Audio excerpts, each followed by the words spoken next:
Alright. Give me a second.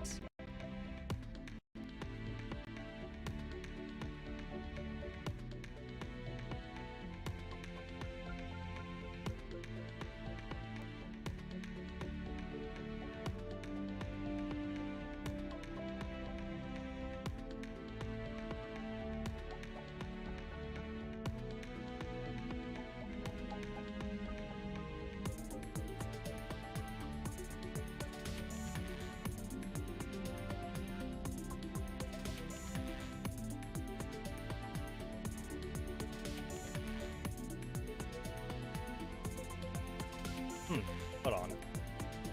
This is weird.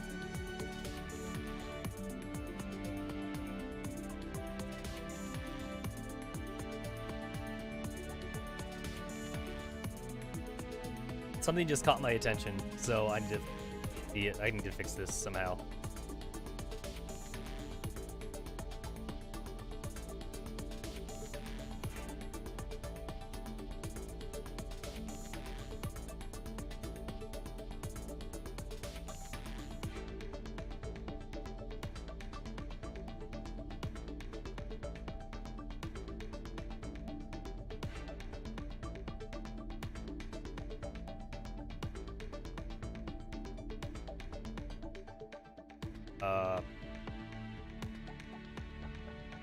Huh.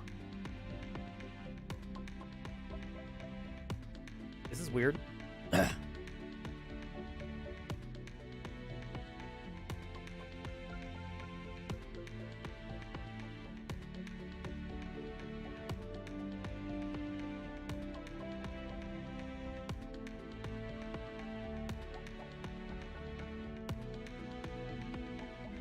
All right. Just give me a sec.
Oh, that's really odd.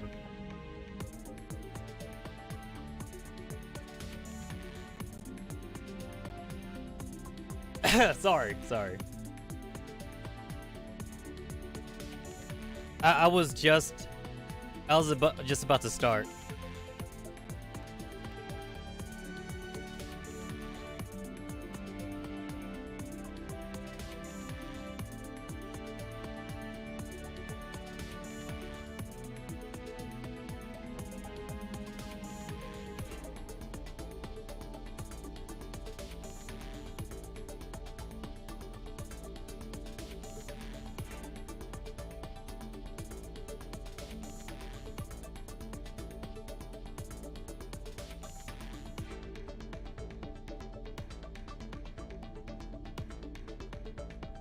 All right. Anyway, let's get back to Girls Frontline. After I read one more tweet.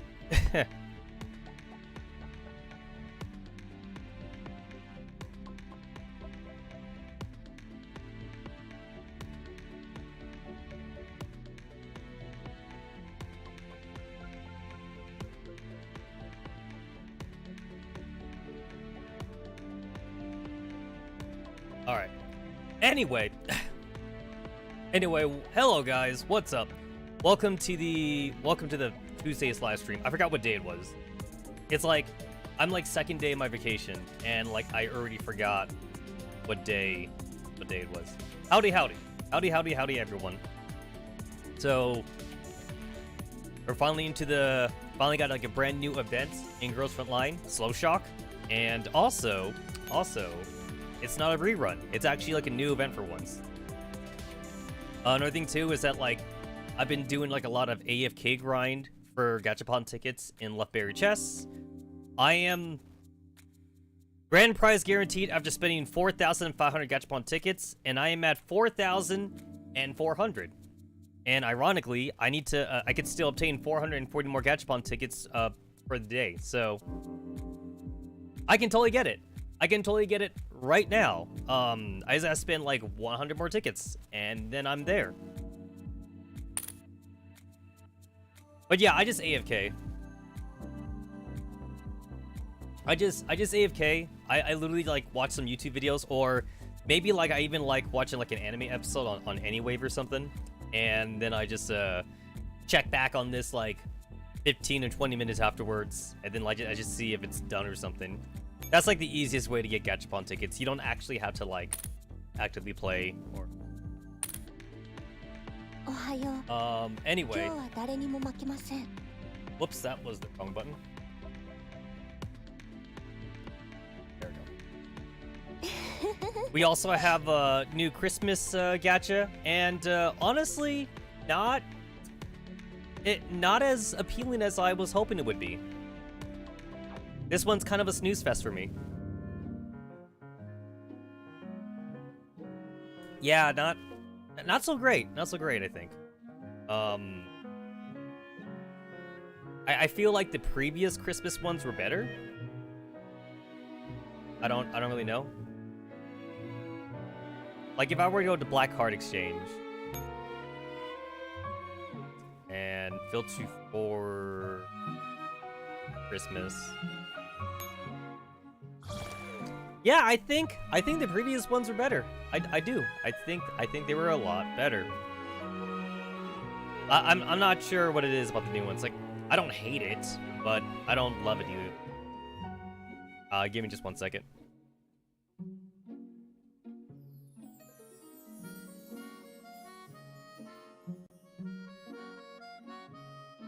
Okay, we're good. But yeah.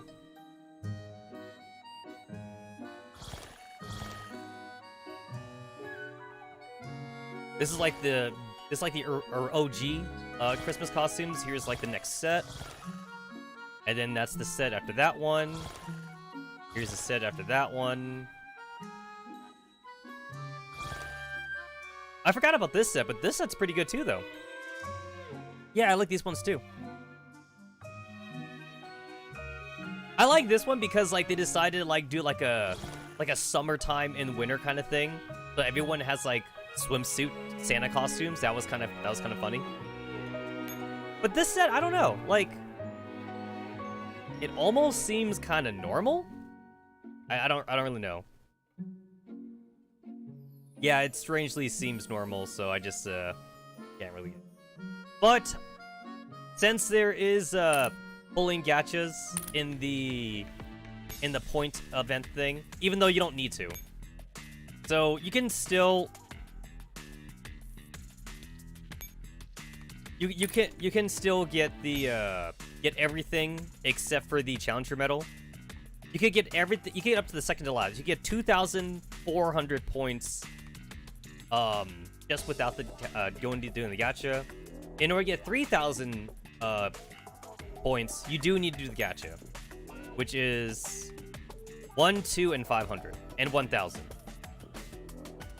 Actually, wait, you might not need to do the 1,000 one. I kind of forget. Yeah, I think I forget if you need to do the 1,000 part, but you definitely need to do up to 500, I believe. But I will gacha anyway, just because, you know, it's kind of nice to see if I get lucky the first time. But I'm not simping for this one. We're not simping.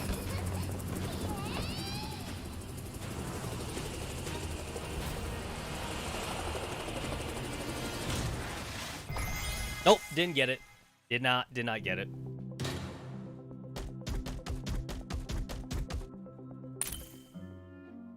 I only got like one new thing from like the new furniture set. Even the furniture set, I'm not feeling. Man,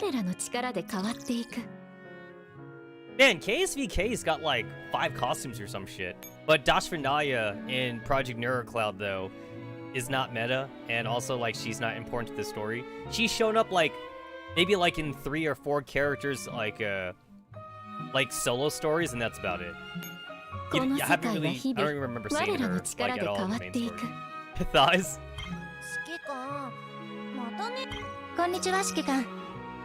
やあ、おっかい。びっくりした。この世界は日々、我らの力で変 Yeah, わ I'm って not い too く。 crazy about the furniture set either, so I can wait to the next one. I can wait to the next set. Let me go and get my tickets. I like how Mika never bothered to like update the Twitter thing because the Twitter thing is still showing the bird. However, Mika did remove Twitter login since like you can't use API anymore. So they did remove the Twitter login from the main screen. So like that full container. I literally like I can't get any more. And like I can't use my batteries fast enough, not unless I want to waste it. And the only thing I could possibly waste it in is the rescue station. Like, but I already have. Like, I literally already have everything here. Look at this. I'm at 16,000 batteries. Like, I'm literally at 16,000 batteries. It's like, I'm already at 3 of every pet. I literally like already have them all. So yeah. Look at, you currently own 3 of this. Like, I have everything. And there's nothing to really upgrade. Like, the only thing I could do is just use it on, like, surplus shit. But, like, at this point, I don't even need to, like, constantly, I don't even... Tanoshi. I don't even need to make, like, combat reports anymore. I have, like, 1,000,000 combat reports. I can't level up the girls fast enough unless we talk about dupes, and I feel like I've already overkilled for dupes anyway. I've grievously overkilled for dupes.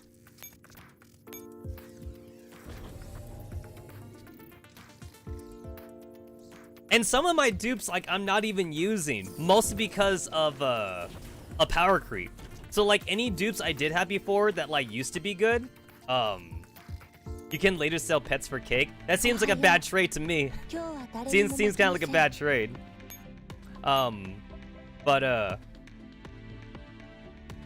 It's like, what kind of dupes do I got? All right, I got 2 G11. I got 2 modded G11s right here. I have 2 modded like 45s. I have 2 modded Colecos.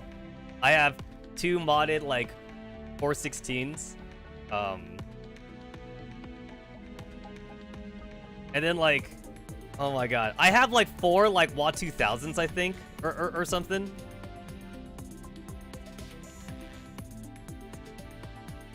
To be fair, 3 of these are AR-18s is going into dupes for this AR-18. I have 1 mass at ×5 bunny, and I have a level 90 mass at ×1. This is for grinding. This was literally for grinding, a mass for grinding. I have 2 HS50s, but I haven't needed to use that second one. Those are dupes for that. I have a General Lu at level 90, and then I have another one that's at level 18 right now because I haven't had to use that second one, but like, she is usable, like just in case. I have 2 cords that I can use, but I haven't had a reason to use them yet. I have 1 level 100 and 1 level 90.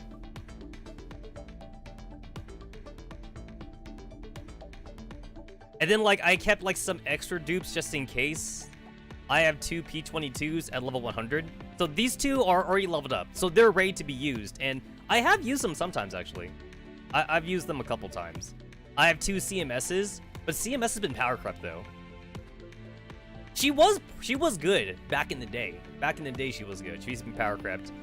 MDR also got power crept pretty hard as well.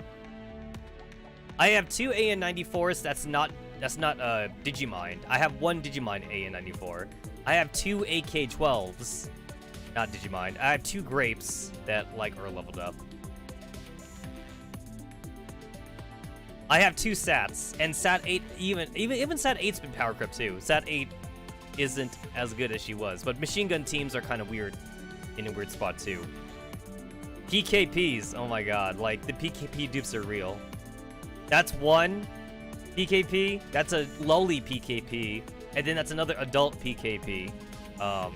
So like, I was kind of getting the PKPs ready, just in case like I would, for the machine gun meta, I was getting it ready for the machine gun meta. I can't bring in myself to like dismantle like shotgun characters because they're so expensive. So I just tell myself that like I'm gonna keep the extra shotguns just in case like we get into a shotgun meta. That way like I'd be ready for it. And that's just because like I used to play like legit MMO RPGs like World of Warcraft, Round Online, EverQuest. Like the server would constantly nerf and update shit all the time. So like I was always ready for like nerfs and buffs. I have not 1, not 2, I have 3. I have 3 leveled up 5/7s. And even 5/7's been power crept when she was like really good back in the day. I don't even call these two 97 and 95 anymore. I just say Diane and Jangyu. I call them by their real names now. I've been doing that lately for like a lot of the girls. I call them by their real names. I don't call them by their G and K names. Yo, back in the day when 9891 was actually considered good or good enough. She's been power crept as hell. I had the furry. I got the furry version of 9891. I got 2 Grozas, and that's because I got 2 costumes. So I have 1 in her anniversary costume and 1 in her kimono costume. And then Railrod was really good too. I have 3 Railrods. One's Digimind and 2 regular ones at level 100. I have 3 MG5s at level 100 too. So I got my dupe game ready. I got my dupe game like so ready. Whenever 40 becomes meta, I'm ready. I'm ready for 40. NT95 is the NTR queen. I have 3. I count them 3 MK23s because she was like a really good 4-star handgun back in the day. I got 3 Grizzlies because Grizzly was considered the best handgun. Can you believe it, by the way? At one time in the game, Grizzly was considered the best handgun. No cap. No cap. She was actually considered the best. Now she's being power crept the fuck because all she does is increase firepower, and that's not good enough anymore. That's kind of crazy. It's like, oh, I increase firepower. It's like, do you do anything else? No. Oh, okay, that's not good enough. Like, the girls that we have now, they need to have like a 10-paragraph skill in order to be like considered good now. They need to have like a 10-paragraph skill.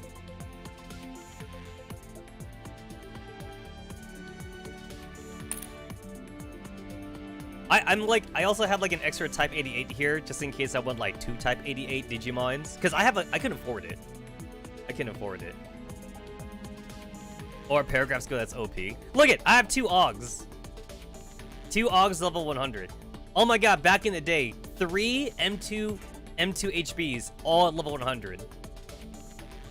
And to be fair, she was pretty cheap to raise because you got her as a drop all the time. So she was actually pretty easy to raise.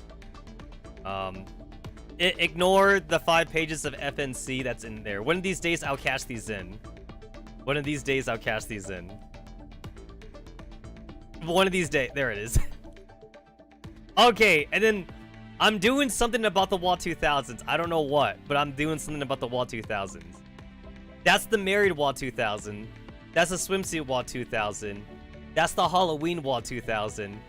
And that's the regular WA 2000. And then, like, if I get any more costumes, I could get, like, another different WA 2000. Can you believe that WA 2000 at one point was the best rifle in the game? Back in the day. She was, no cap.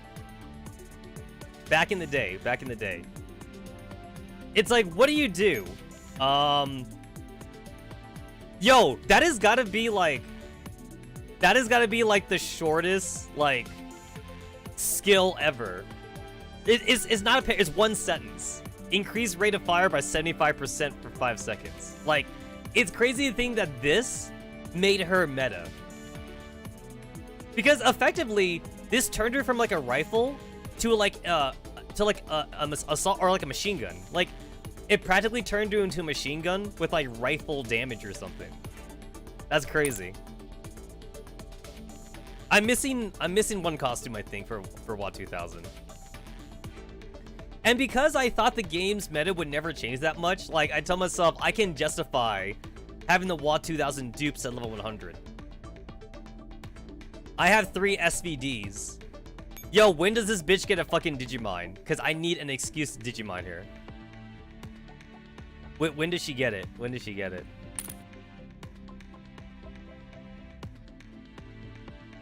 Oh my god, the vectors. That's the married vector.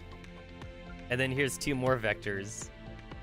And then here's 2 level 100 vectors at ×1 dummy. Because this one's for farming. So these are the farming vectors. And then these are the vectors for like actual combat. So that's 5. That's 5 vectors. But if you include the dummies, that's 17. That's 17 vectors. If you look at the WoT 2000s though, 5, 10, 15, 20, 23, 24. I technically have 24 WoT 2000s when you think about it. And then I got 15 SVDs.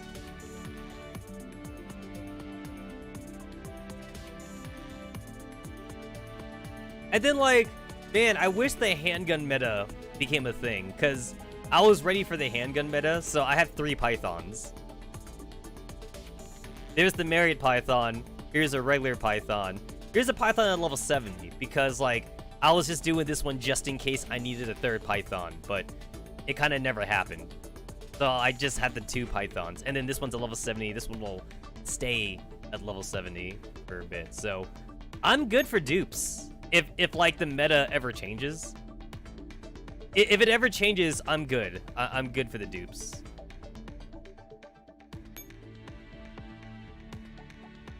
Sugar-free diner gates. That's an experience item, funny enough. I'm pretty sure that's an experience item, which I'm never gonna use.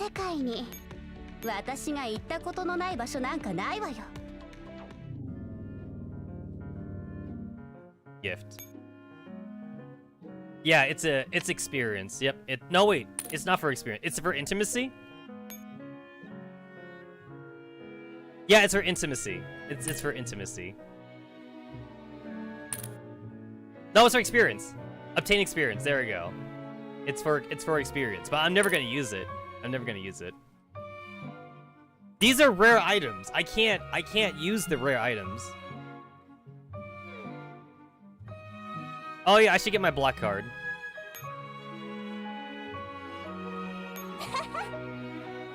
Yo! Have you seen the Choco Christmas skin in Project Neurocloud? That one's pretty good. I actually might spend the I might spend the Magressi costume points on getting the Choco costume.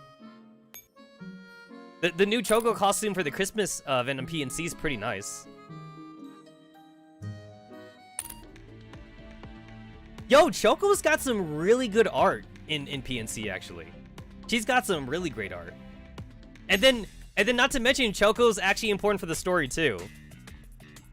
Choco is legit important for the PNC story. Oh yeah, we're in T-Doll production rate up. I still haven't gotten, like, some of the new bitches.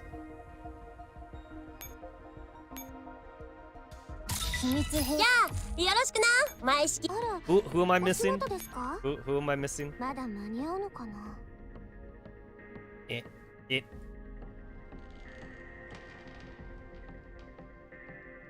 Okay, other than the slow shock characters, For the recent ones, I'm missing P10C, and then I'm missing APC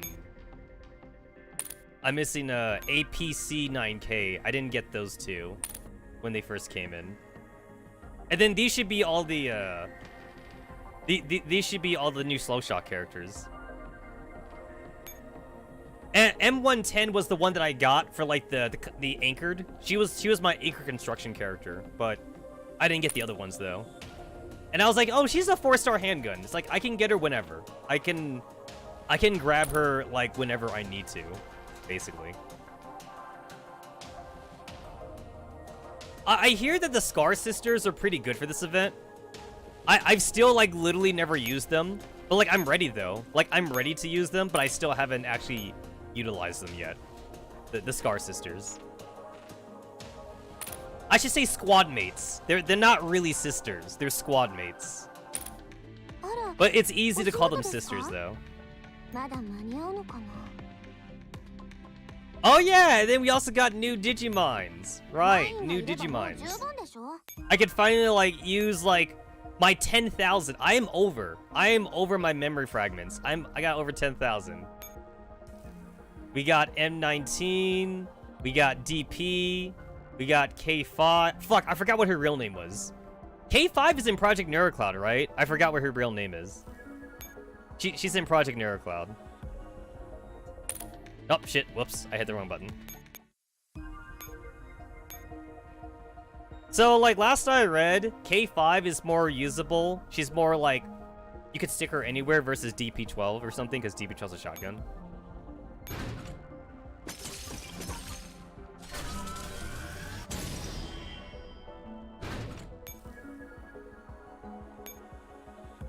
I mean, I could afford both. I should be able to afford both of them.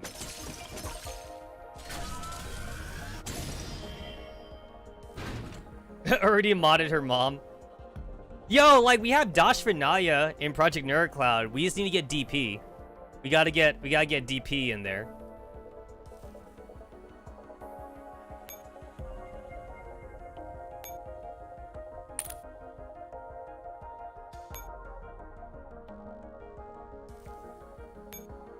You're missing K5. K5's a handgun, so it's like she should be more easily usable. Just because like you could stick a handgun almost anywhere. We also already have like another like astronomy character too in PNC, so it's kind of cool how like they use their skills in PNC.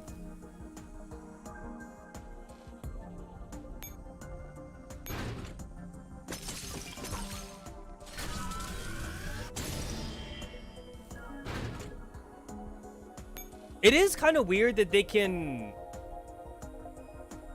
utilize their astrology powers in the fucking Magresi server. I feel like that doesn't make sense to me. We had Yelena, right? Yelena like came in recently and she's like, I use the power of the stars. It's like, what stars? We're in the fucking Magresi server. How does that work? Is luck like a real stat in the Magresi server? Because like it's basically like a luck stat. How do you use astronomy in the freaking server? That doesn't make any sense.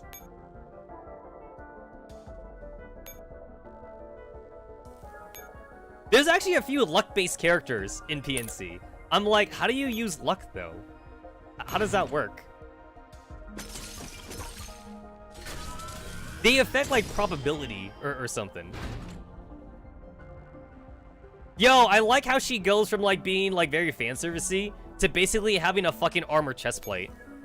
She got rid of the fan service.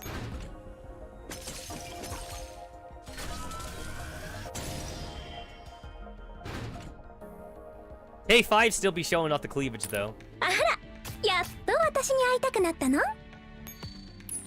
I'm putting her back in her wedding dress. Putting her back in, like she lost the cleavage. She's still wearing the skirt, but the cleavage is gone. Because all of her I don't have any of her costumes, but like all of her costumes though are all of her costumes are very fan servicey. She's actually being smart and protecting like her chest now. That's like a fully armored. She's got the fully armored. Oh! That's adorable! She has a picture of Dashvinaya on her fucking shield. That's cute. Remember family. You gotta have your family on your weapons. As a very important bald man once said, anything for family. Family is important. I don't know who this bald man is, but he said family was important, and I'm gonna believe him. There she is. All right. As much as she as cool as she looks in her new outfit, I definitely got to keep her. I definitely got to keep her like in the wedding dress. やっぱりこういう結論か。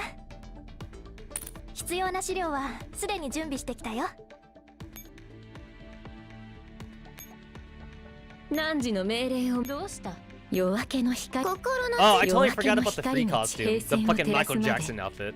心の強さは Dashvinaya lolly costume. この1年、我らが背負い込んだものは When the hell did I get this one? 良い始まりをもたらすであろう。This is like part of that Eastern set. どうした？我の体。心の強さ。夜明けの光。汝の命令をまと。どうした？ This one. I 我の like this 体 one. をじろじろ見て。素体が小さく。あら、お仕事ですか？ Alright, who do I have left? I got M19. Look at all the fucking dupes the game is telling me that I can do. But like, I can only spend so much on 5 stars though. 5 stars are expensive. I can only spend so much.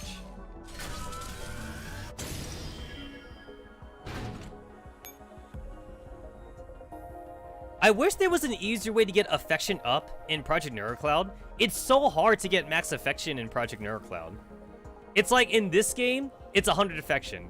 In Project Neurocloud, isn't it like 15,000 affection just to get like level 15 affection or something? It's like it's like 15,000. It takes a long time to try and get them their max affection in Project Neurocloud. It takes so much food. It takes so much gifts to get them to max affection in that game.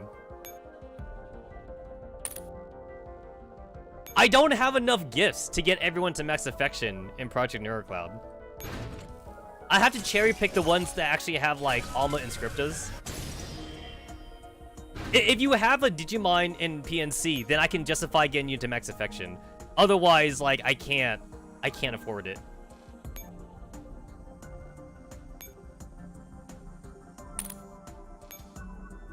There we go. I had just enough. I had just enough to get them all.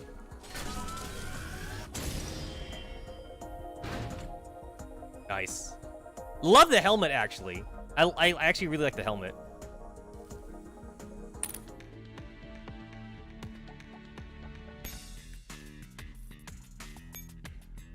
Gift a total 100 gifts. Boom. 50 gifts. Boom. 20 gifts. Boom. 10 gifts. Boom. Nice. Oh, and let's not forget. Paradius Gacha. I still need to get Reindeer Destroyer, because I didn't get Reindeer Destroyer last year, so I gotta get her too. But Paradius though. Paradius. Yeah, I didn't get Reindeer Destroyer.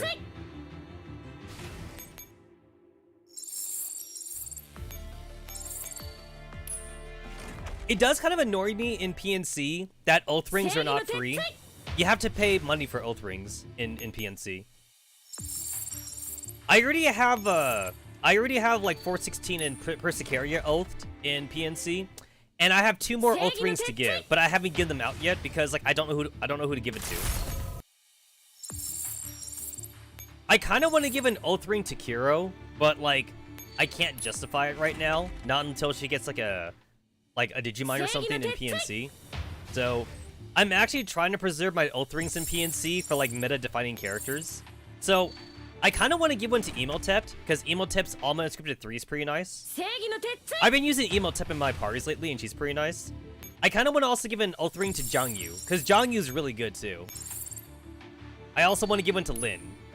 I have 2 more though. I have 2 more oath rings to give in PNC.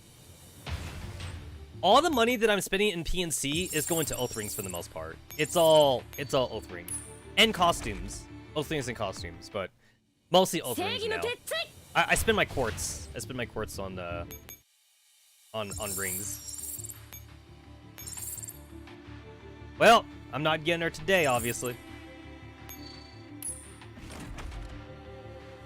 Oath the cuck cat, that's sacrilege. It's like Oathing Hellion.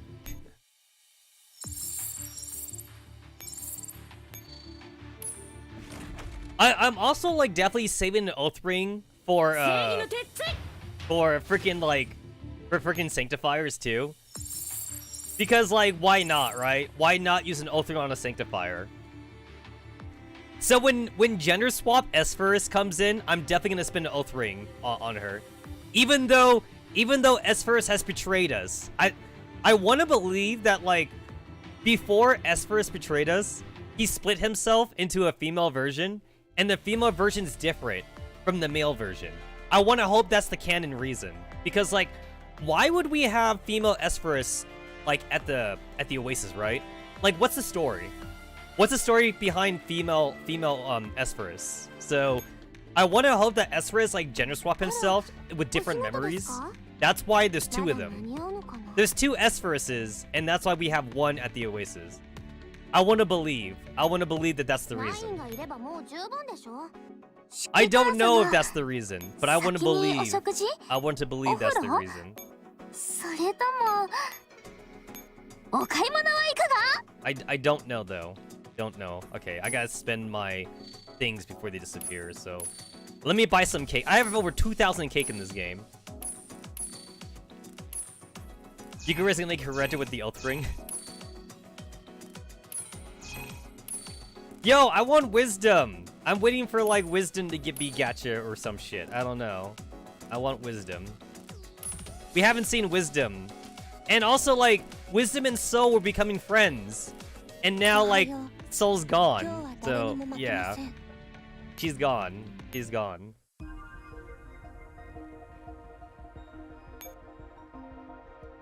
She's not coming back.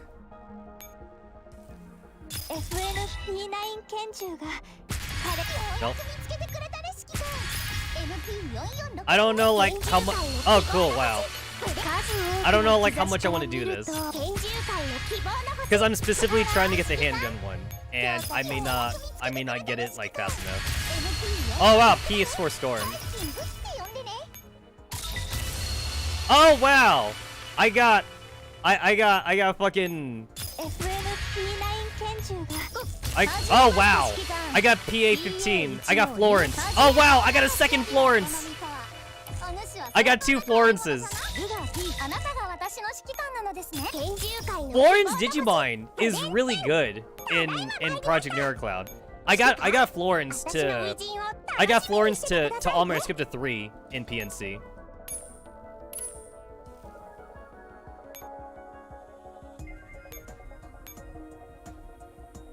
Florence. Holt Walker. What was she again? She was Miss Seance. That's what she was. She was Miss Seance. I remember her alternate name. I remember that. I remember her real name.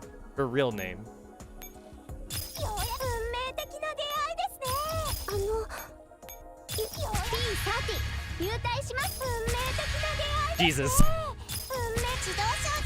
Section! Oh. Jesus. Reg Zero.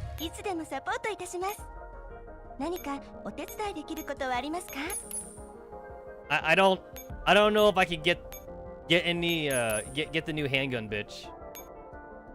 Might be a fool's errand for me to do this right now. Oh, Grizzly. K5.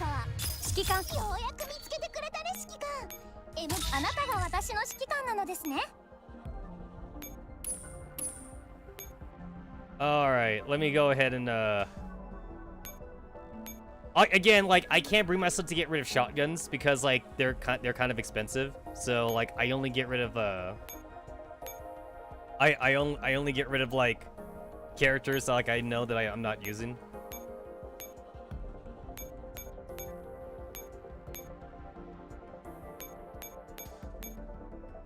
Okay, I'm pretty sure I don't need extra Florences, but I might. I know that I don't need extra PX4 Storms. PX4 Storms is very, is very, like, she's like a one-off. Her skill's detrimental, so I know I don't need more of her. And then I know I don't need any more of NZ. I could get rid of her. Get rid of that one. Man, I'm so sad that, like, I never got to really utilize IWS 2000. Because, like, IWS 2000 was used for, like, meme builds when she got released. And she got, like, immediately power crept. She was power crept within, like, one event, basically. IWS came out in Arctic Warfare. That was the Architect event or whatever. She was good in Arctic Warfare. And then after that, she got power crept. We never really got a chance to make her too OP. It made me sad.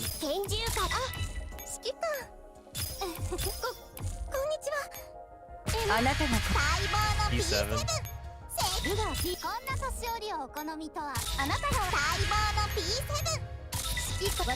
I know that, like, this is supposed to be also where, like, when you get, we could farm cores, like, during raid up and shit. But I don't need cores, though. I have over 6,000 cores. So it's not like I need them. Not like I need them.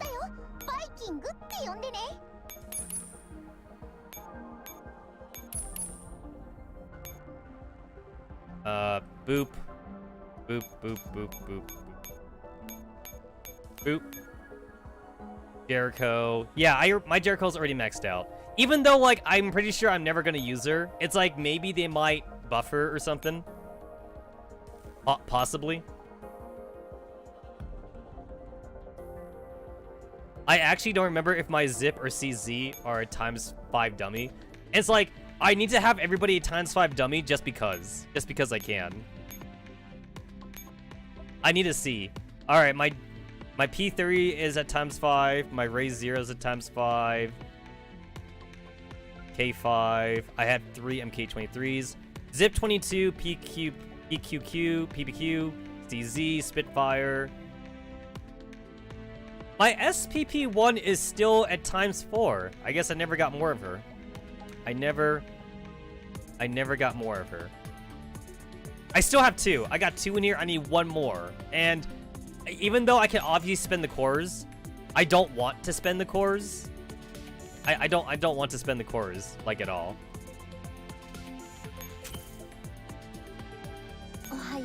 My 6,000 cores. What if I need them for something? That's why I tell myself. What if I need the cores? What if I need them? I might need them for something. Possibly. I do feel like now that GFL 2 is out, I feel like Mika might not work as hard on GFL 1 as much anymore. Like, they're more concentrated now on Project NeuroCloud and GFL 2, I feel. That's what I feel. That's what I feel. They might want to focus their energy on those 2 games now.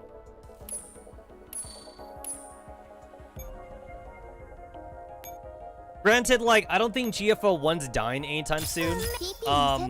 Obviously, I've spent over, like, I think I spent over $1,000 on this game. Honestly, I could check my Google receipt to see how much money I spent on this game, but I think it's been over $1,000. And, like, I don't think I would be that sad if, like, they said the game was gonna end or whatever. Obviously, like, it sucks, but, like, the game can't last forever, I guess. It's also too bad that, you can't, like, transfer your account to GFL 2. Obviously, you can't transfer to GFL2 because, you know, technically we lose everything, right? In GFL2, we don't have anything anymore, so it makes sense that we wouldn't be able to, like, transfer shit over. I've been getting a lot of zips. A lot of zippy girls. I don't think I need any more contenders. I don't think I do.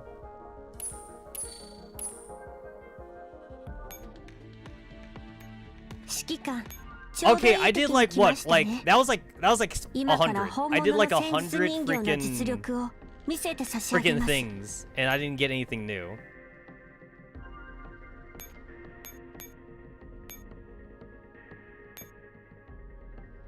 Obtain from standard production. Yep, I just need to get lucky.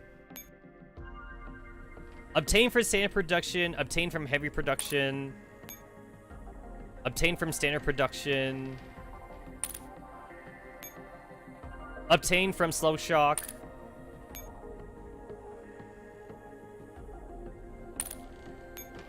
Obtain from slow shock. Obtain from slow shock. Obtain from slow shock. Obtain from slow shock. All the slow shock girls are there. And then this one is from Point Cure Recurrence because I did not have enough time to get her. Did not have time to get her. So these three I have to make. But they're not meta. They're just a bunch of 4 stars. So I guess I don't need to worry too much about trying to grab them.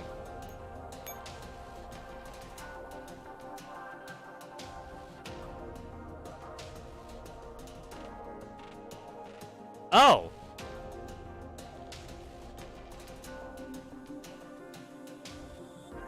I forgot about these. I literally forgot about these.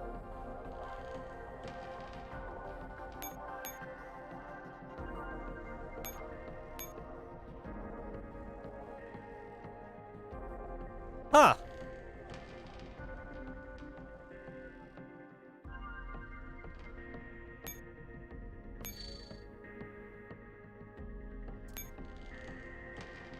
So that one you get from Night Battle. This one you get from Digimind. This one, I guess I must have slept. I must have slept on that one.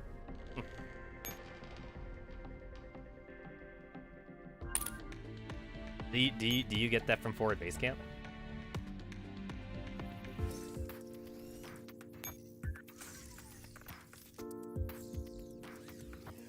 Oh, that's from the Gray Zone? Oh, I kind of slept on the Gray Zone. Not gonna lie, I kind of slept on the Gray Zone. I did sleep on the Gray Zone. Yeah, I haven't really...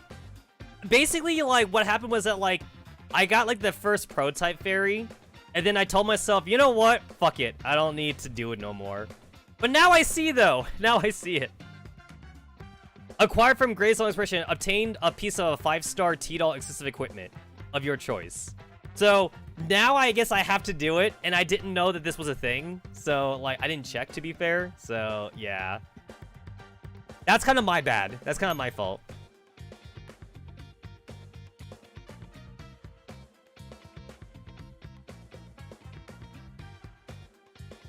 Thompson, P22, Tech 5, Shiki 6. Oh, I don't see her in here.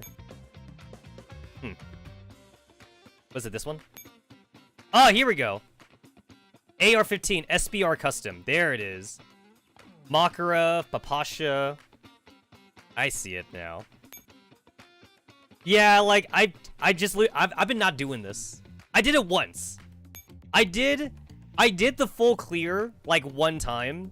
And then I told myself I didn't have to do it no more. This felt like a chore. This felt like such a chore to me. So like I've just been not doing it. I guess I'll have to do it though. I guess now I gotta do it. I have a reason to do it.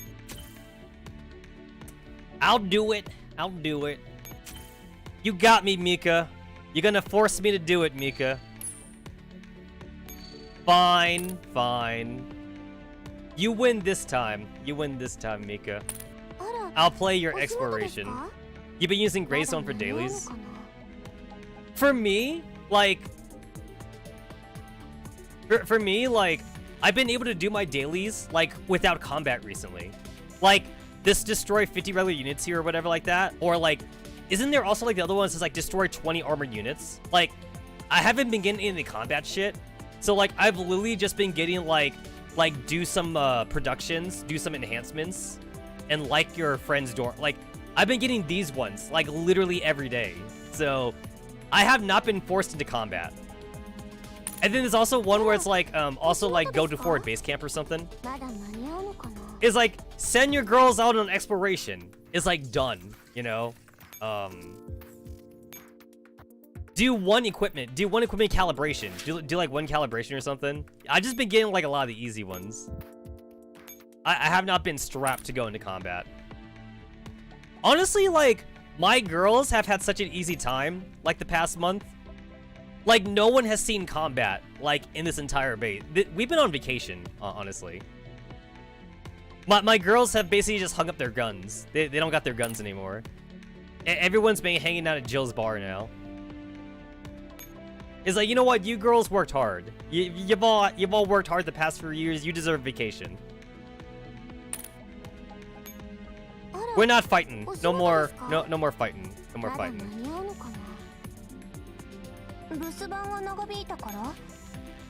Alright, this time, I do not have an excuse to not get all the points this time. Because I missed the last one. I missed the last one because I just didn't do it. Like, I literally just did. You know how you could go into the ranking map and just hit like end turn, and then like you get like the base points. That's literally all I did in the last ranking, because I told myself I would have time like near the end of the event, and then I just never did it. So like in the last ranking, I didn't get any of the shit. I got nothing. I got nothing in the last event. So this time, I feel like I should not have an excuse because I'm on PTO. So I should probably do it this time. So, yeah. Yeah, for the gray zone, I've just been using SF units. I really have. I've been using up my coalition units. I don't even touch the T-dolls anymore. Speaking of coalition units, I think I'm still missing, like, oh, here it is. I need to oath you. Yeah, I've been kind of ignoring them lately. I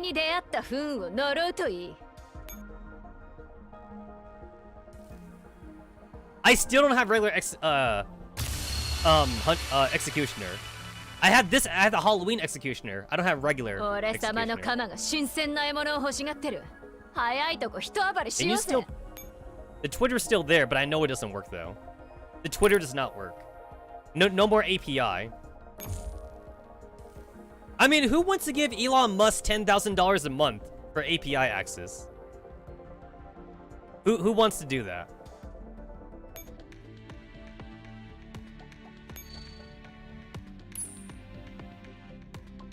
Yay! You got a ring. I give out ring like candy in this game. I hold on to my rings a little bit more tightly in PNC. これまでの付き合いでお前がすっげえいいやつなのはよーくわかったぜ。お前は暗闇にある灯火のように俺の心を照らしてくれるんだ。だから一緒に戦ってこられた。これからも全力で照らし続けてくれ。じゃねえと暗闇の中でお前を見失っちまうかもしれねえからな。 It's too bad that all these oaths don't mean anything. They mean nothing because of GFL2. The GFL2 is in existence now.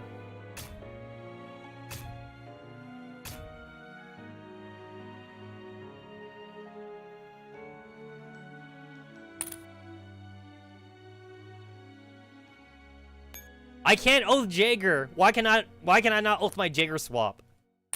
Can I oath my my Manticore? Where's the oath? Where's the oath button?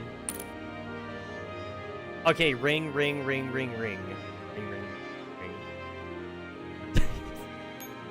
Yo! They let you oath Cerberus, though. That's funny. That's funny that they let you oath Cerberus.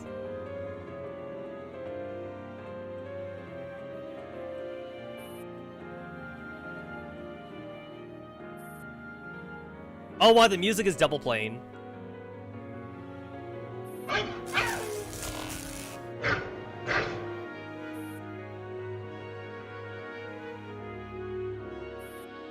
Does anybody speak dog? I don't speak dog. I don't know what she's saying.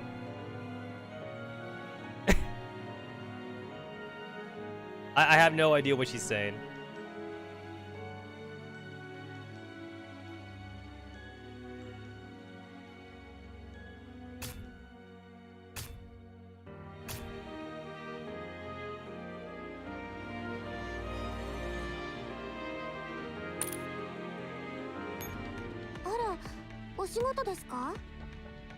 I'm very tempted to buy the battle pass this month for Sabrina's burger skin.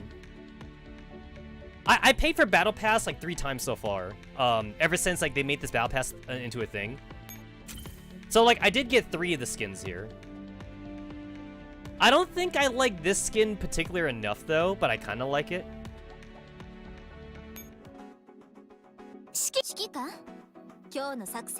So yeah, I have this one already.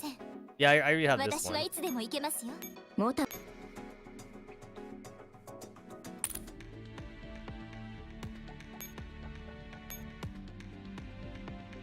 Isn't this Spa's sister?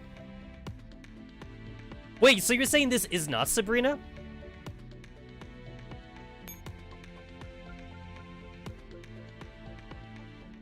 That I don't know. I don't know about that.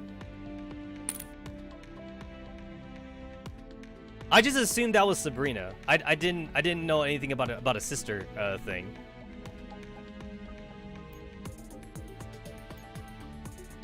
Oh no, wait, let me look at it again. Oh, wrong one. Is her sister?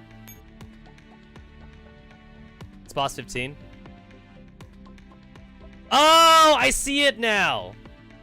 Oh, I see it. They look so similar. I see it now. You're right, it's not Sabrina. It's not Sabrina. You're right. They look so close. They look so close to each other. Basically, I saw burgers and everything, so like I just assumed it was Sabrina. Yeah, it's not. You're right. You're right. It's not Sabrina. Sabrina's got more. She got more FaceTime. Sabrina's in everything, and Sabrina is also in Girls Frontline 2. So at least we know Sabrina survives GFL 2. Oh, before I continue on, I think my stamina and NeuroCloud's about to cap itself. So let me go ahead and just use some of these.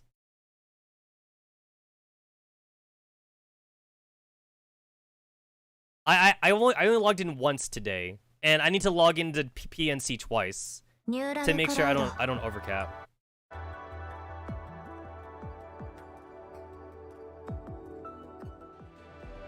I'm at 2. Yeah, I need to use my stamina. I need to use it. Need to use it.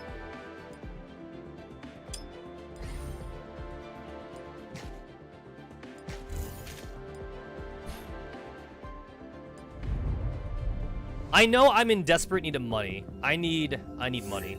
Oh, I haven't even done this yet? Oh shit, I haven't even done this yet.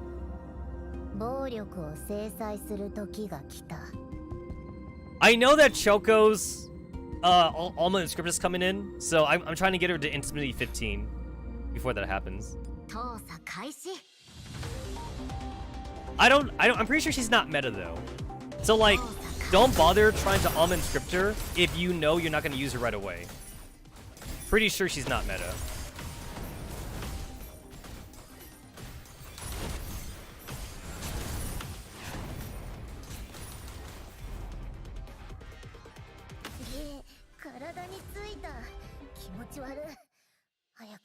You know, it is pretty interesting that in this game, we get to see what the player character looks like, but in Girls Frontline, we've never seen the commander.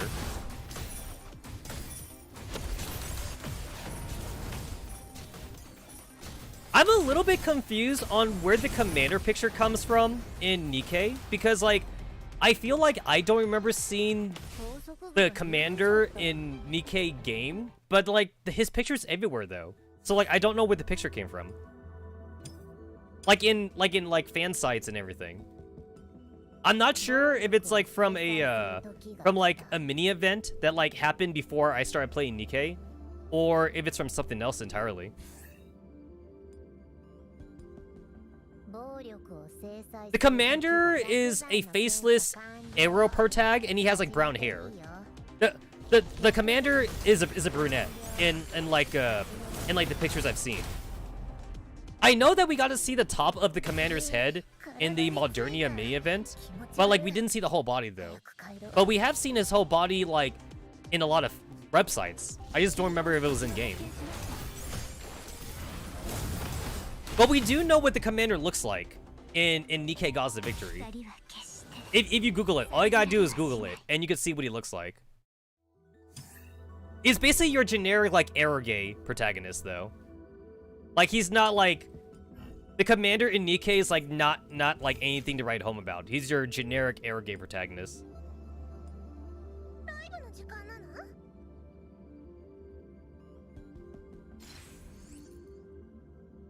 Who else needed affection? You're maxed out. When does my soul get an Alma Inscripta?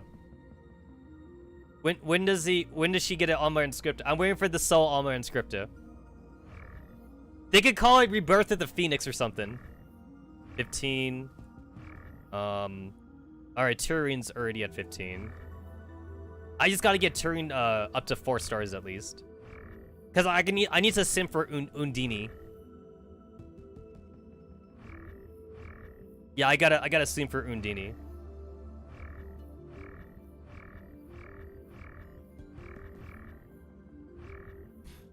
Alright, so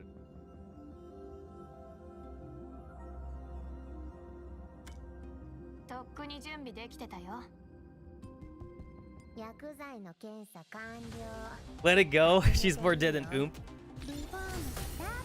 I'll never let it go.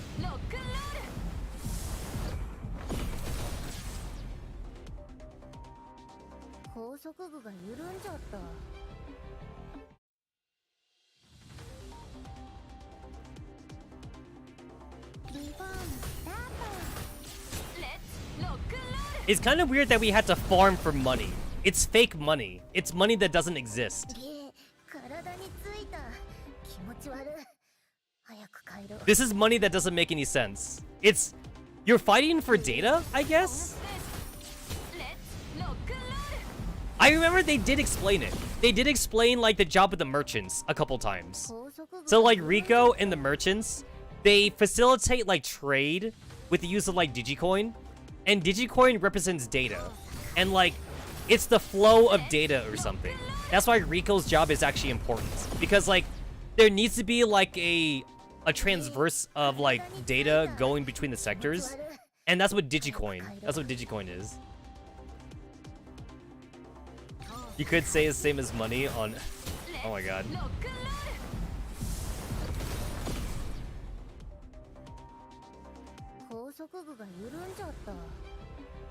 I like how like AA or I like how AA12 or whatever in Girls Frontline is just an average shotgun character. In this game, she has like these giant robo hands, and she's like one of the best melee characters in the game. Yeah, Lynn's like super good in this game. She actually has characterization.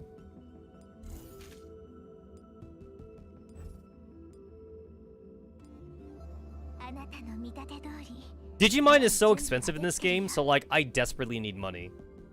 I spend all my money on Alma Inscriptas. I super need the money.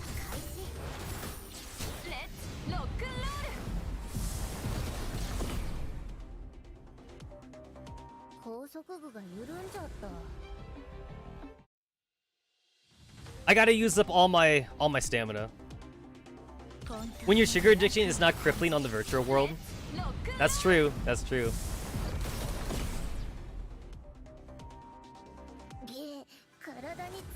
In this world, people have like quote-unquote magic because like they can fight with whatever. They basically have magic.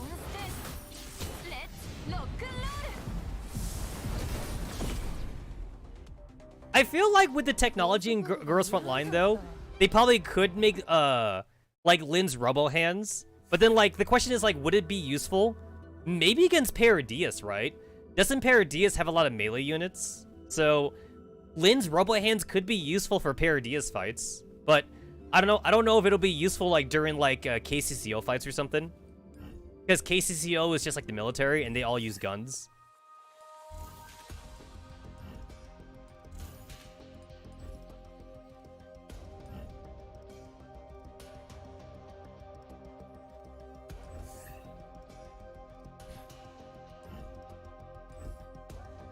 So, like, I saw, like, someone post the damage numbers for, like, Undini. Undini plus Turin, like, Alma and Scripta is, like, monstrous. So now, like, I know I have to try and get her. So, like, I've been doing, like, a 10 pull for Undini, like, every day. And my dumb ass had to get, like, 2 3-stars. I got 2 3-stars so far, but they were not Undini, though. It's like, who did I get? I got V. I know I got V. So I got V for like one of my 3-stars. And then my second 3-star, I think, was I think it was Florence. I got Florence and V. I got 2 3-stars, but not Undini. So I'm kind of mad about that. I ain't getting shit. And I need to get her, because the damage numbers are insane.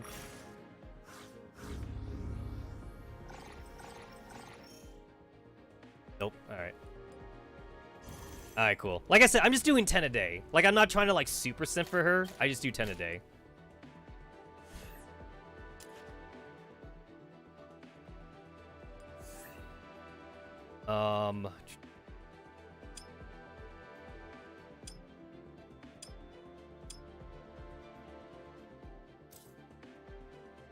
Yeah, I think I want to use a projection voucher for, like, Choco's costume, but I'm not sure yet. I have 3 O certificates.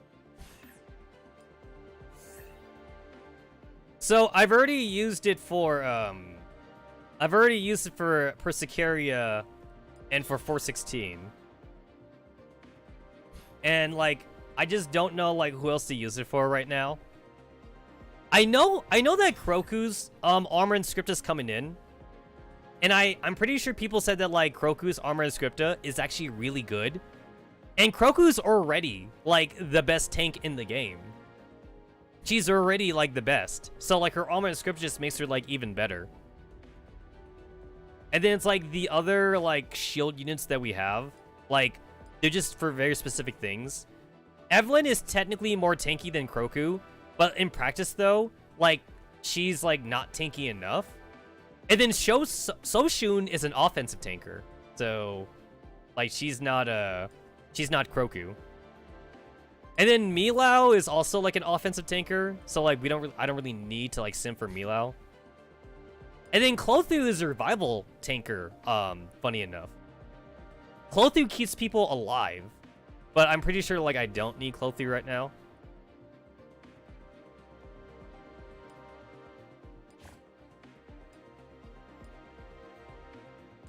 And then Jangyu like already good without like an armor and scripta. So I'm tempted to do Jangyu. I don't have Diane though. I don't have Diane, so I feel like if I do Jangyu, I have to do Diane.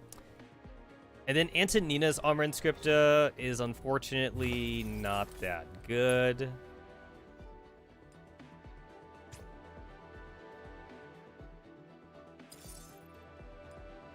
Damn, I'm really close to armor and scripta 2 with her. She's more CC, but like at this moment, like I already have like enough CC from like my other squads, so I don't think I need to do Antonina. But I'm really enjoying the armor and script for Emotep though, because I have her at armor and script 3 right now.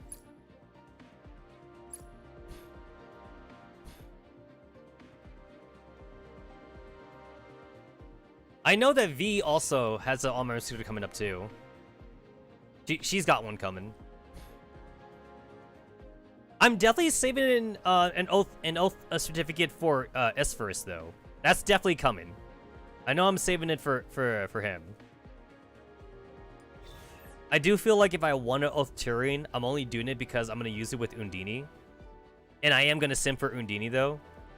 So, I don't know if I want to use it for Turing.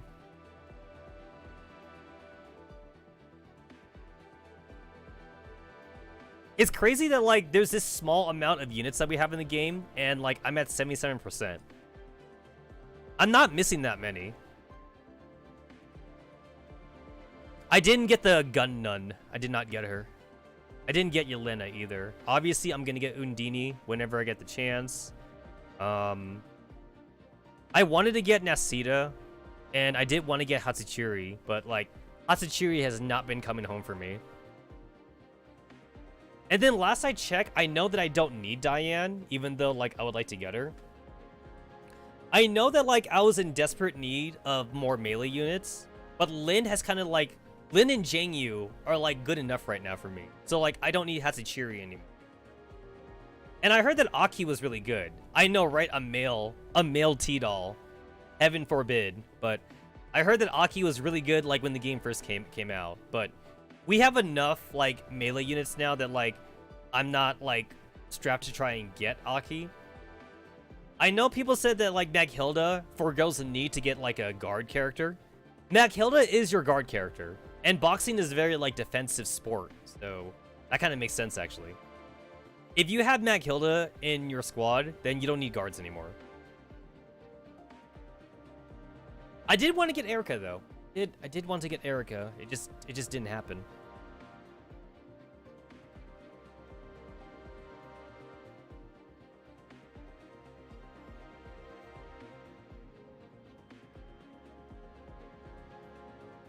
It's like, if I think about this, like, character-wise, I really do like both Kroku and Annie. Unfortunately, I don't use Annie that much, though. Basically, like, I force myself to use Annie sometimes when, like, I need, like, an extra long-range unit, and, like, it's Matrix mode, and Matrix has, like, a double squad thing or something. Oh, shit, I don't have enough money to get Alma Unscripted 2 for her. Or 3, I should say. I have barely enough money to get Alma Unscripted 2. Alma Unscripted is expensive. Expensive as fuck in this game. That's why, like, I keep farming for money. I never have enough money.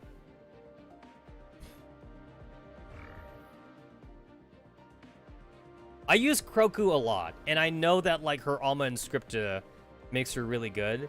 And also, I'm actually prepared for Kroku's Armor Unscripted already. Because if I go into the warehouse and I check neurofragments, I have 260. I am sitting on 260 Kroku armor fragments. And then I have 174 Persicaria fragments. So I am ready to get their Alma Unscriptus all set up once they come in the game. I am super ready for them. Actually, I think I over-farmed for Kroku. I think Kroku, I was only supposed to, like, farm 230. So, like, I have extra shit on Kroku. I guess, like, I guess I can oath you then. I can oath Kroku. What tiles do I get? Custom metal suit, ZGMF MF 30A. Thank you, Professor. Now I can fight properly again. Title, Kroku's, quotation mark.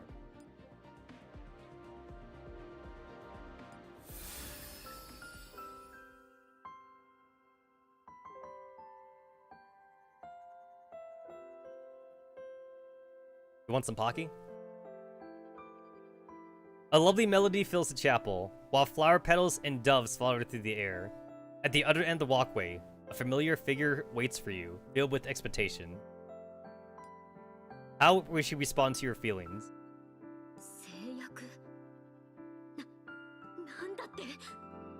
結納さえすれば毎晩教授とアニメ見放題だと。うまくいけば教授をアニメの世界に引きずり込めるかも。そうすればいつでも教授とおしゃべりできるね。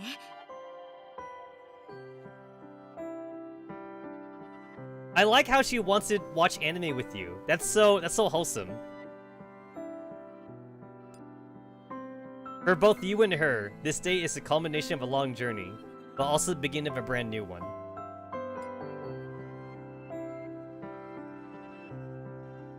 Please sign your name below and establish your oath. It's like, I wish like the whole signing thing like actually meant something, because like you don't get to see the backside that much. Unless you flip the card over. And even when you flip the card over, the backside has like a special effect where like the letters get like all jumbled up. So like it doesn't really matter that much anyway. But even though I know it doesn't matter, I still want to do this right. So I'm gonna grab my tablet.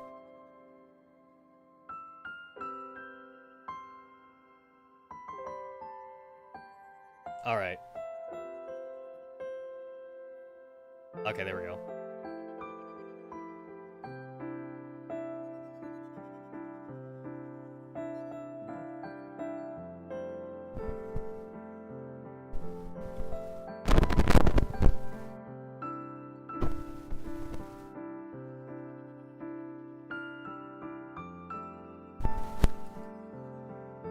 Okay.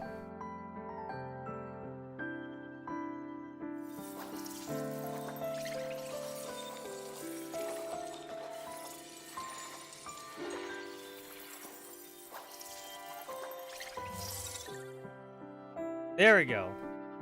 So yeah, like it gets all jumbled up. So like it doesn't really matter like in the grand scheme of things. Anyway, I'm gonna do that again because I want to make sure it's centered off. So I'm using the tablet. I'm using my tablet right now just to do like a proper signage. Again, it doesn't really matter, but whatever.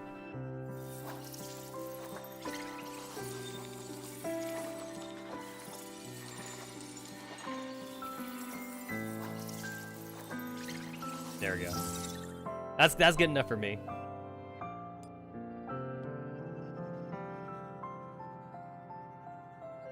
Not a Christmas wedding.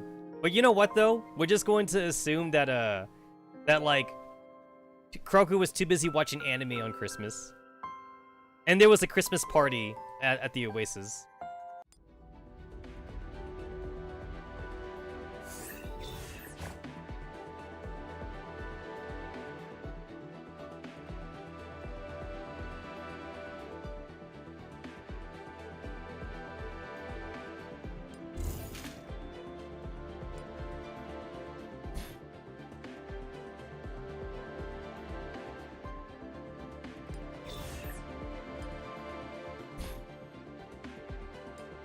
Let me unfavorite Centerossi.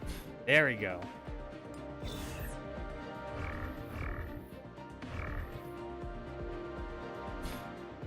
We have all I need, Gundam, and honey.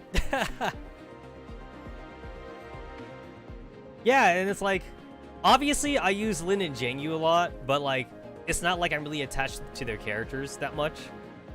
I really did like Jangyu's solo story. Like, that was cool, but it wasn't enough to make me fall in love with the character.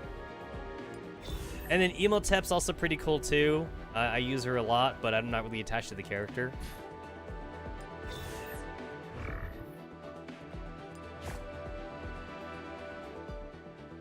And it's not like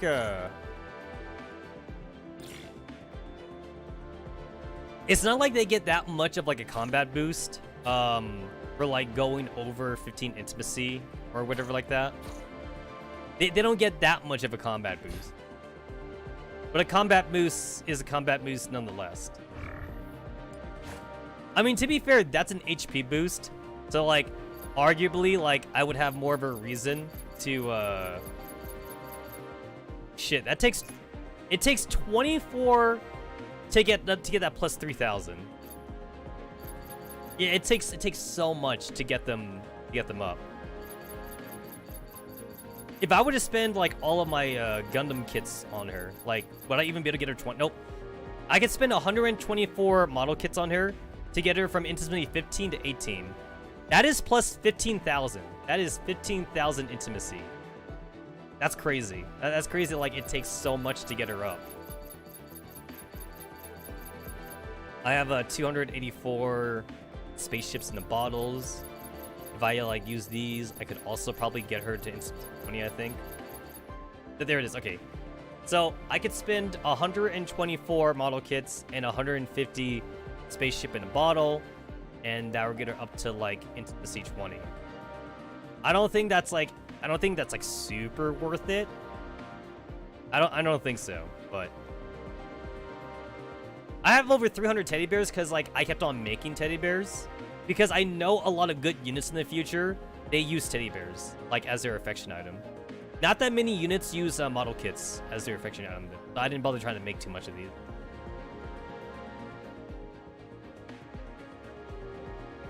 But yeah, it's just an HP increase, but this actually does have relevance to Kroku at least, since she is a tank character.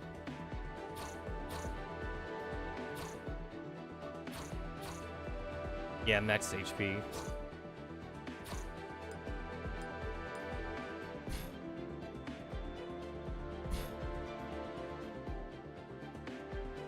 And then another thing too is that like, even if like a new character comes out right now that like I think is like super waifu, she wouldn't be a max affection, and it takes so much to get them to affection 15 anyway. So I wouldn't be able to ult her right away.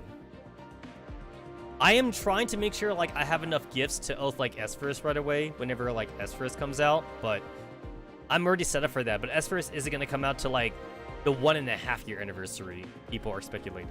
So I have a lot of time just to like naturally farm up like more affection items for S-First. Another thing too is that like I'm super cheap when it comes to using the affection items anyway. So like I pretty much like just rely on using like the fragment search and the farming maps to get most of my affection. Pretty much like all the top characters I have up here that like are in Alma and Scripta, all of their affection comes specifically from farm maps. It's just kind of too bad that you don't get affection from like regular maps though. You only get affection from farming maps, which I'm not sure why Mika like limited to that, since like you don't get affection anywhere else in the game, but whatever. Chelsea's fragments I can literally just buy like in the store, so that's the only reason why she's at Armor Scripta 1, and it'll be really easy for me to get to Armor Scripta 2 because I can just straight up just buy it. I mean that's 5 fragments a day basically, so eventually she'll get to 3, but like it's gonna cost me a lot of money to even get her there. The cool thing about Chelsea's Alma and Scripta though is that like her Alma and Scripta actually activates even when she's on the support team. Like she doesn't actually have to be part of the main combat team to work. Her thing actually works off of being support, which is actually kind of cool. Still available when serving as a backup unit. That's pretty cool that like it works like from that. Honestly, like I might have like slept on Chelsea.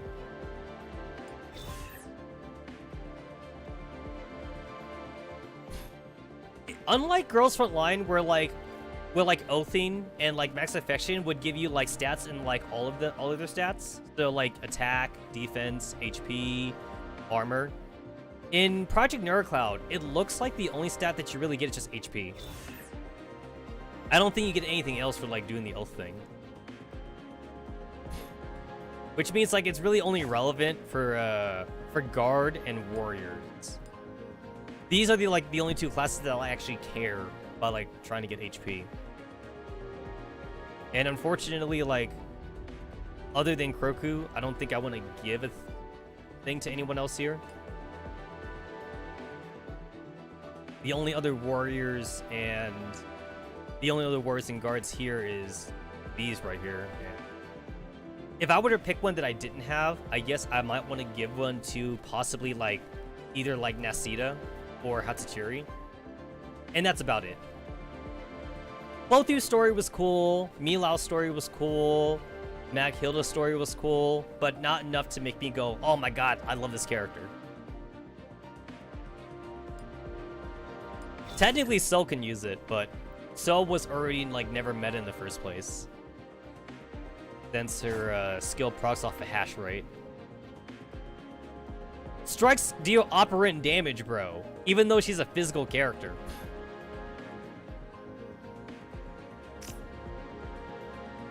She's a balanced character, which is kind of weird. So, unfortunately, Sol was never that good.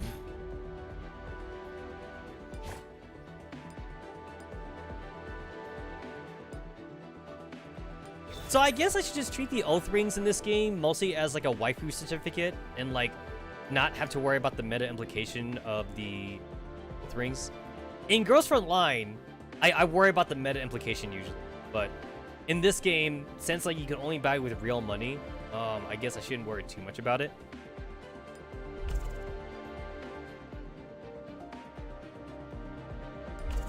She has a Halloween costume, the April Fool's costume. She has the Awakening costume, and then she's got the Christmas costume. And then for Kroku, she's got the April Fool's costume, the Awakening costume, the Loli costume. No Christmas outfit for Kroku though. No Christmas outfit. Kind of too bad, honestly.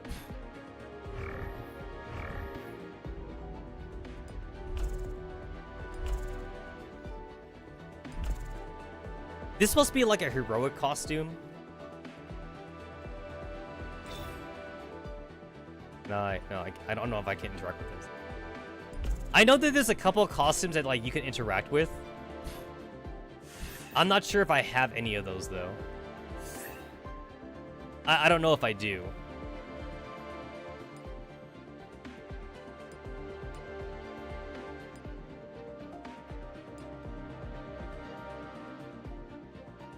I don't have that many costumes, so I don't think I have like any of like the really spicy costume.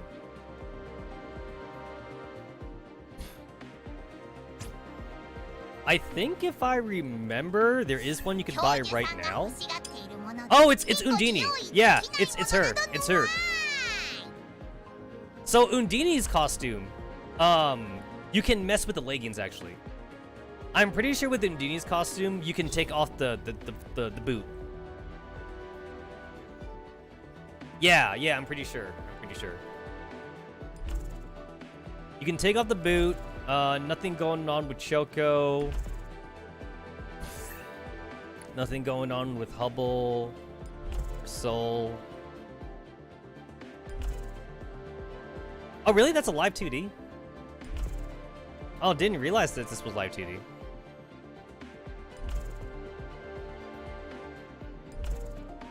Yeah, I'm pretty sure it's only the live 2D ones that you can mess with. Unfortunately, I'm not really a fan of this Undini costume.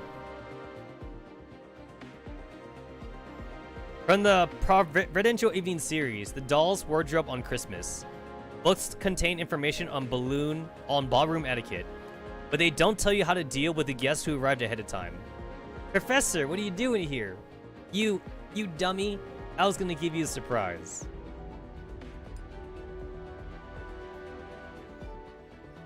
It's cute, but not good enough for me.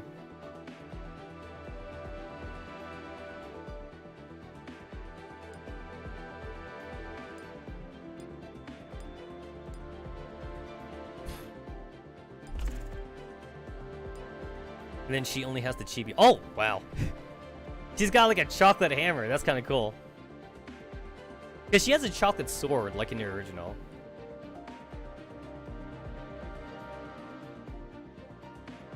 That's kind of cool.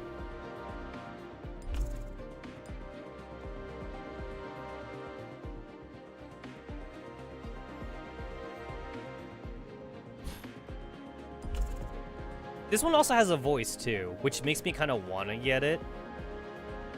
It makes me want to get it, but I don't know if I want to spend money on it though. Or spend the projections on it.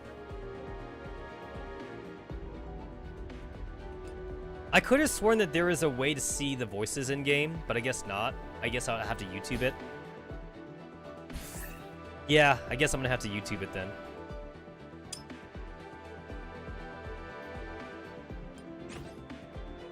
It gets me 20 tickets. Oh, this gets me 68 neuro projection shit.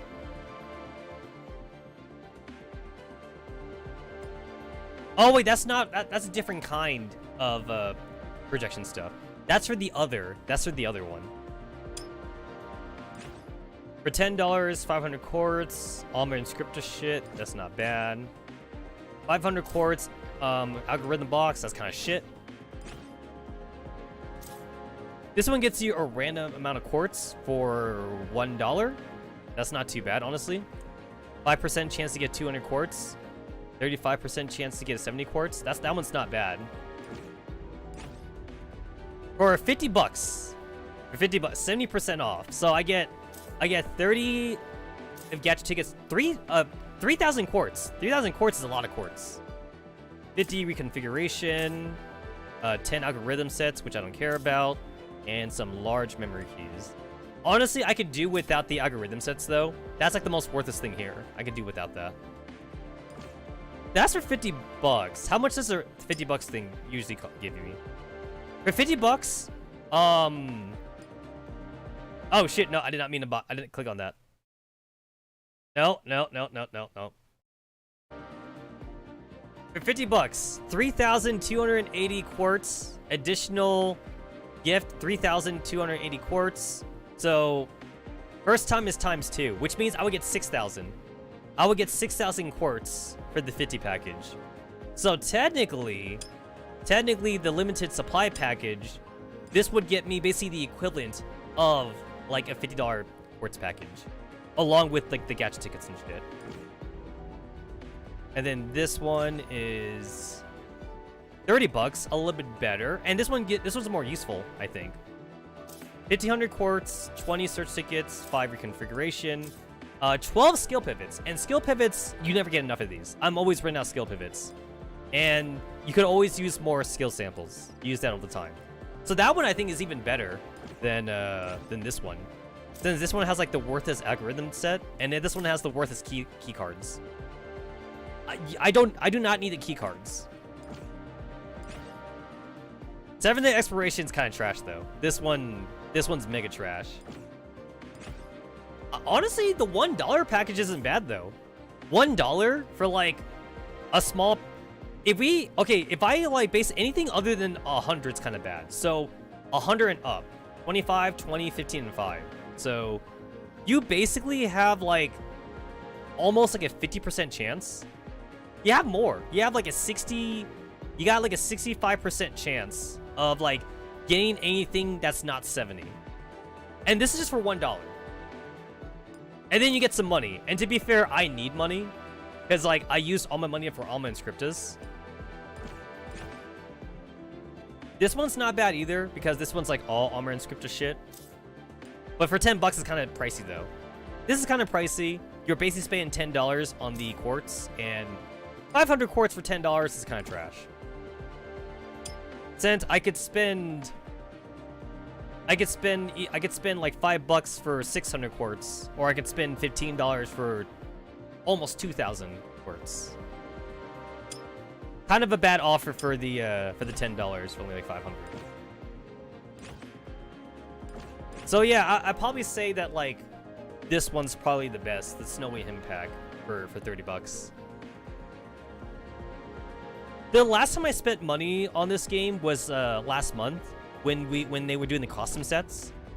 I did spend $30 on the Cinturossi costume set, and that was worth it. That was mega worth it for me.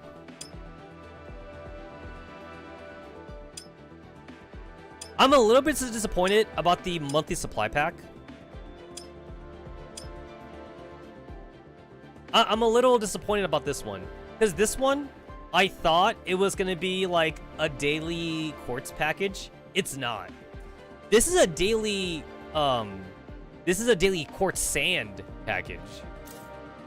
You get quartz sand every day. You only get like the one-time quartz thing one time. You get 300 quartz the first time. Yeah, this one's kind of not worth it. So far, I've been doing a pretty good job of like not overspending on my quartz sand. Because usually you're supposed to spend your quartz sand on advanced search commands. That's what you're supposed to spend it on.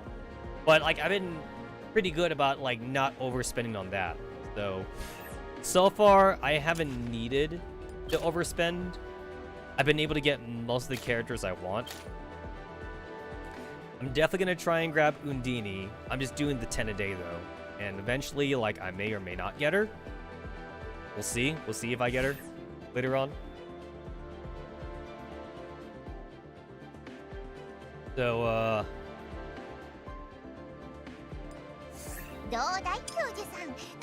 I already got the Christmas furniture. It's 520. It's 520 to grab the O certificate. And I have 3. Well, I used to have 3. I spent 1 right now on Kroku because I know Kroku's Almond script is coming. And unfortunately, I still don't have Diane. Still kind of waiting on Diane to show up. So yeah, and then like I already know that like Esphorus like isn't going to show up for a while, so I don't have to worry too much about not having enough for Esphorus. I am pretty stingy with my old certificates in this game. I'm just like not giving it out willy-nilly to everyone. Like, yeah, I can wait. I can wait.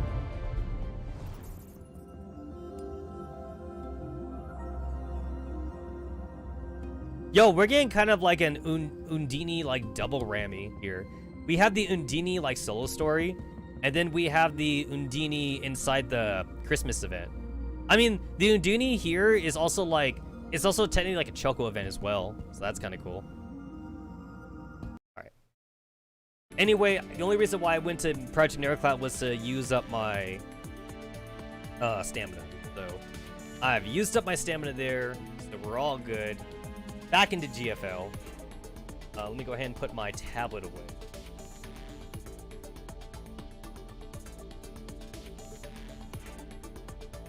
Trying to put my tablet onto the shelf.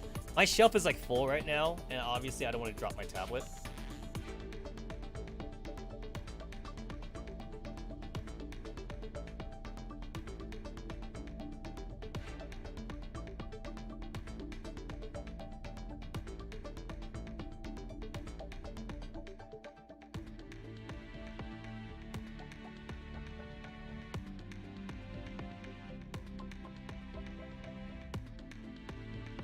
I tried not to like go off camera, but I had to go off camera, and that's just because when I go off camera, like my model like freaks out. Yeah, my model like majorly freaks out whenever I go off camera. Like, oh cool, somebody used my friend support. Who do I even have for my friend support? I kind of forget. Like 5 hearts. Let me go ahead and grab that really quick. I think I have a coalition unit with my friend support.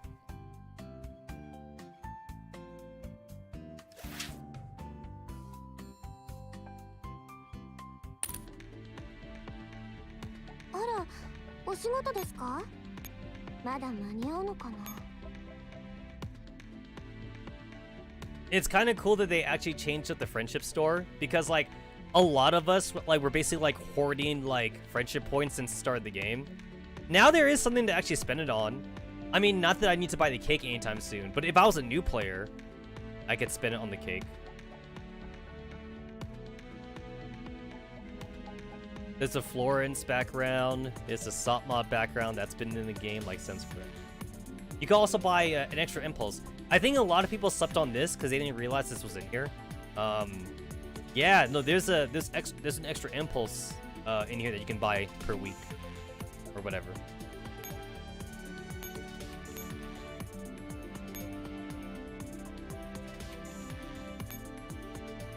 Yeah, I'm using Alchemist. And then I just have like a regular like rifle team for night battles.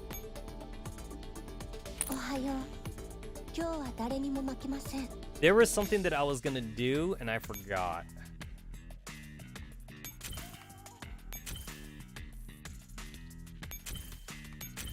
I've used 100 T-Doll contracts? Shit, when did that happen?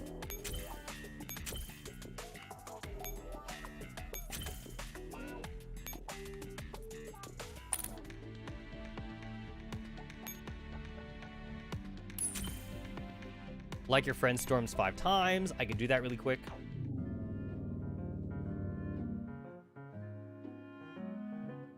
Really quick, really quick, really quick.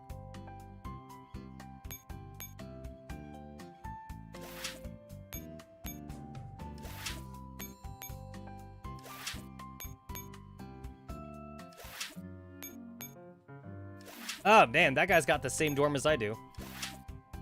Someone's got sworn the Valhalla door. That's pretty cool.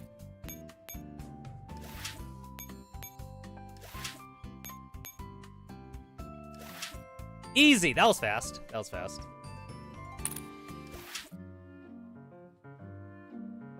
Super quick. Super quick.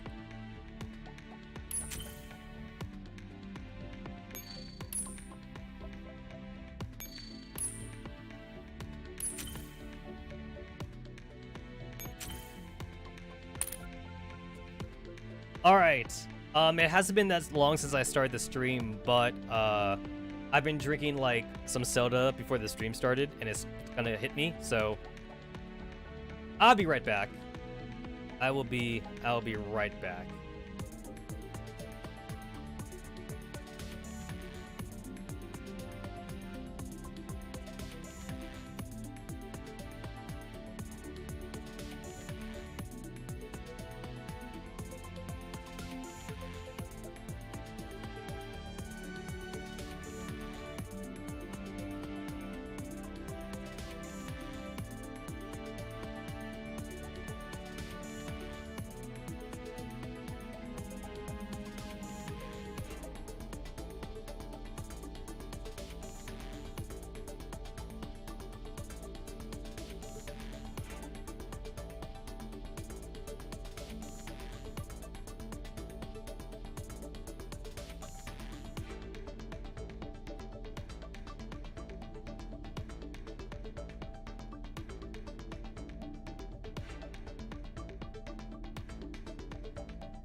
All right, we're back. We're back.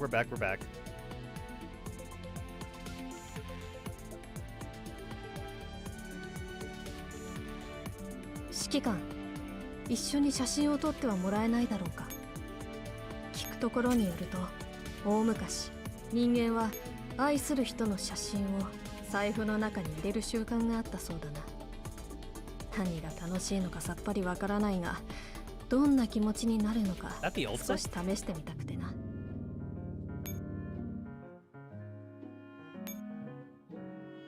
Oh, I didn't even realize that we were running all the old Christmas sets. I'm pretty happy with what I got. I got all the important ones.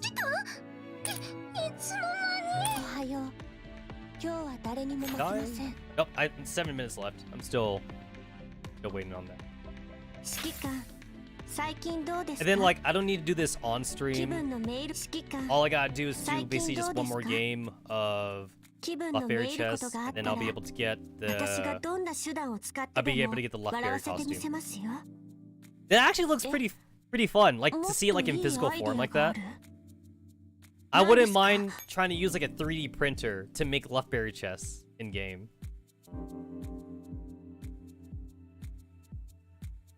I wouldn't mind trying to do that.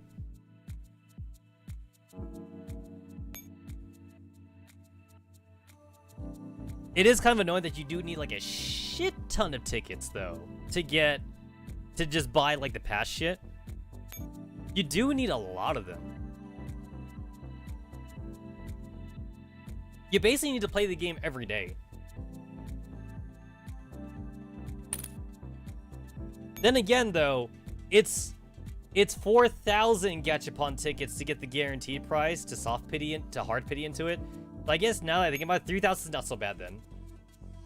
Yeah, actually, now that I think about it, 3,000 is actually not terrible at all. It just sounds like a lot. It sounds like a lot, but you need 4,500 just to even get it. The fact that I'm at 4,400 means it's not that bad then. Wait, what was that? Hold on. I like never like bothered to like check the screen fully. What's appearance? Oh, okay. Yeah, I like never checked on this.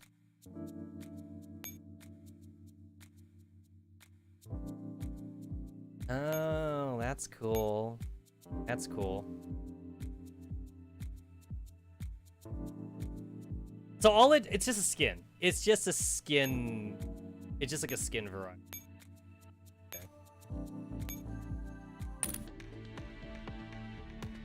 That makes me want to buy a 3D printer. It really does. All right, am I good? I think I'm good now. I did my important simulation dailies. That's at 0. That's at 0. And then I should be able to get my other dailies just from doing the thing, I think. Just from doing the event, so I don't need to do some regular ass stages for this now. So we should be fine.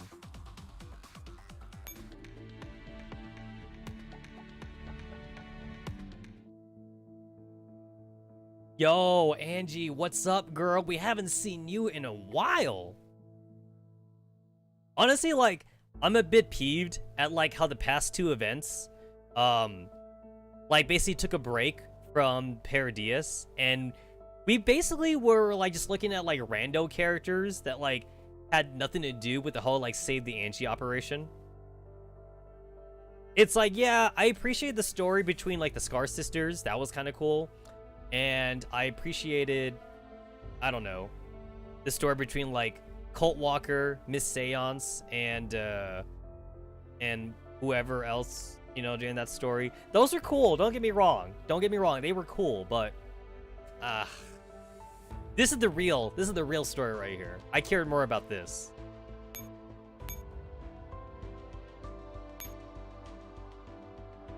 All right, so I'll put the game in hard mode, and then I'll just see how hard it is for me. Oh, I put it in nightmare. Yeah, I'll put it in nightmare mode. Then I'll see how hard it is for me. Because hard is technically the normal mode, and then like normal is easy mode.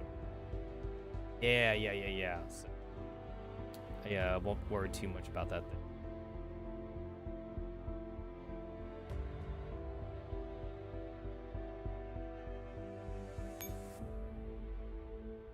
Guarantee after 777 boxes, you can get 60 supply boxes a day, basically standard. The room, lab lever, and tower. It says right here 0 out of 60, so I know how much boxes I've got. Progress 0 out of 77. Cool. All right. Vital signs. 65 beats per minute. Ah, shit. Do I want to bust out, like, my heart rate right now? Dude, do I want to bust it out? I'm tempted. I'm tempted to bust out my heart rate. Hold on.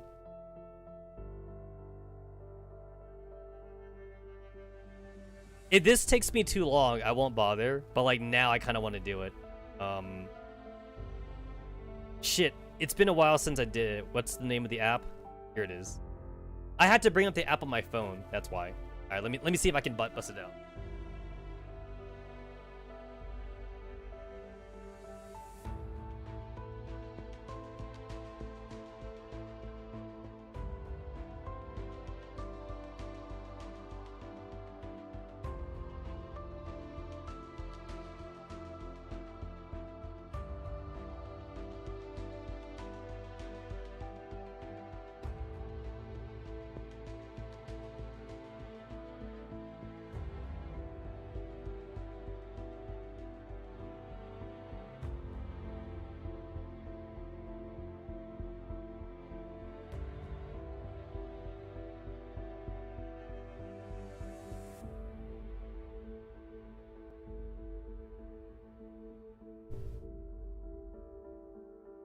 Okay, there we go. I got it. All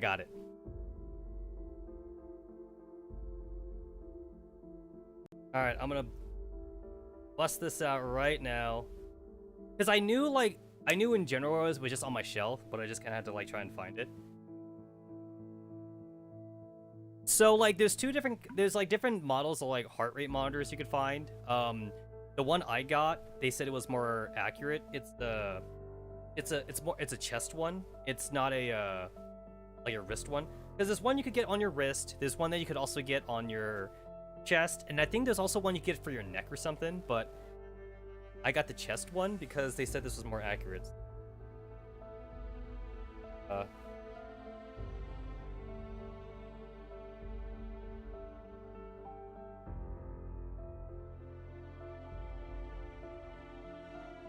A lot of people tell me, at least people that like in the community have told me that like the wrist one is probably the most comfortable one to wear, but the chest one is supposed to be more accurate. So.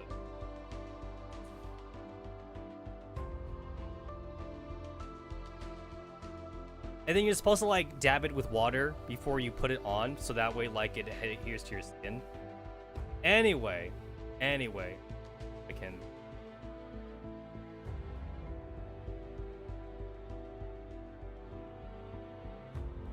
Okay, I might have to like restart the app. Hold on.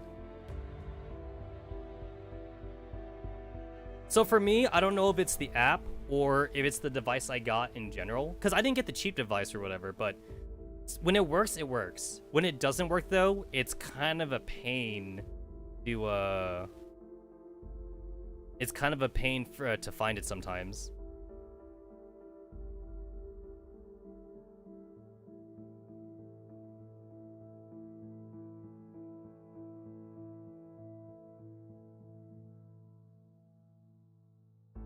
And then sometimes it like depends on like what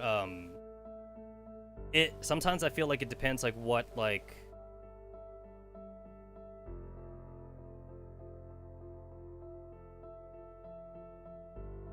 what phone I'm using, because like I have like 2 different phones.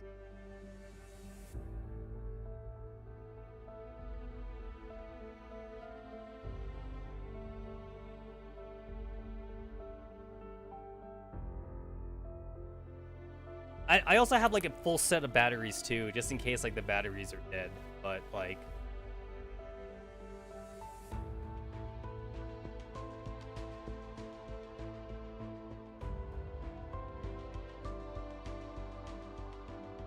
if I turn this back on.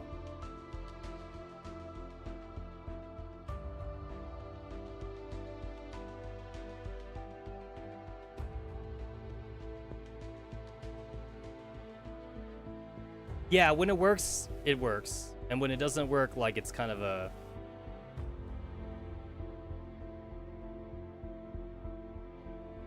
kind of a pain. I know that sometimes, like, I can get it working, like, if I, like, unplug and, like, replug in the battery or whatever. Let me see.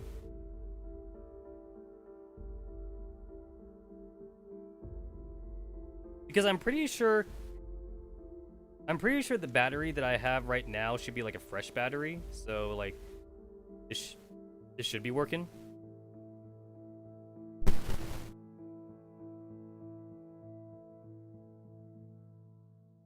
And then I just gotta make sure like the contact points are set.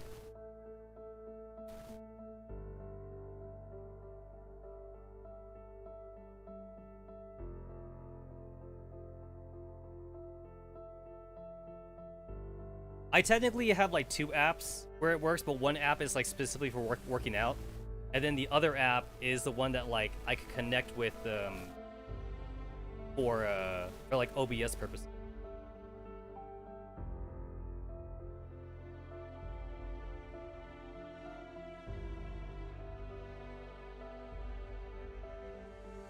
Sometimes like I also like am not sure if I'm supposed to like turn off or like turn on my Wi-Fi.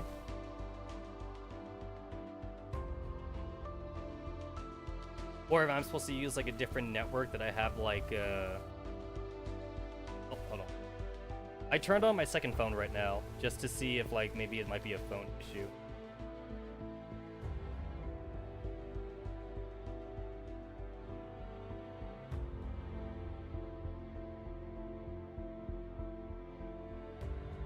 That's good.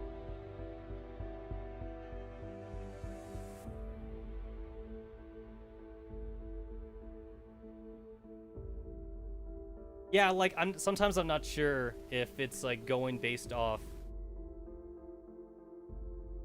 Sometimes I'm not sure if it's going based off like the phone's like Bluetooth or the phone's Wi-Fi. I'm pretty sure it's going off of Bluetooth. At least I think it.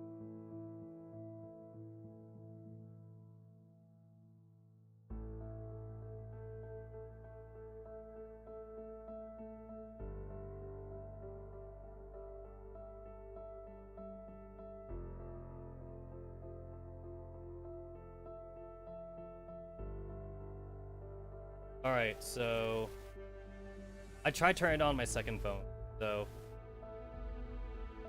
if yeah,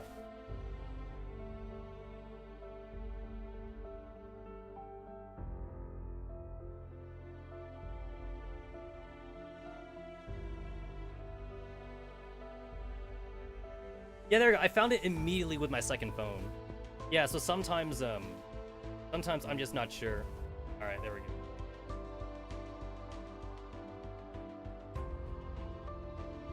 It says the battery level's at 100%. I'm actually not sure if that's the device or if that's the phone. I think that's supposed to be the phone.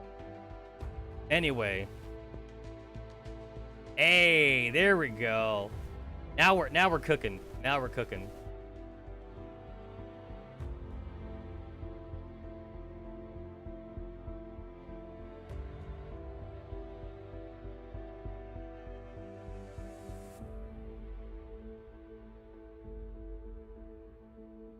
All right, Angie right now is at 65 BPM, and I'm right now at 73, 76 BPM. All right, cool. We'll go ahead and just keep this up. I'm climbing. I'm climbing. That's... All right, we good. Well, it's been a while, so we'll see like how long I can wear this while still being comfortable. Because sometimes like I'm not comfortable, so like it really.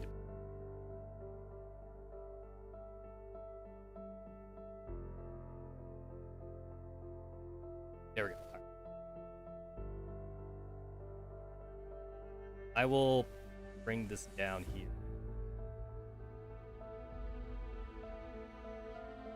Where is the... Alright, there we go. Hold on. Going to...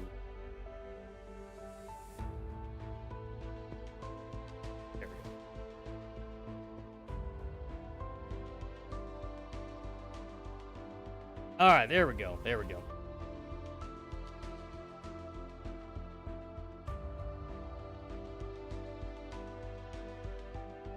Alright, cool. Alright. And it's fun. The only reason why I wanted to bust it out is so I could compare my heart rate to Angie's. Alright.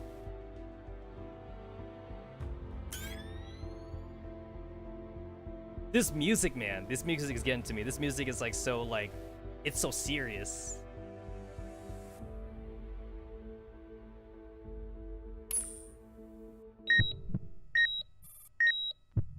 Oh shit! Oh wow. Prepare to synchronize the clocks. Vital signs, blood pressure 105/677, heart rate 65, commencing extracorporeal circulation. Simultaneously commencing procedures number 1.59 and 220. Oh wait, hold on. So like whenever like I'm in these super long like visual novel scenes, I do like to use a controller for this, not a keyboard and mouse, because to me that feels very unnatural. There we go. Okay. I just need to plug.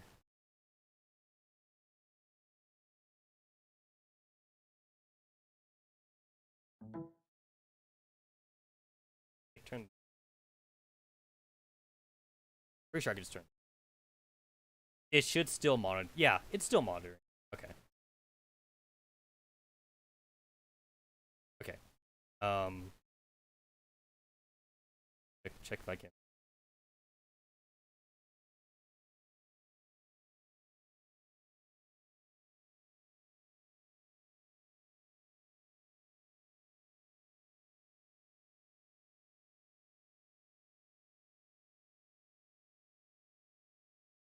Alright.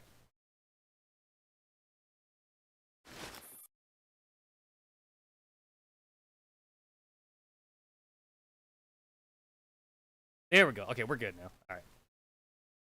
Scalpel.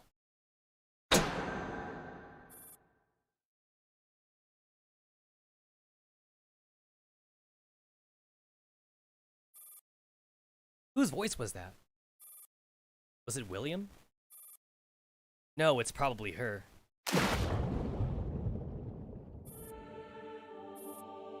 Is this the secret of Avernus then? The lake water slowly washes over her nose, making her suffocate. She doesn't actually feel it, but the despair is all too real. Is it about to begin? I'm actually kind of curious about what she was like in the past. Those were nostalgic times. I thought someone like you would be stern, cold, or how should I put this, deranged. I didn't expect you to be so... So what? So normal, like normal human being. Kind, patient, caring, and determined. You seem more like a normal human being than anyone else in a world like this. Pardon me, I misspoke. You are human to begin with. Perhaps you meant ordinary. Now, don't think about anything. Just wait patiently. I have to say, I'm a little nervous. Shh. This concept of yours is practically a miracle. Science has always been the pursuit of miracles. Like our very existence? Indeed. You just gave me the impression that I was talking to someone else. And who might that be? I once had a student who was as curious as you. We made each other a promise. A promise? Yes, a promise.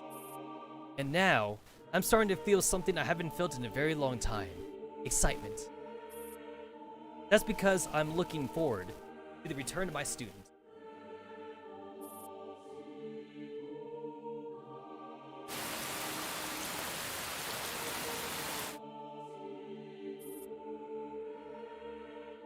Welcome.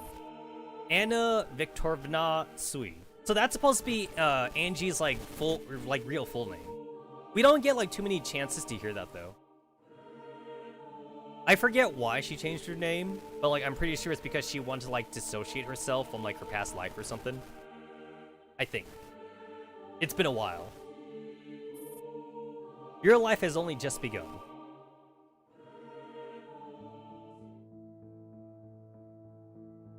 Oh, look at this. This is like so in the past. Oh, like I get it. It's like the different like versions of her.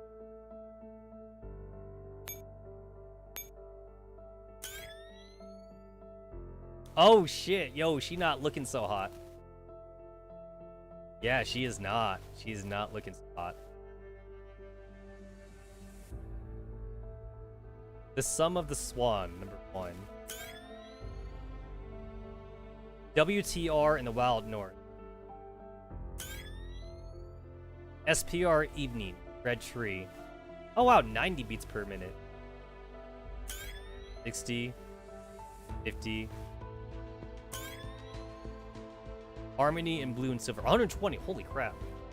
I think the only time like I even went that high on stream was when I was playing the horror game. Protagonist, Agent Angelia. Junior Lieutenant Angelia.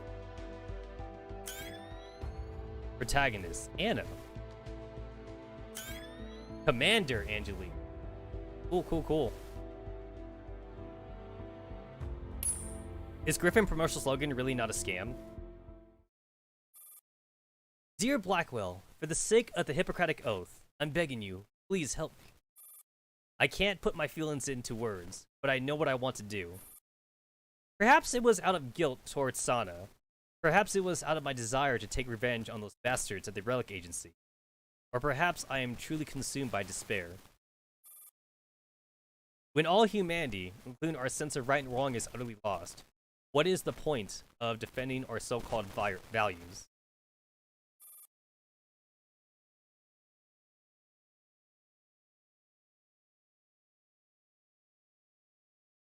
Humans have long-standing traditions in slaughtering each other.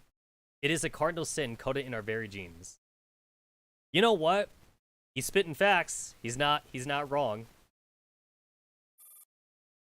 I think you're the only one in the world who can help me. Mittner Beslin, 2050.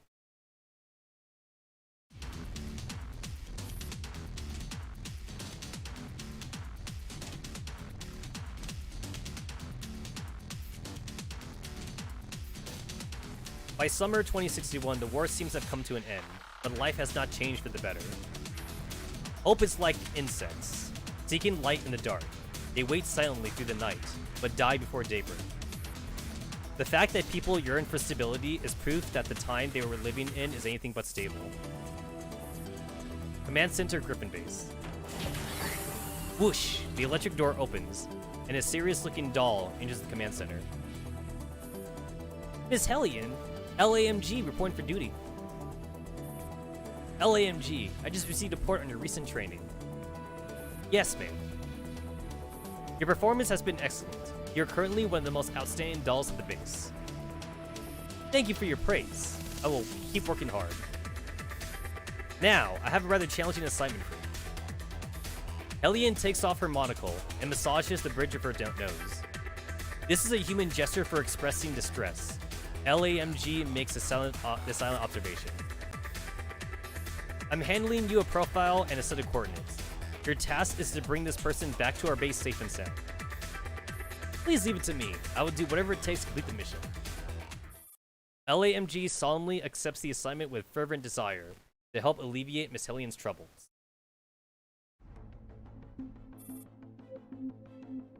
"45 minutes later, LAMG is crouching around in the corridor outside the target's apartment, observing it carefully. Due to the curtains blocking her view from the outside, LAMG cannot determine the situation instantly. Even though the door is the only thing between her and the target, there's still a way of knowing the target's status. She has tried talking to the nearby residents, but they all ran away in fright once they realized she was asking about the occupant of this particular apartment. Miss Hellion, I have reached a designated location. I am currently outside the door. The situation inside the apartment cannot be determined. Please advise." Do it. Yes, ma'am. But should I offer a gentler measures, or should I just try to be gentle first? Yes, ma'am. LAMG terminates the transmission respectfully and starts imagining how the scenario will play out in her head. Excuse me, is this Miss Anna Victovana Soy? I am LAMG, an employee of Griffin and Kagura PMC. I would like to extend an invitation to you to join Griffin as the commander. I decline. Man, it's crazy to think like how much has changed. And also, it looks like she still has her arms and legs. Looks like it. It's like, I can't tell if that's just like a knee pad that she's wearing or if she already lost her leg at this point. I mean, she doesn't seem that battered and bruised, so possibly she still has them. The woman before her seems cold and standoffish.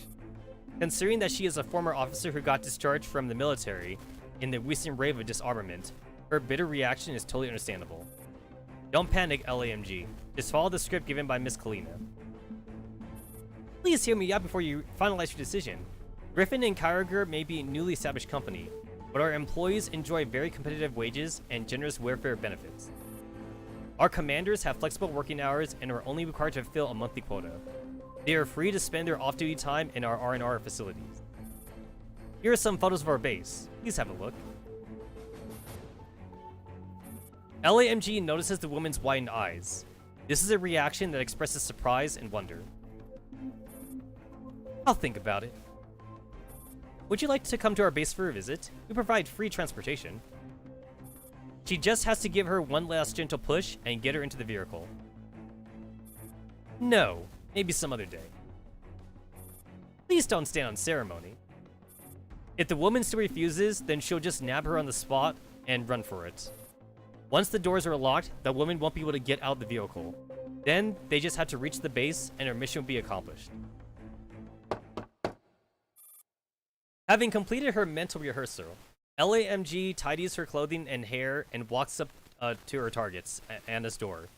She rings the doorbell politely. Excuse me, is this Miss Anna Viktorovna Soy? I am LAMG, employee of Griffin. Slam! Before she can even finish introducing herself, the door comes flying off its hinges. She dodges back and barely avoids getting hit smack in the face. Miss Soy, I believe there must be some kind of misunderstanding. Huh? The mission target is standing before her, stepping on the door that she just demolished with a sneer. LAMG can smell the pungent scent of alcohol coming from the woman, probably vodka. I mean you no harm. I am simply here on behalf of Griffin and Kyger PMC to extend an invitation.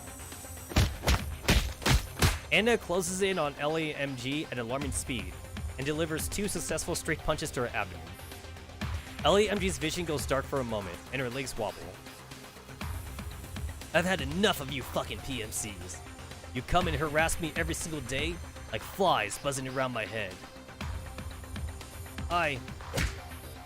LAMG gets knocked off her feet. She uses the momentum and rolls away, leaving some distance between Anna and herself. Ha! You got some skill, I'll give you that. You can still get up after taking my punches. Miss Soy, please cease your aggressive behavior. I really mean you no harm. LAMG's pleas are utterly ignored. In fact, Anna punches are thrown with even more speed and ferocity. LAMG can only keep dodging in the cramped corridor while trying to proceed with her plan. Griffin and Kyger may be a newly established company, but our employees enjoy very competitive wages and generous welfare benefits! Exclamation point. She's screaming it out at this point. Our commanders have flexible working hours and are only required to fulfill a monthly quota. Anna suddenly stops attacking. Why don't you fight back? I am a tactical doll, LAMG of Griffin and Kyger PMC. I cannot attack humans without authorization. Huh? A doll? Anna peers at her opponent with narrowed eyes under the faint light of the corridor. Where's your commander? Miss Hellion. Miss Soy would like to speak with you. LAMG turns on the projection of her communicator. Hello, Miss Soy. You're the doll's commander? Then order your doll to fight me. If that is what you want, I'll oblige. Authorization granted. Confirmed. Target restriction disabled.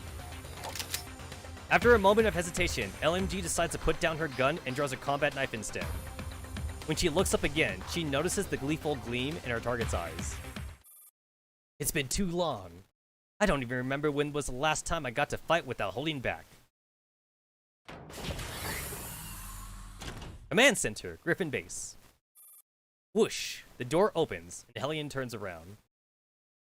Miss Hellion, I brought Miss Soy to the base. You got her? Well done. Which VIP room have you put her in? She is in the infirmary. The infirmary? Didn't I tell you to bring her here safe and sound? I'm sorry, Miss Hellion, but it was an accident. She had me completely pinned down with the real neck choke. I couldn't see where I was going and ended up falling out the window with her. When I came to my senses, I realized I'd used her to cushion my fall. I ran a scan on her. There aren't any broken bones or injuries to her organs. She is currently being given specialized care in the infirmary. Hellion takes a closer look at LAMG and just finally sees that she is covered in injury. She has also lost the use of one of her arms. Sorry you had to go through that, LAMG. Now go and get yourself patched up. Yes, ma'am.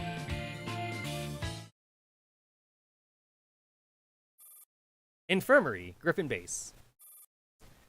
In an unfamiliar room, the air is warm and filled with the smell of disinfectant.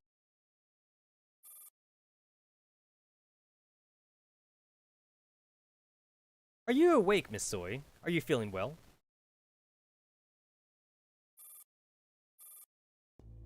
Anna tries to focus on the woman's face, but her head is still a bit woozy.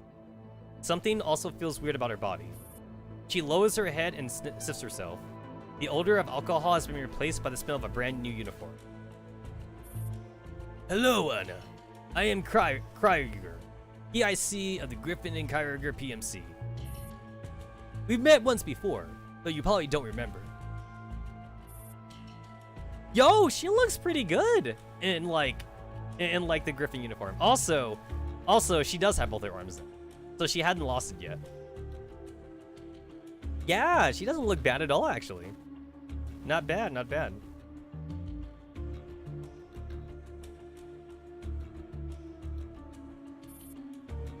My friend heard that the base was short on excellent commanders and recommended you. And so you sent someone to abduct me. Anna flashes the icy handcuffs around her wrist. We brought you here out of concern for your well-being. You do remember that my subordinate knocked you out? I just didn't see that dirty move coming. Don't rub my failure in my face. Get Anna something to eat. Yes, sir. Elian nods and leaves the room. Those dolls may not be very strong right now, but with your leadership and more technical improvements, they may be able to change the world someday. I never said I'm taking the job. We are not discussing the job. Tell me, Anna, what are your thoughts on dolls? Krieger holds up his tactical tablet in front of Anna. The profile of the doll that Anna had fought is being displayed on the screen. Bunch of ungainly tin cans. I can see that she's been trained somewhat, but she's pretty dim, strategizes poorly. Huh. She has been undergoing regular training every day, but the results still leave much to be desired. What they lack isn't training, but practical combat experience and strategic thinking. If it were up to you, how would you train them? Ha! That's not a very subtle way of getting me to talk. Just having a casual chat. No need to be so on edge. Why don't you tell me what you think, Mr. Krieger? I've seen my fair share of PMCs, but you're the first to employ mostly dolls. What do you see in these metal slags that makes you think they're worth such a large investment? That's an interesting question. Anna, from your experience, how long does it take to train a human soldier with no prior military experience to kill an enemy using an AK-12? Depends how talented the soldier is. It usually takes 3 to 6 months. Do you know how long it takes to train a doll to do the same? I don't know much about doll technology. They can do it from the moment they are created. This is their raison d'etre. I think I said that right. They are created for the express purpose of killing, but I believe they could do so much more. Those tin cans? This is just the beginning. They are the first generation dolls. Very soon, there will be a second gen, third gen doll. The potential of doll evolution is infinite. You're banking on the assumption that dolls have a bright future. What if their development is impeded? Theoretically speaking, dolls are immortal. Even if their development is impeded, it would not disappoint me. Immortal? Please come in. Hello, Mr. Krieger. Hello, Miss Soy. I brought your lunch. You're the one who... How may I help you, Miss Soy? No, nothing. The smiling doll leaves the room after putting down the food and cutleries. Elian comes in afterward. She isn't the doll who fell out of the building with you, just another unit of the same model. In case you're wondering, that doll is undergoing repairs and maintenance of the repair bay. She will be fine in no time. Dolls don't currently have the ability to pass on memories, so losing any of them in battle is still a big problem for us. But there will soon be technological breakthroughs in regards to doll memories. Anna says nothing. She gazes thoughtfully at the doorway through which the doll just left. Won't that doll begrudge me for how I treated her? No. Why? It's how they're designed. Huh? Don't tell me dolls are designed to be benevolent and forgiving of all evil. Unlike humans, dolls are created with a fundamental command that compels them to be loyal to their commander. The command is absolute. You'll never have to worry about being betrayed by a doll on the battlefield, Miss Soy. You looked me up pretty thoroughly. Hellion places an employment contract on the table. You may find the work underwhelming, but at least the pay is decent, and the hours are flexible. I know you have your own problems, and I do not intend to pry into them. Griffin is not a rigid workplace. All I care about is if you can do your job well. Where you go after work is your business. Hellion pushes the contract towards Anna. I hope we have communicated our sincerity sufficiently. Anna tears her eyes away from the doorway and looks down at the contract. She chuckles quietly and finally nods. Alright then. Since her arm is injured, she has to remove the cap of the offered pen with her teeth. She is just about to sign her name on the line when... One moment. You're not going to add more terms now, are you? No, but for the sake of security, I recommend that you take on a new name. Just think of it as your alias at Griffin. Anna tilts her head and peers down at her own reflection in the glass. She looks gaunt and haggard, with her sunken cheeks, but there is a menacing gleam in her eyes, just like the legendary. Abaddon. Commander Abaddon. How's that? That name does not suit you. You promised you wouldn't meddle in my personal life, but here you are meddling. Anna snickers at her own diabolical reflection. Then call me Angelia. Yo, that smile is so fake. Yeah, that's super fake.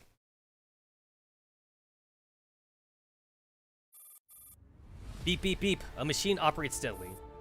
A woman is standing next to the slumbering test chamber, her dark hood helping her blend in with the stillness in the room. Her withered fingers leaf through the pages of the test subject's file, casually until a girl dressed in white hurries over. The data from the subject's scan have been compiled. Please take a look. Right.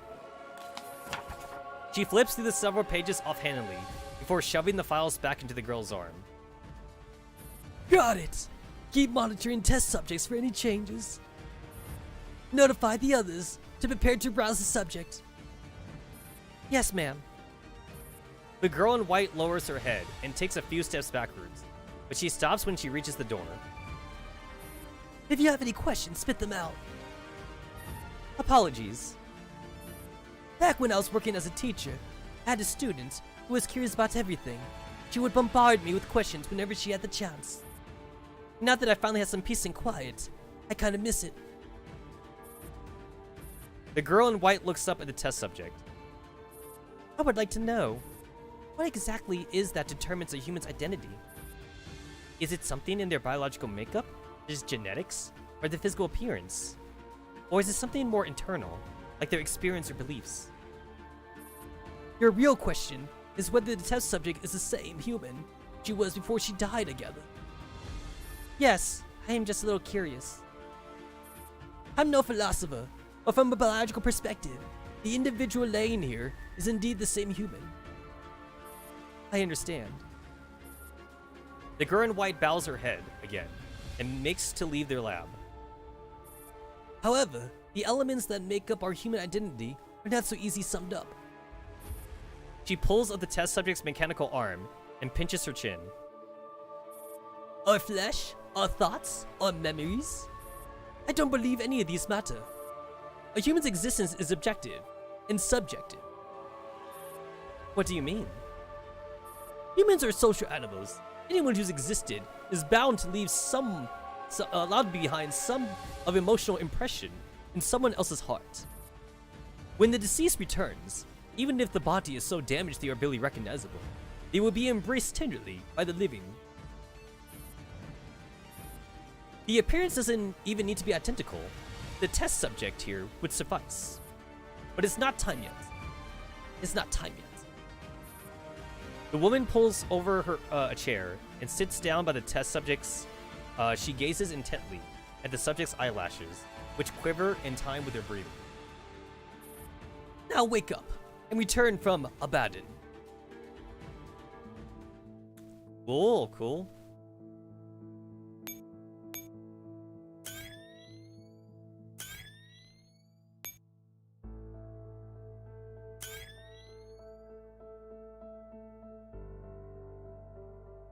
it's like I don't know if like this should be the order that I read them in, or if it's just like going by like historical crap or something. But I'm just gonna do this in a line, honestly. To me, like, it'd be a little confusing to try, like, just go to, like, each timeline differently. So, I'm just gonna, like, just beep, beep, beep, beep until I get to a fight, and then beep, beep, beep until I get to a fight.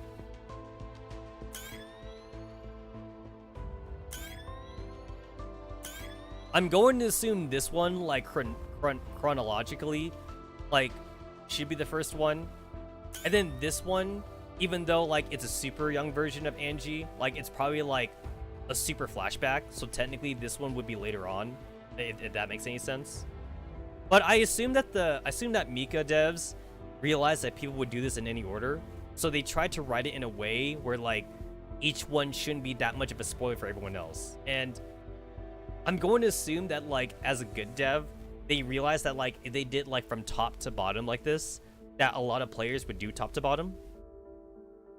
Obviously, some players would deviate, or whatever like that. And if they truly cared about, like, doing this in a certain way, then... yeah, like, if they cared about doing this in a certain way, then, like, they would just not even give me the option to do any of the other timeline.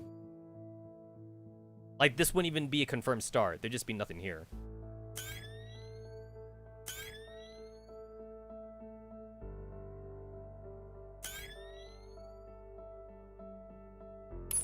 Commander Abaddon, what an impressive name. How long has it been since he was awakened? He does not know. Perhaps it does not matter.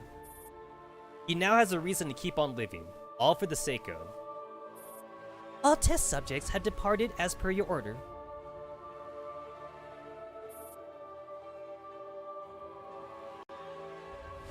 Yo! He low-key kind of reminds me of Python from Project Neurocloud. I mean, like, it's not quite the same, but, like, he definitely reminds me of Python. Wait, is that Light? No. No. They buried Light. The only reason why, like, I'm even entertaining the idea of it being Light is because of the hair. Like, the hair color is, like, the only reason I'm even entertaining the idea. It's not. There's no way it's Light. Unless they fucking, like, went grave robbing, like, after Light's funeral or something. The screens are showing live feeds from the POV of the test subject carrying out the infiltration. Crack. Even the sound of them stepping on twigs can be heard clearly in this room. Then I shall take my leave. The girl in white is the newest model at the base, but she never dares look him in the eye. Not even once. Why? Is he really so terrifying? He wants to look into a mirror, but then he remembered too late that he has smashed everything with the reflective surface. There's nothing he can do. He feels a scar on his face and his cold fingers, then traces the crisscrossing sewn-up seams down his neck and collarbone. Captain Gunladi, we have reached the coordinates. Proceed with the infiltration and gather intelligence on the targets. He swivels a chair to the right, revealing the patchwork corpse slumped on it with a plush toy in its arms. Just you watch, brother. You know what? I kind of can't tell if he's cross-eyed or maybe he's not cross-eyed, but like he has just robot eyes instead. Oh no, he's not cross-eyed. He's looking downwards. Yeah, he's looking like down to like the right, or he's looking down to his left, but he's looking down to my right. This fantastic show is about to begin. The test subject has successfully bugged the facility. Commander Novikov, your supplies have all been dropped off on rack B1719. Please look through them and confirm that everything is in order. Yes, I see them. By the way, has Commander Angelia received her supplies for the month? The man who was casually straightening the corpse shirt collar suddenly turns his head and stares sharply at the screen. Sorry, but I cannot divulge any information regarding another commander's personal matters. Alright, so yeah, we're obviously still in the past. So there's no way it's light. But for some reason, like, I saw the hair, and the hair made me think of light for some reason. And also the fact that light's supposed to be dead, so like, I was thinking like cyborg light. But yeah, obviously not. Obviously. Tch, what a knucklehead. Then I'll just have to ask Commander Angelia myself. Angelia. The man grins. His flat laughter echoes throughout the spacious room. Found you. The sound of intense gunfire is pervasive, even in the dense forest in midsummer, resounding through the thick foliage. Lying in the grass on her stomach, LAMG turns uneasily to look at her laid-back commander. She is currently lying on a hammock, dozing off peacefully. Why aren't we attacking? If we wait any longer, there won't be anything left to do other than clean up the corpses on the battlefield. What are you grumbling about, LAMG? Nothing. LAMG has been serving under Commander Angelia for several years, but she still can't make sense of her. Like right now, LAMG is so anxious she is finding the urge to pace back and forth, but Angelia just turns on her hammock and dozes off again. After much hemming and hawing, LAMG finally decides to say something. Commander? Isn't it time we moved? The other teams have already engaged the target. Give it a little longer. Yes, ma'am. LAMG can only swallow her gripes and instructs her other teammates to keep waiting. Say, have you completed the memory integration? Huh? Oh, you mean organizing the neural data across units of the same model? All neural data has been integrated, and some duplicate and redundant data have been deleted. Then you should remember the first time we met. You mean that time when I jumped out the window and crushed you underneath me? You mean that time when I cornered you and made you so desperate that the only option was to jump out the window and drag me along with you? Oh, falling from that height is no problem for a doll. I was rather surprised that you came out alive.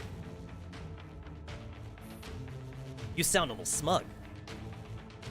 Well, you're a legend at the base, even though you don't seem to take anything seriously and rely on nothing but your sheer dumb luck.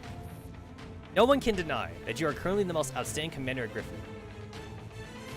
So, you're the one who spread all the rumor.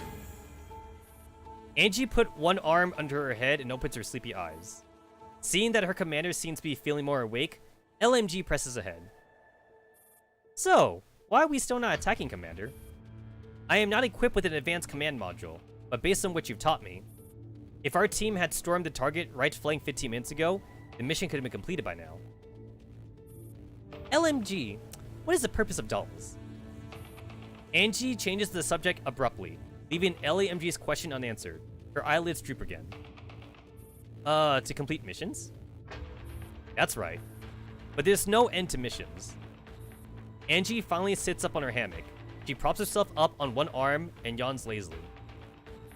The more challenging training exercises you complete, the more you improve in your skills.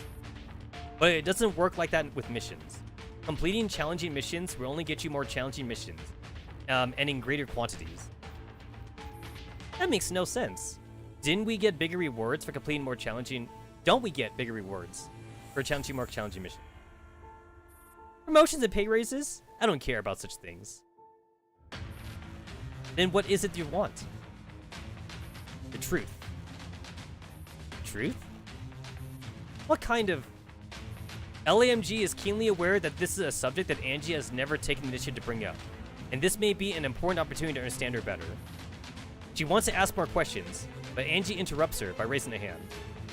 She looks into the distance at a slowly rising smoke, and finally gives the order to attack. Send them out. Coordinate with the teams fighting on the flanks, and attack the target from behind. Yes, Commander! LAMG jumps out of the bush with excitement, and then she stops abruptly. What's the problem? Commander, can we continue the conversation when I come back? Get the hell out of my sight. Yes, ma'am. LAMG and her teammates disappear into the dense woods and join in on the cacophony of gunfire in the distance. Angie rolls out of her hammock and steps into the soft soil, covered in a thick layer of fallen leaves with bare feet. After having a good stretch, she finally accepts the comms request that has been pending for a while. Reports. Hey! Yo, chapter 0, baby! I mean, this is like chapter -1 or something. Like, this isn't even chapter 0. Yo, it has been like a hot minute since we saw like pre-Digimind M4A1. Especially like back when she had such a timid personality. Like, this is like cinnamon roll M4A1.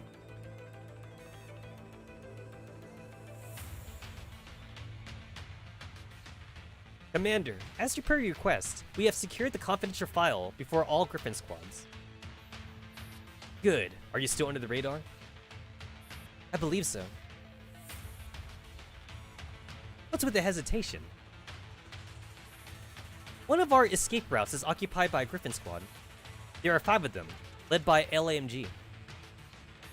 You have intel on them, so what are you afraid of? Go ahead and make your move before they spot you. But... Huh? We are from the same base. How could we attack our allies?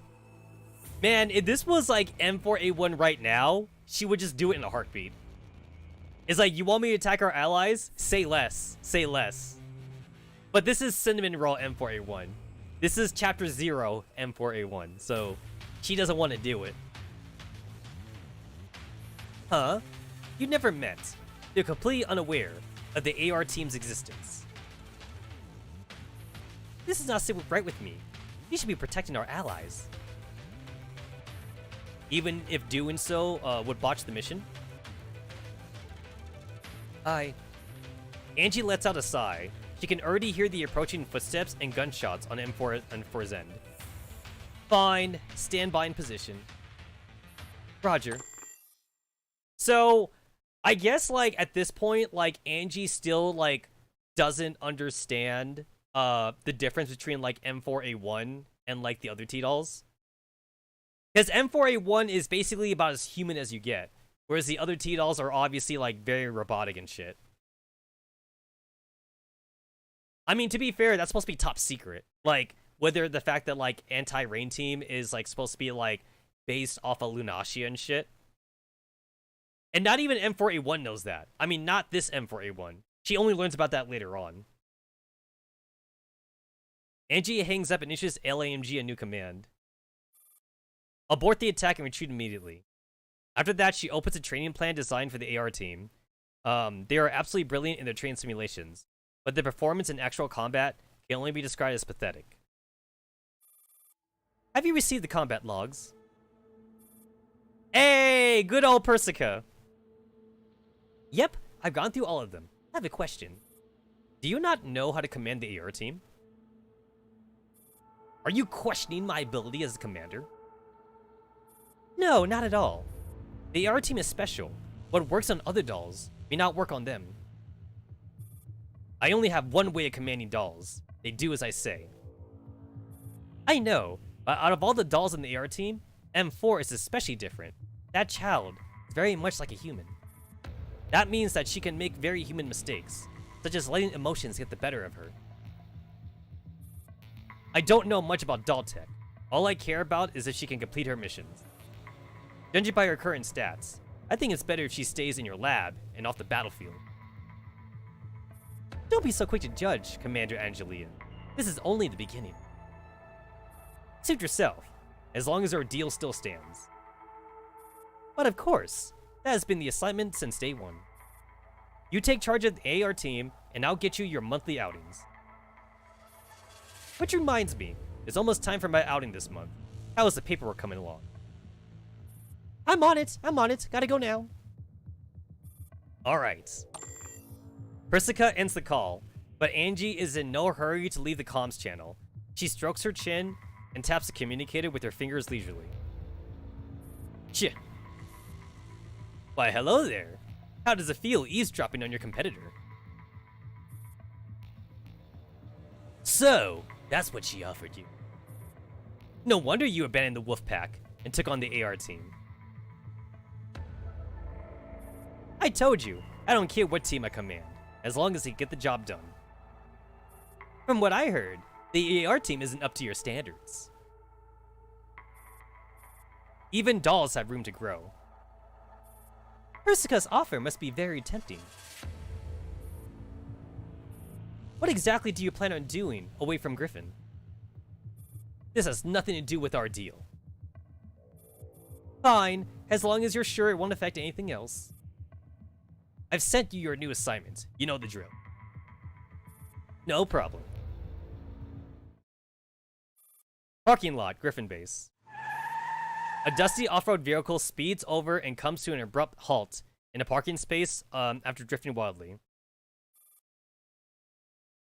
So honestly, this kind of reminds me of the Clotho story in PNC, because Clotho's story in PNC, like, it does show that they have like non-combatant T-dolls out in the field. So Clotho was a shit, I forget like what they called her. So Clotho was basically like a corpse digger, or like she was a corpse bringer, I should say. And then G36, or I should say Centerossi. So Centerossi was a cleaning doll, but she was also a combat doll too, because she had a firing control rod in her. So Centerossi, or G36, and Clotho were sent to the same base. Clotho's job was to use her coffin to get bodies out in the field and bring them back to base, hopefully to like revive them. But usually whenever Clotho grabbed a body, they were either like half dead already, or they were already dead. So Clotho would just grab soldiers that were just already dead and bring them in for burial. And then Centerossi always cleaned the base, but Centerossi at least was a combat doll though. So Centerossi was G36 back then, and Centerossi could have a gun. But Clotho did not have a gun though. But like this does bring an interesting question though of like non-combatant T-dolls out in the field. So far we haven't seen that much non-combatant T-dolls like in Girls Frontline. We did see like a couple like rando bots though, but like not like waifu like non-combatant dolls though. Not that much of them. Say, Commander, can we get more challenging missions next time? We've been loafing on the job the entire time. There's nothing to brag about to our colleagues. Angie opens the vehicle door expressionlessly and takes a deep breath of the fresh air. I have a challenging mission for you, alright? Please go ahead. I promise I'll complete it. Retake your driving test. Huh? Angie gets out of the vehicle. A hand grasps her by the shoulder before she can even find her footing. Commander Angelia. Huh?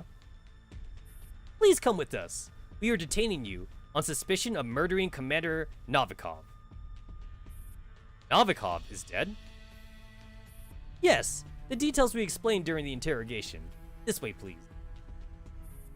Let go of the commander. LAMG exits the vehicle and throws herself in front of Angie. LAMG, return to your dorm and stand by. But I'll buy you the drink I owe you some other day. Yes, ma'am. LAMG moves out of the way reluctantly and watches as Angie gets taken away. Angie moves further and further away until her figure shrinks into a small, unrecognizable black pixel in LAMG's eyes. But she keeps on looking, as if praying for a miracle that would not happen.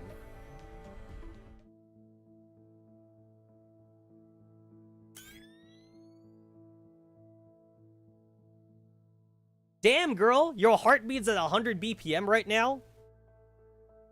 Mine only gets that high when I'm playing a horror game.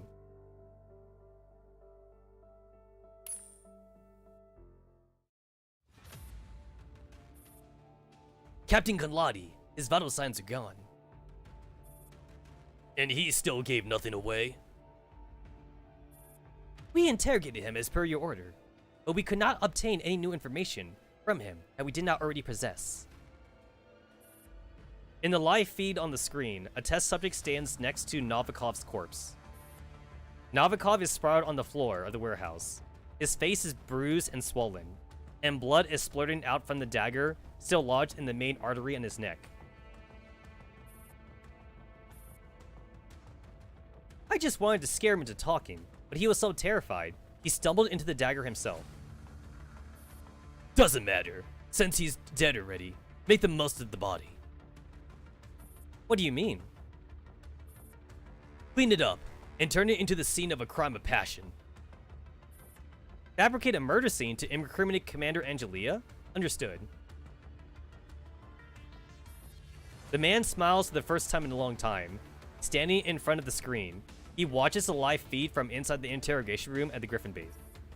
Since access to the surveillance system is gained via hacking, the picture is a little blurry and flickery, but he can still make out Commander Angelia and the anger on her face. Just stay there like a good girl. I'm coming for you, Angelia. He caresses the blurry face on the screen with his fingertips. A sharp and abrupt pain flashes from his right temple to his brain. Tch! He presses his buzzing head against his hand. The neural stabilizer on his right temple, which is covered by his hair, has come loose again.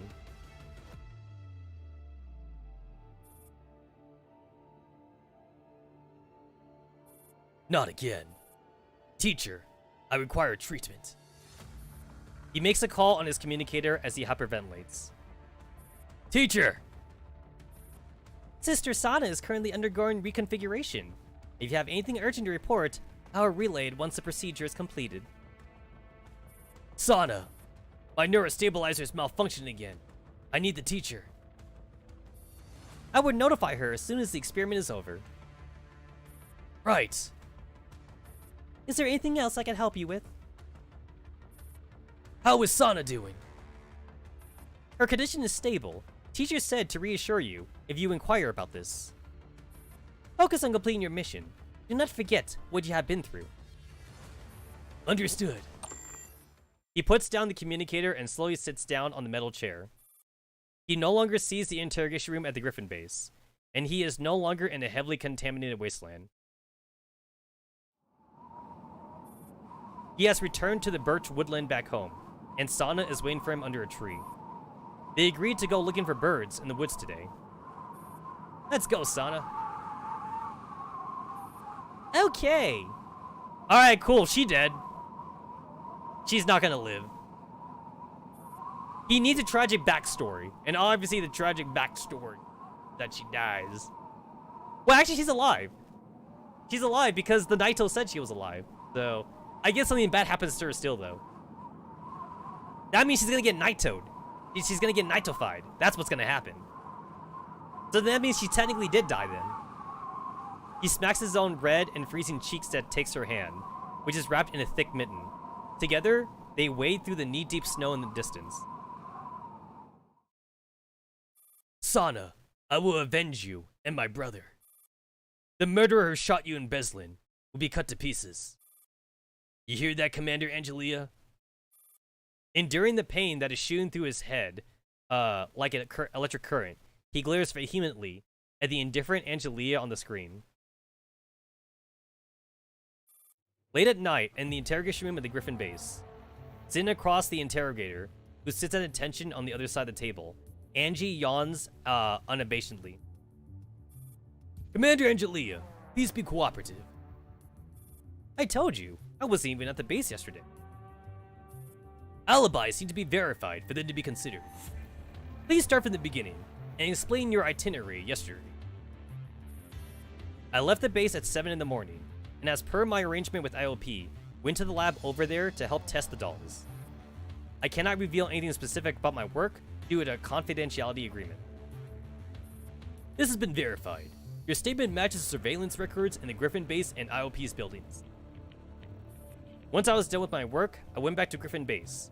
That was about 10 in the evening. Let me go over this again. You left the Griffin base at 7 a.m. yesterday to run the test for IOP. Then you returned to the Griffin base around 10 p.m. to complete your work. Is that correct? Yes.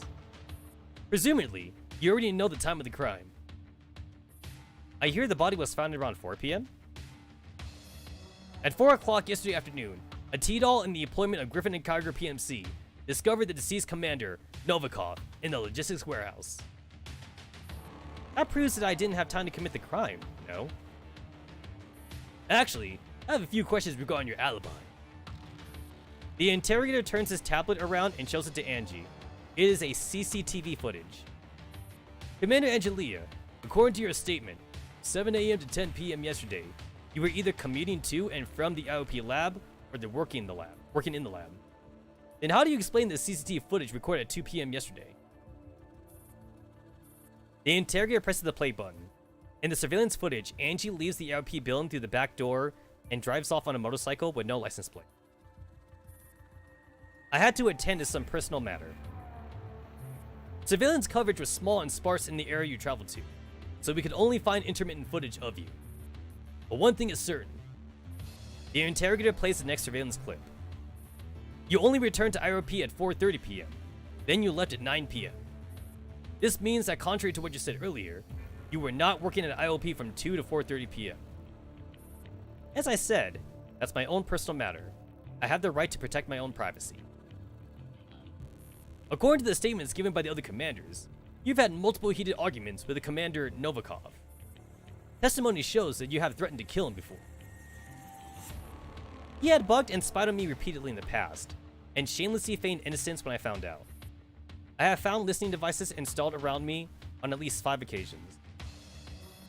But you didn't have proof that he was the one behind the bugs, so Griffin decided not to pass judgment on him. He always did a clean job. He was no amateur.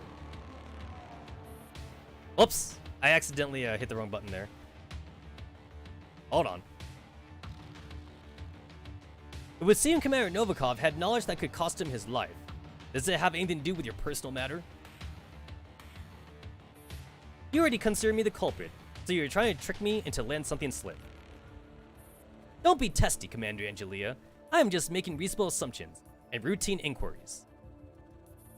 Novikov's death has nothing to do with me. He was no more than an irritating fly to me. I have more important things to do than worry about being harassed by a fly. Your personal matter seems to be quite the priority for you. Let me say this again. Angie's patience has reached its limit. My personal matter is completely irrelevant to this case. Besides, I have an alibi. Your alibi cannot be entirely verified unless you're willing to explain the missing link. Angie clenches her fist and fights the urge to punch this man's aggravating face. Taken in Angie's silence, the interrogator turns a desk lamp and shines it directly into Angie's face. Piercing light makes her narrow her eyes. I see that you're determined to make this difficult. Perhaps you have your own reasons you cannot speak of, or perhaps you're just putting on some last-ditch resistance. But whichever the case, I'm sorry to inform you that until your innocence can be proven, you will be stripped of your duties and confined to the Griffin base. Any attempts to leave the base will be considered abscondment. If you have no further questions, that is all for the interrogation today. LAMG paces uneasily along the quiet corridor. A piercing white light is shining through the window on the door of the interrogation room at the end. It has been 8 hours since Angie went inside, and does not look like she is coming out anytime soon. The other commanders only had to go through some perfunctory questioning. Why are they turning up the heat on Commander Angelia? The interrogation room door opens. Commander! LAMG? Didn't I tell you to stand by at your dorm? I was worried about you. Oh no, this music. Yo, this is the sad music. I'm fine. Angie appears nonchalant, but LAMG notices her tightly clenched fist, which gives away her suppressed rage. Were they hard on you? No, don't worry about it. Let's go.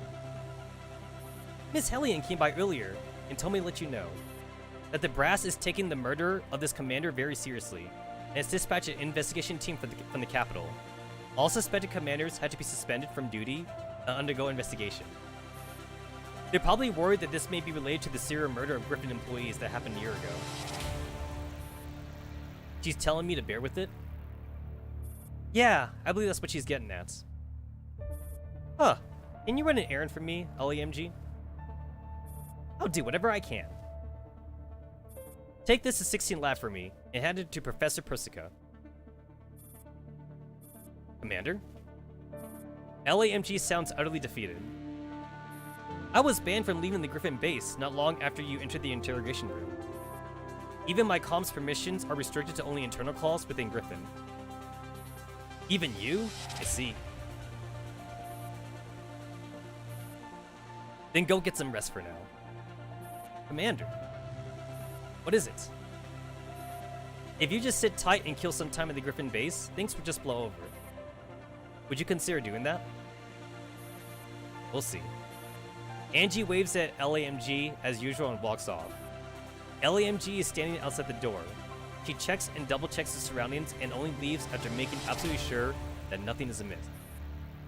This is the first time she's seen Angie looking so grim. On the other side of the door,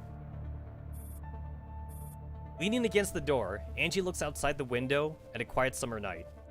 She can only hear the continuous chirps of insects, rising and falling like the breath of the night. Damn it, I'm so close. Angie slumps on the floor weakly. The cries of the cicadas sound especially loud in the silent room.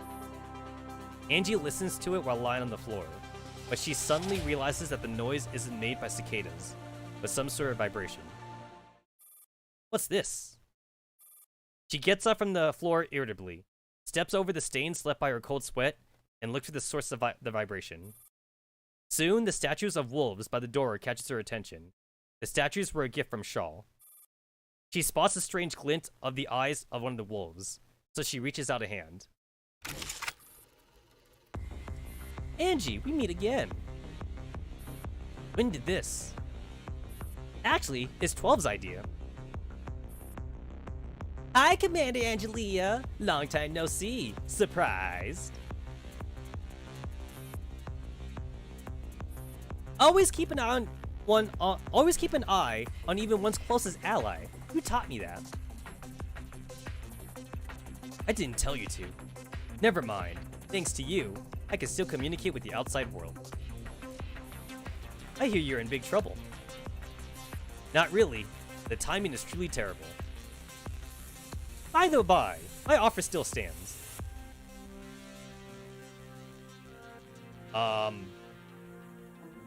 Gamepad was disconnected. Okay, I was like, what the hell?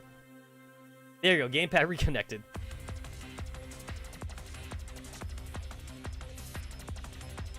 You desperately need to get out of your current predicament and continue your quest, don't you?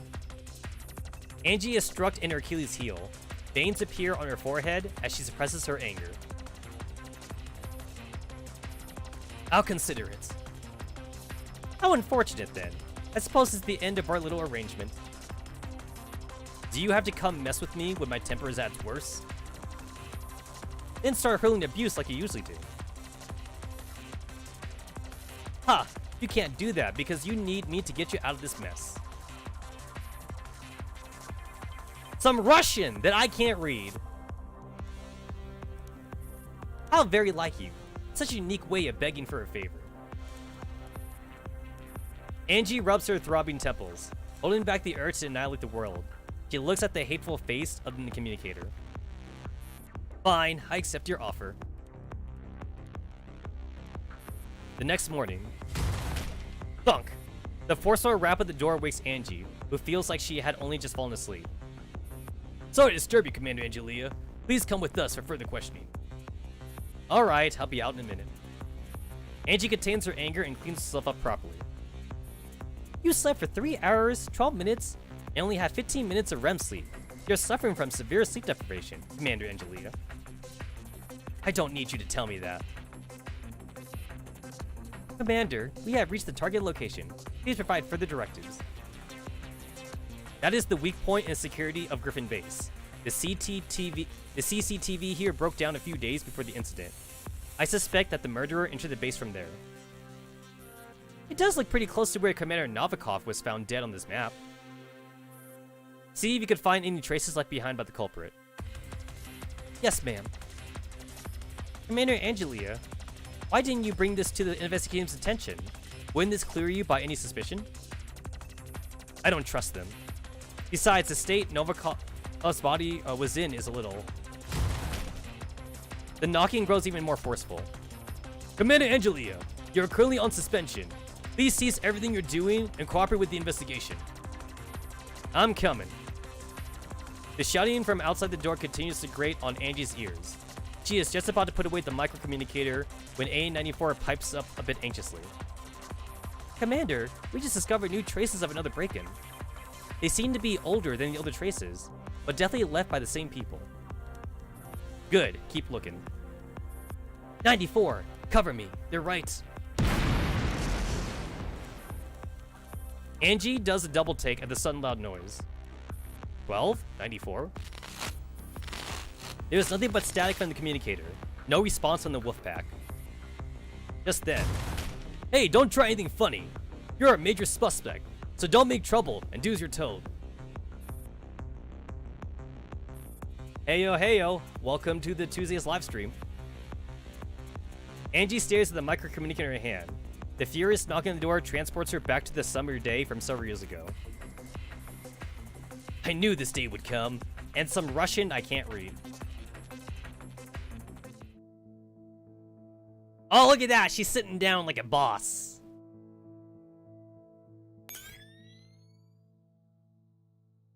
Who in their right mind would come up with the idea of hiding stuff in the eyes of the wolf statues? Yo, Angie's heartbeat is 120 BPM. My heartbeat is only 80. I'm only in the 80 BPM. So Angie is clearly stressed out right now.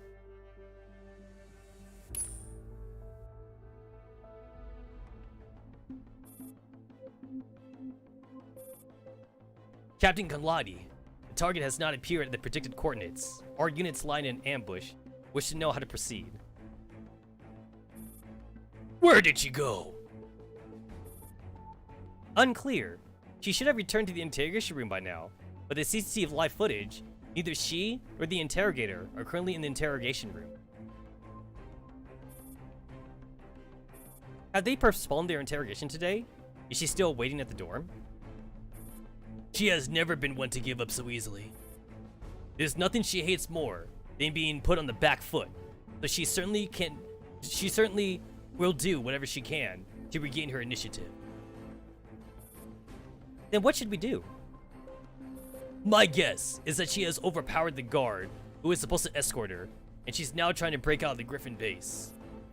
Tell the ambush team to search for signs of a breakout around Commander Angelia's dormitory. Yes, sir. Good thing you're familiar with the target, Captain Gunladi, or we would be utterly lost. The test subjects exit the room, leaving him alone with his thoughts. Familiar? Why? In a deserted corridor at the Griffin base, LAMG hurriedly towards Angie's dormitory with a cup of coffee in the hand. Having my movement restricted is such a pain. I can't even go to the grocery store for some vodka. Good thing I managed to sort something out at the cafe here. LAMG looks down at the coffee she is holding. A whiff of vodka can be detected amidst a rich aroma of the coffee. I hope this will make Commander feel better. Anxiety drives LAMG to quicken her pace. She can almost picture Angie right now. The once high and mighty Ace Griffin commander has her rights taken away because of some strange, unfounded accusation, and is now confined in a small apartment. LAMG can only lament her superior's misfortune. Angie's dorm is just around the corner. LAMG lengthens her stride and marches towards the familiar apartment. No, I did not. So I decided to go from top to bottom. I do understand that the schoolgirl, Angie, would probably come chronologically first, but I decided to go with what order the sprites were in. So the Griffin Commander sprite was first, so that's why I decided on doing. I also thought about whether or not I want to do 1, 1, and 1. So it's I do one Angie, and then I'll do another Angie, and then I'll do another Angie evenly. I thought about doing that too, but I prefer to have the sense of continuation, so I'd rather just do one at a time, even if it's slightly out of chronological order. I thought about it like in the way like Mika would have developed it too. Like, here's the thing. If Mika wanted us to go about it in a certain order, then we wouldn't even have the option to do it in any order, right? Like, you could do it in any order. Like, you had the confirm start button right there. So, the fact that like it's open, Mika would have, I mean, as a good developer, like a good developer would realize that like if they give the player the freedom to do it in any order, then they could do it in any order. So basically, like, I kind of like overthought it, and I'm just like thinking like, well, if I look at it from top to bottom, I assume that maybe the devs might have thought people might do that. And then they also probably thought that people would probably do it in chronological order. And then they also thought about if people would just do it like randomly or whatever. So I assume that they would have written it in a way that wouldn't be too bad, like no matter what order I did it in first, despite it like not being chronological. So I just decided based on sprite order. Since again, if Mika wanted me to do like the schoolgirl one first, then they would have forced me to do the schoolgirl one. So I just didn't do it then. So Griffin Commander was first because she was the first one, or at least from the top, she was the first one. As she gets closer, she soon realizes that the door to Angie's dorm is not shut tight, and is completely dark inside. Commander? Her instincts compel her to load her weapon, but she then remembers that she is no longer authorized to carry ammunition. She has no choice but to hold onto the coffee with one hand and her combat knife with the other, as she carefully pushes the door open and enters the room. A handful of the guards she saw yesterday are sprawled around the doorway, unconscious for the time being. LAMG looks around the apartment in shock and finds Angie in the living room, pinning one of the guards to the floor with a knee and searching him. LAMG, you came. Commander, what happened here? Isn't it obvious? I knocked them all out, and I'm now picking up some decent weapons to stage a prison break. Come here, your turn. Angie stows away the pistols and stuns batons she finds on the guards and gazes at LMG, who is standing at the door still dumbfounded. What do you mean it's my turn? Don't be scared, it's just for show. Otherwise, they'd think you helped me escape and make things really difficult for you. Hold on! What? What am I supposed to do once you're gone? A new commander will come along. No, I'm staying with you. Angie walks up to LAMG and glares at her balefully, but LAMG refuses to back down. Do you know what will happen to you if you leave the Griffin base with me? Become an outlaw who's constantly wanted and pursued? I don't care.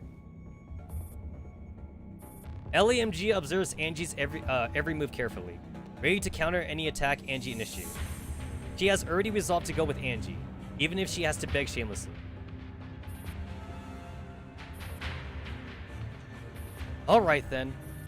You can come with me, but you must first disable your Griffin idol identification signal, or we'll be spotted a mile away. You actually agreed? Sure, no problem. How do I do that? Enter at level 2. Hurry.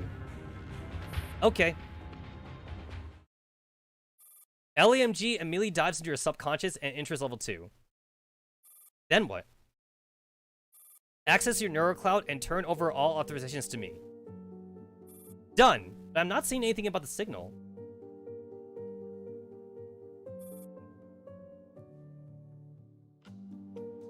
Beep. Before LMG can finish her sentence, her neurospace starts flashing a red alert.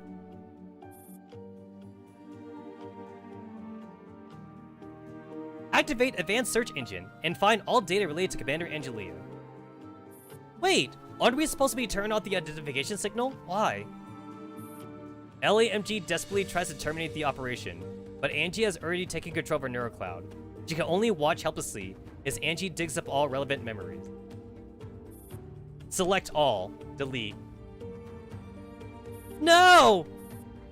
LAMG lets out a piteous scream as her memories of the past disappear rapidly, one after the other. Why, Angie? You are an exceptional and righteous T-Doll who deserves a bright future. You should not go down this dark path with me. Cancel the wipe! Stop it! If you would just sit tight and kill some time at the base, this would blow over sooner or later. Why wouldn't you do that? Everything in life is just futile. Then what's the point in struggling? What? LAMG, I'll buy you the drink I owe you in my next life. Crack! The final memory fragments are shattered, and LAMG's neurocloud initiates a reboot. Your consciousness slowly slips away into darkness. No! No! She got reset! She got fucking reset! Factory reset. Default settings, man. Default settings. Factory reset. She got rebooted. On the training ground near the Griffin base, Angie takes off her commander's uniform and vaults out the window of the dormitory's building. She avoids surveillance cameras and slips into the woods. If all goes according to plan, she will circle around the forested training ground and eventually make it out of the base. Ah, so she does have a robo arm. Okay. Ah, okay, so she does have it.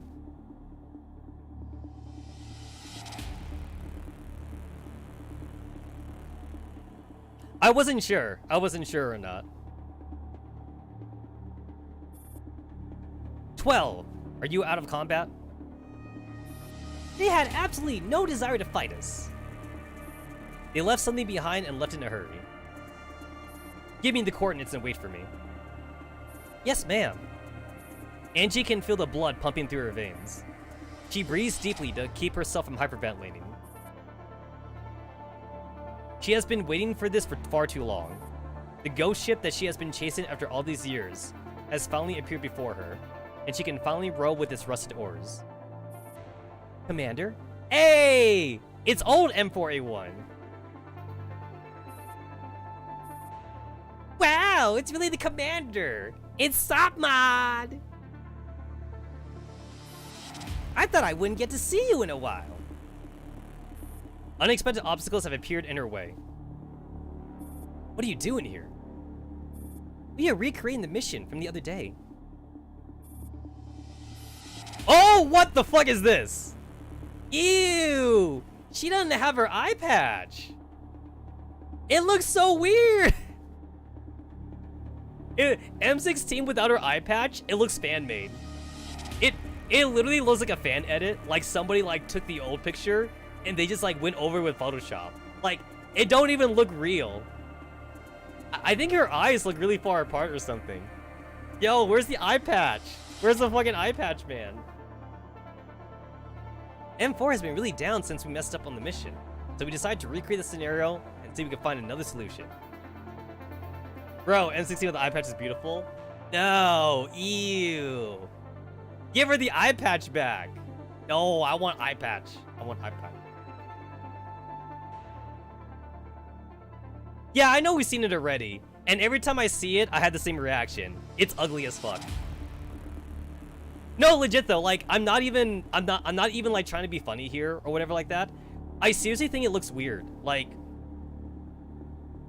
okay, this is what I think. I think that when they drew M16, I feel like they drew M16 first with like the eye patch version, and then like when they need to like give her like the double eyes, they just like went over the old picture and they just like erased. They like fucking like unlayered the first eye or something. So like I feel like that's the only reason why like it looks so weird to me that like I feel like it looks weird from like an artistic standpoint. Her eyes feel like they're too like far apart compared to like all the other T-dolls or something. Yeah, like I don't know, like it just looks different basically. But yeah, I know it's not the first time we've seen it though. We seen this like years ago. And years ago, I said the exact same thing. It looks fan edited. Like it don't even look like it was drawn by like Mika's like official artist.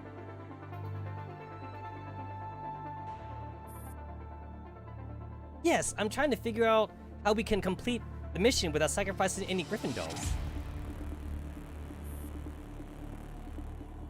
Yo, Star 15's colors look like really washed out, like in her old art style. I feel like the new Star 15 is like art is like really like detailed and concrete.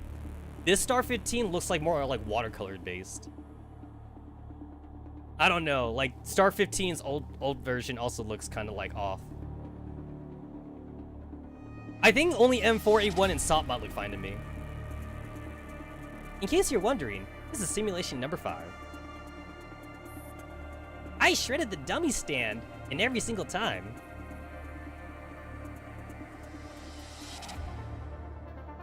One of the reasons it might be weird is because it's a different artist that did the eye. Ah, okay. Well, like, didn't, like, the OG artist for Anti-Rain, like, didn't, like, he leave, Mika, like, on bad terms or something?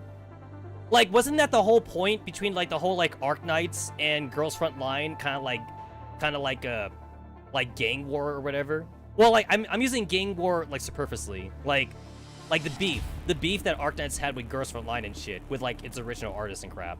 As well as, like, with the story direction. I remember, like, a big, story direction, like, argument with, like, some of the OG artists with, Girls Frontline. Like, they didn't like the direction of the story that Girls Frontline was going. So, they just basically all left. They all left, and then they went and made Arknights. That's why, like, at least the beginning of Arknights is, like, very similar to Girls Frontline, and stuff like that.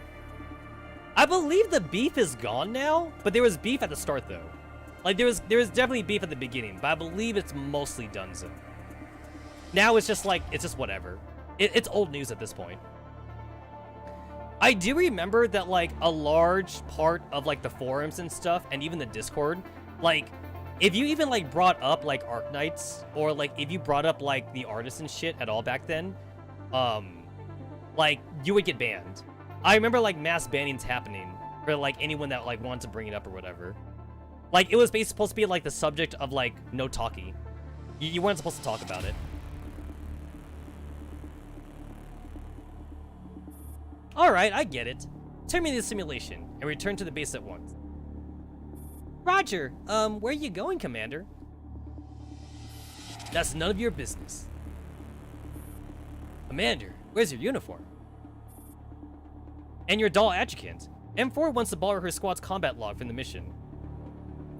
Go find her yourselves. Angie marches off after answering the questions gruffly. M16 frowns and sends a message to LAMG.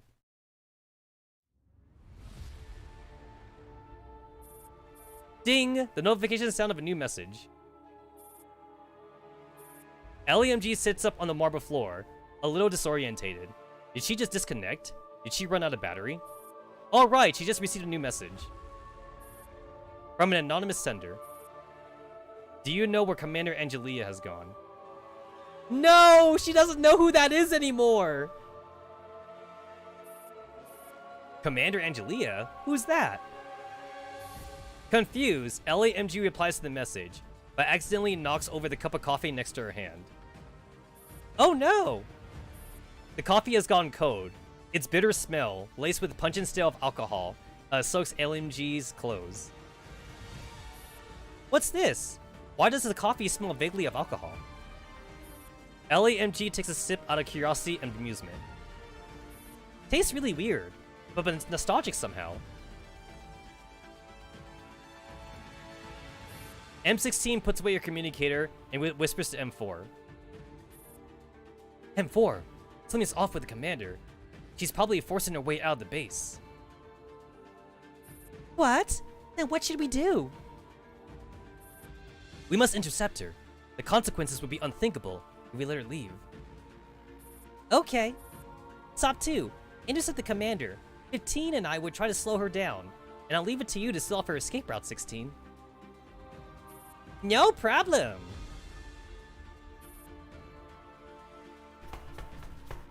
Sop 2 sprints through the woods and soon catches up with Angie. She throws herself at Angie and wraps her in an enthusiastic embrace. Commander, where are you going? Take me with you. It's a personal matter, and none of your business. Get back to the base. Oh, you're so cranky. Commander, I believe we're all confined to the base. M4 plants herself in front of Angie, concern written all over her face.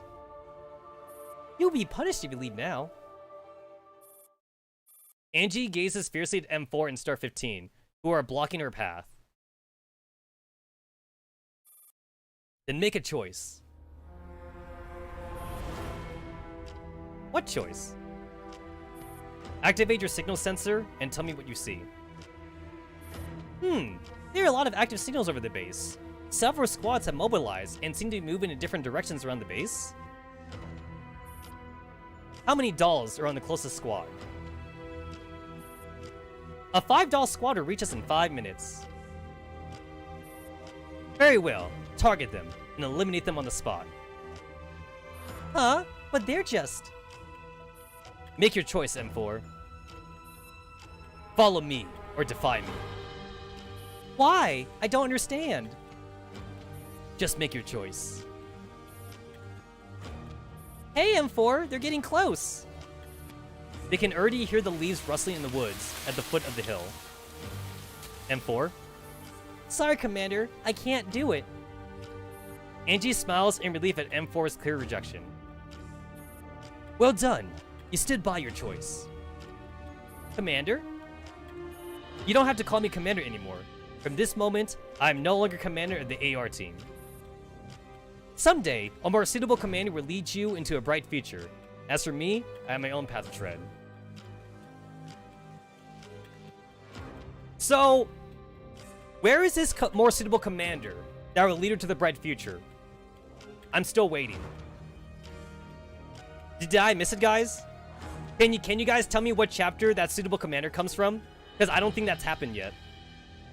What chapter are we on? We're on chapter 14 right now. I don't think that's happened yet. Last I checked, we only met M4A1 a few times. And like, now she's by herself. Chapter 0? Nah, not chapter 0. Definitely not. Definitely not chapter 0. I think chapter 20? I think chapter 20 is when it happens. Hashtag, it hasn't happened yet. It's definitely not us, guys. It's definitely not us. No, legit though. Like, how many times has M4A1 like not been at Griffin base ever since we started the game, right? Like, especially since after like M4A1 got her Digimind. Bro, we already in GFL 2.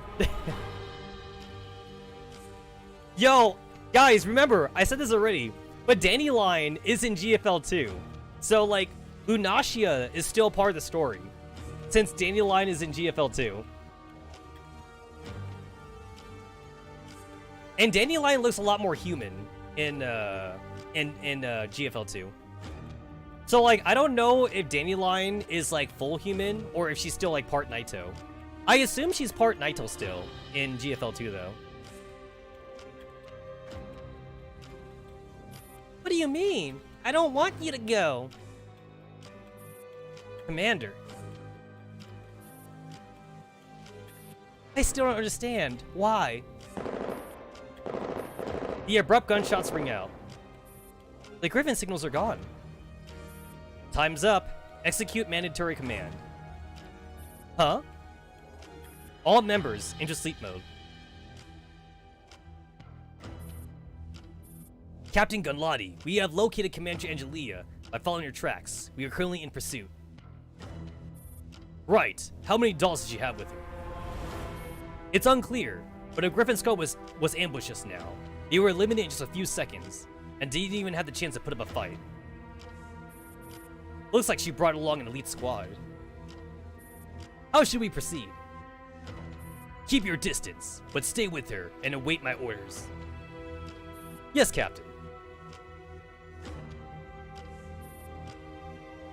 Following her command, everyone on the AR team enters sleep mode on the spot, except M16. She is still standing before her, gazing at her with piercing eyes. So, you're the last ace up their sleeve. Sorry, Commander. Please come back to the base. M16 turns off the safety on her weapon and aims it at Angie. But then, bang bang, a spray of bullets interrupts her, forcing her to take cover behind a tree. Such a rapid and dramatic changes on the battlefield. 1 second, we're beating up Griffin dolls. Then we're rescuing the commander. The next. Cut the crap. Commander, this way. I'll cover you. Seizing an opening during the crossfire, Angie links up with the wolf pack and retreats towards the edge of the woods. Capture the commander. Try not to harm her. Understood. As Griffin reinforcements enter the fray, their firepower increases in strength. Under M16's leadership, the dolls start breaking through the Wolfpack's defenses and close in on Angie. We can't widen the distance between us and the Griffin squad. Should we take a shortcut and try to shake them off, or... You two split up. Use me as bait and take them out one by one. Roger. So heartless to your former subordinates. AK-12's flippant voice fades in the distance. Angie can hear the Griffin doll screams as she runs away. But not once does she look back. She just keeps running, on and on, down the seamlessly endless path.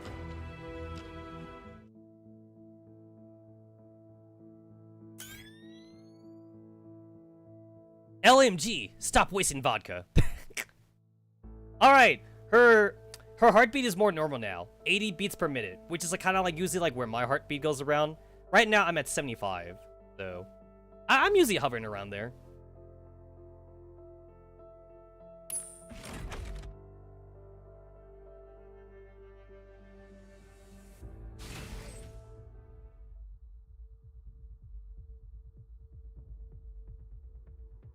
AN94, M4, Sapu. 2 M4s.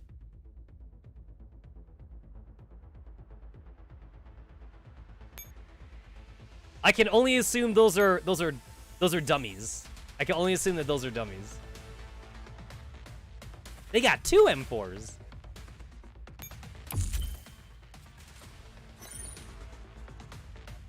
Click the close. Okay. Let me see the heart rate mechanics. Oh shit! I didn't even know this was a thing. That's kind of cool. That's kind of cool. Let me see, the heart rate is in BPM. Every enemy killed adds 20. Every round that passes reduces it by 20. Specials apply for certain stages. Normal. 60 to 120, no special effects. 130 to 250. Angie's combat power and mobility increases. 15 damage, rate of fire, and move speed. Depressed, 30 to 50. Angie's combat power decreases, minus 10 damage, blah blah. Tachycardia, paralyzed for 1 round. And combat power drops drastically. Heart rate drops 150 and combat power recovers by the next turn. Bradycardia, minus 30. Or 30 and below. Angie takes 30% of her current HP and damage and heart is raised to 50. Yo! I can literally have a heart attack! I can literally have a heart attack. Alright, guys, let's hope that my heartbeat does not match Angie's. Guys, if my heart rate gets to 200, I need you guys to call 911 for me. If my heart rate gets to 200 on stream, let's hope that doesn't happen.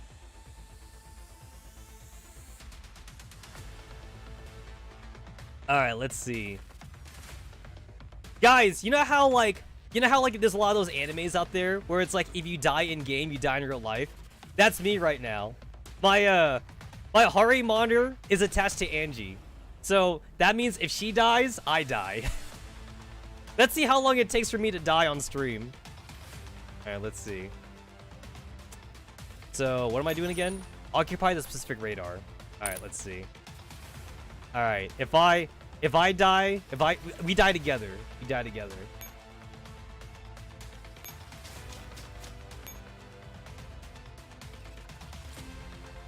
Alright, so...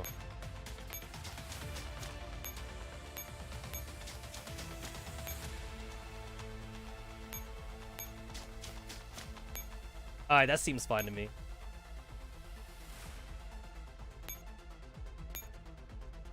I have 2 hearts.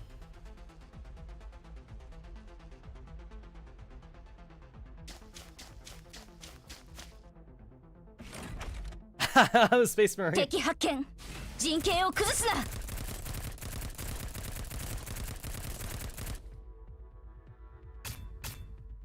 Need I remind you, I did go up to like 130 when we played Hololive Error on stream. Hololive Error, I went up to 135, I think.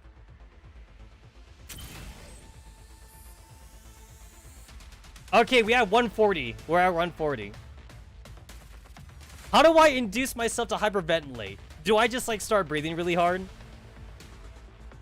The movement in the base startled the other AR team members. Now they're moving more swiftly.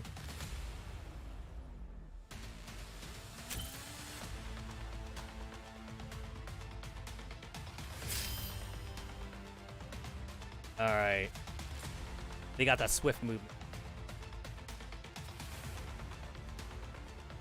Alright, so we're safe up to 250. And then, like, after 250, we're paralyzed. So we gotta watch out. We gotta watch out for that shit.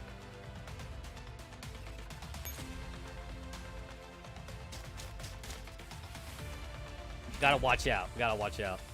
攻撃準備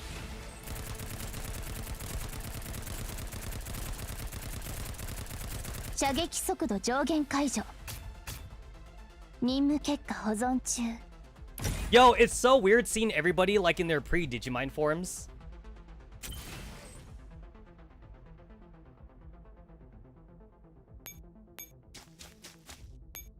Alright, so that was a free movement. Let's see. 1, 2, 3, 4. Okay, but like we'll switch though.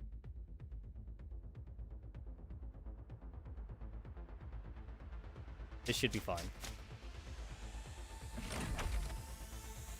敵発見人権を崩すな Stop mod. Stop mod.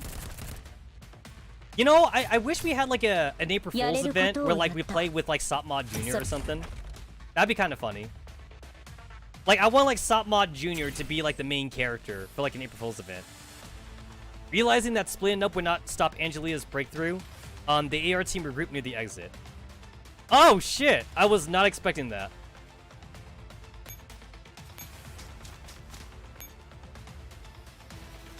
Regroup with AK. Oh! So that's how you do it. Okay.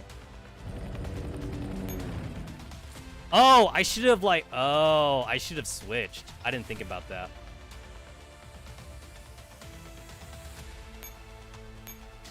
I didn't know... I did not know like that's how that would work. Yeah, there we go. I should have done that. I should have done that. I mean, like, I'm not gonna restart though, so like, I'll just see if I can make this work.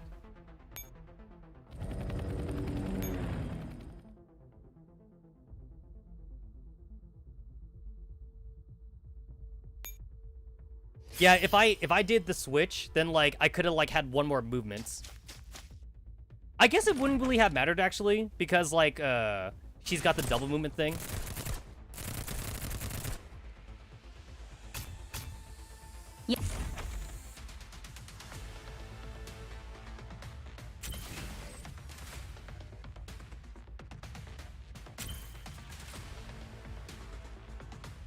Alright, I went down to 160. Alright, so yeah, I guess I don't have to worry about going to 250.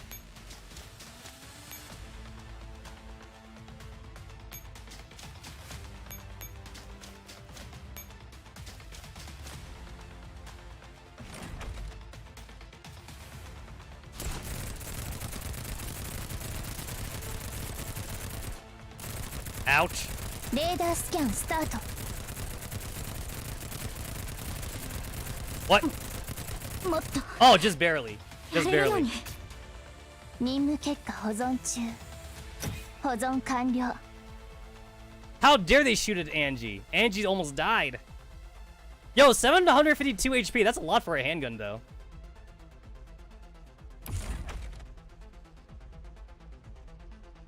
That's a lot of HP for a human. Shouldn't humans only have like 1 HP?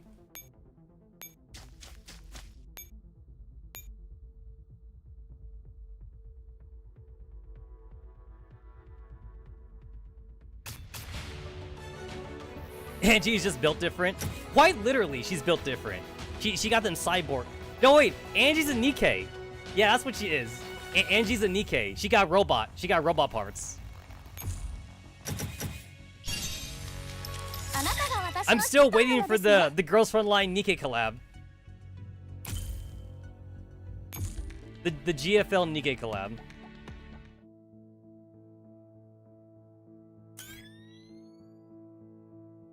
Griffin dolls, don't tell anyone you've served under my command.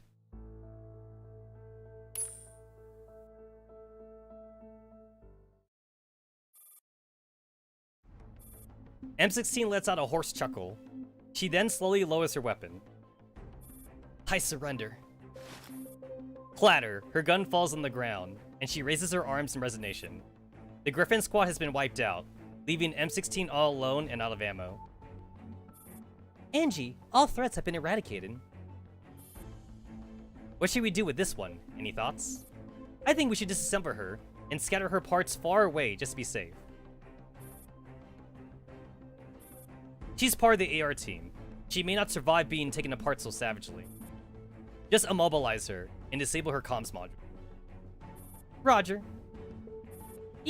No fun. AK-12 yawns as she holds M16 down her AN-94 to break her spinal cord. They say that so casually! Even though she's a robot, that sounds like it would hurt. M16 body slumps. Her face is pressed against the muddy ground, but her eyes remains fixed firmly on Angie. Anything else you'd like to say? Commander Angelia, everything could have returned to normal if you just stayed at the base for a while. Why must you? I've changed my mind. Pull out her language module as well. Roger. M16 opens her mouth, but no words come out. She can only accept her fate with a grim chuckle. We have hidden the other members of the AR team and sent their coordinates to Persica's mailbox. Good, then let's go. Take me to where you encountered the strangers. This is where we encountered the unidentified enemies. I've seen these before.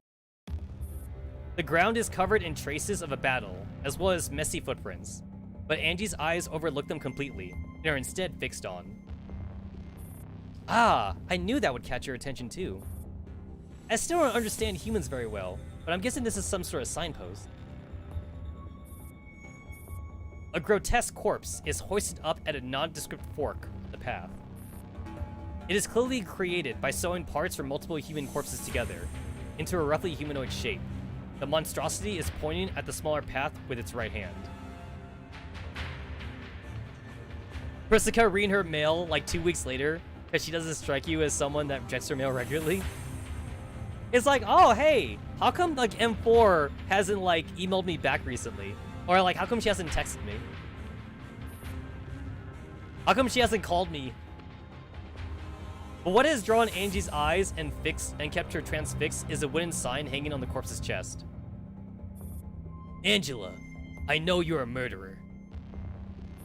Oh dear, have 94 and I seen something we shouldn't see? If you want, we can delete this memory when we're back at the lab.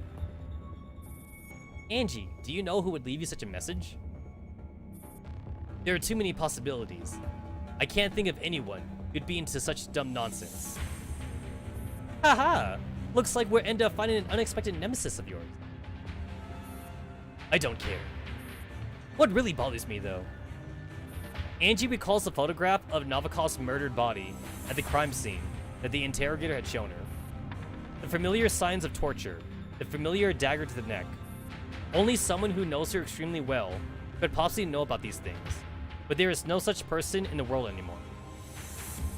Angie? Come, let's see which depth this nemesis would like to settle with me. Captain Gunladi, as you expected, the target has forced her way out of Griffin's encirclement and is heading this way. Send forward a squad to draw out her forces lying in ambush. We have done that, but she seemed to be able to tell where she would be ambushed along the way. She evaded all the traps. The 2 dolls accompanying her are also completely unharmed. The target seems to know your tactics very well. That makes it a lot more interesting. Vengeance would be boring if it's just a one-sided beatdown. The man is standing on a crumpled window frame, with his arms open. The wind blows against him. We are finally going to meet, Commander Angelia. I can hardly wait to grind you into Bolognese. Going in the direction pointed by the grotesque signposts, they had a few encounters with the enemy. After clearing the battlefield, the Wolfpack piles several enemies' corpses together. They look like that signpost. They are neither doll nor human, but amalgamations of human flesh and machine. Judging by the human parts, assembly occurred after the humans had died. I don't understand the purpose of creating them. I also haven't been able to figure out how they were powered. So gross. Angie squats down one of the corpses and studies the camouflage uniform and military insignia on the enemy intently. She tears its collar open. A dog tag. It doesn't seem to be a shoddy counterfeit. Angie, you're looking a bit scary. Angie's fingers brush over the insignia etched into the dog tag. It's my old squad. From what I know, the unit that you were in was disbanded during the disarmament. Even before that, they were. Angie suddenly falls silent. Her face looks even more grim. So these enemies of unknown origins are dressed and armed like soldiers from a human military unit that no longer exists. But they are human and machine spliced together. I don't understand the rationale. Neither the appearance of human soldiers nor the spliced parts improve the performance in combat significantly. Only a lunatic could do such a thing. I would not forgive whoever did this. AK-12 flips a corpse over and back again. These may be discarded rejects. From what I can tell, they're all shoddy counterfeits. Angie, a new signpost. Angie looks at where AK-12 is pointing and sees the humanoid signpost in a distant ruins. Its decomposing clothing fluttering lightly in the wind. Let's go. Should we do anything with the dog tags? No, just let them rot here. Okay. Angie, the abandoned city is just ahead. Radiation levels are high, and so is the risk of the ambush. How do we proceed? Angie scans the ruins coldly. Her lips slowly curl into a cruel smile. A perfect stage for vengeance, don't you think? Though who will be the one to suffer retribution is still open to question. Angie takes the lead and slides down the slope. Under the Wolfpack's cover, she makes for the signpost in the ruins. Written on the wooden sign is, Angela, you killed 2. 2. That must have narrowed it down significantly. Looks like the enemy is luring us in with such information. Yeah, they must be getting pretty impatient. Angie looks in the direction pointed out by the neurotic signpost and finds an abandoned building tilted to one side. Okay, they desperately want us dead. Let's keep going. Angie, I cannot detect any of the enemy's signals. You mustn't rule out the possibility of an ambush. It's a no-brainer. Prepare for battle. Roger. In the center of the empty foyer stands 2 corpses. Their wooden sign reads, One loved me as a brother. One whom I loved as a sister. Are they hinting at the fact that the 2 deceased had familiar ties? So, our skulking nemesis is a family man. A corpse falls from a great height and crashes heavily on the floor. Stay alert! Roger. The Wolfpack raises their weapons in unison. Under 94's cover, AK-12 slowly approaches the corpse. Angie looks up at where it fell from, but there is nothing but empty darkness. The word written on the wooden sign on the corpse is Sana. Looks like a name. Sana. Anna. Watch out! 94 suddenly shoves Angie to one side. Another corpse falls from above. This time, Angie sees the words clearly for herself. Armin. Armin. Another name. Are these the names of the deceased? Sana? Armin? Angie can clearly feel her own arms trembling as AK-12 helps her to her feet. What's the matter with you? It's her. It can only be her. You know who is behind this? La Paz's demon. You and I are the only ones left who still remember these names. The light disappears in an instant, as if the sky itself has collapsed. Multiple enemies approaching. Angie, don't stray too far. Do not fire without my permission. Understood. Tap tap. The sounds of echoing footsteps, followed by the ear-splitting groan of some metallic, sharp objects scraping against the wall. A flat voice speaks from above them. Commander Angelia, we finally meet again. Who are you? Did Mintner send you? Me? I'm just a dead soul who should have decomposed in my grave. But teacher gave me a chance by resurrecting me. I knew it. She's behind all this. And I shall seek revenge on you with my mutilated life. Something slices through the air and hurtles towards Angie in an incomprehensible speed. Boom! He feels the earth shake behind her, beneath her. Get down! Angelia, do you think you can face me with the way you are now? The enemy is on the 3rd floor. Angie, please give the order. Get them. Angie spits out 2 words through gritted teeth. Hey, I've seen this background before. This background is also in PNC. Continuous muzzle flashes pierce the darkness, and Angie starts climbing the stairs under the Wolfpack's protection. Upon reaching every level, a horde of countless patchwork corpses swarm towards them, seemingly out of nowhere. We're surrounded! Where did the bastard go? We can't detect the enemy signal. Looking for me? The volcano... why did I say volcano? The voice is incredibly clear, even in the cacophony of gunfire.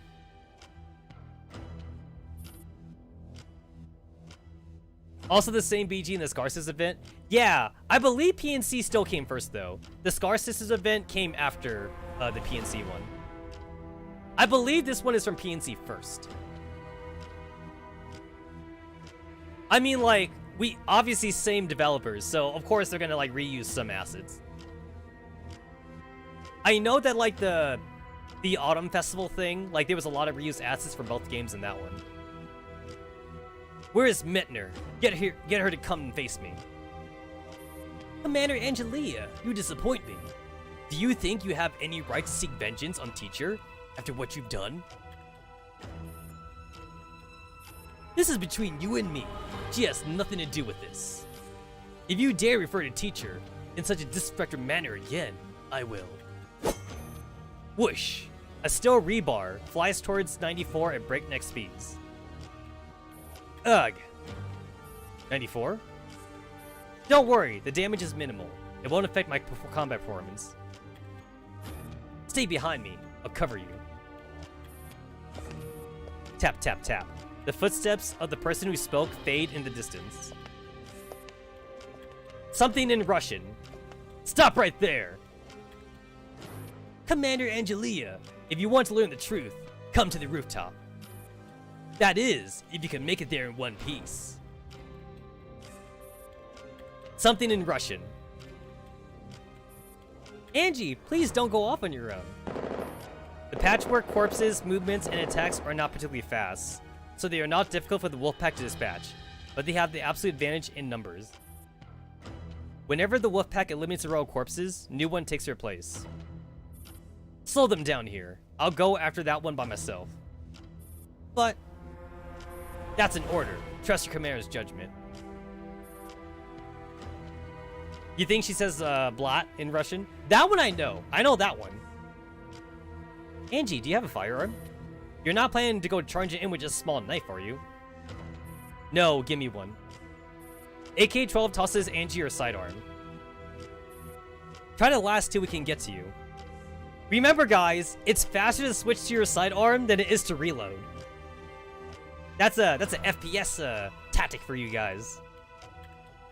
And remember, it's faster to switch to your knife than it is to run with your assault rifle.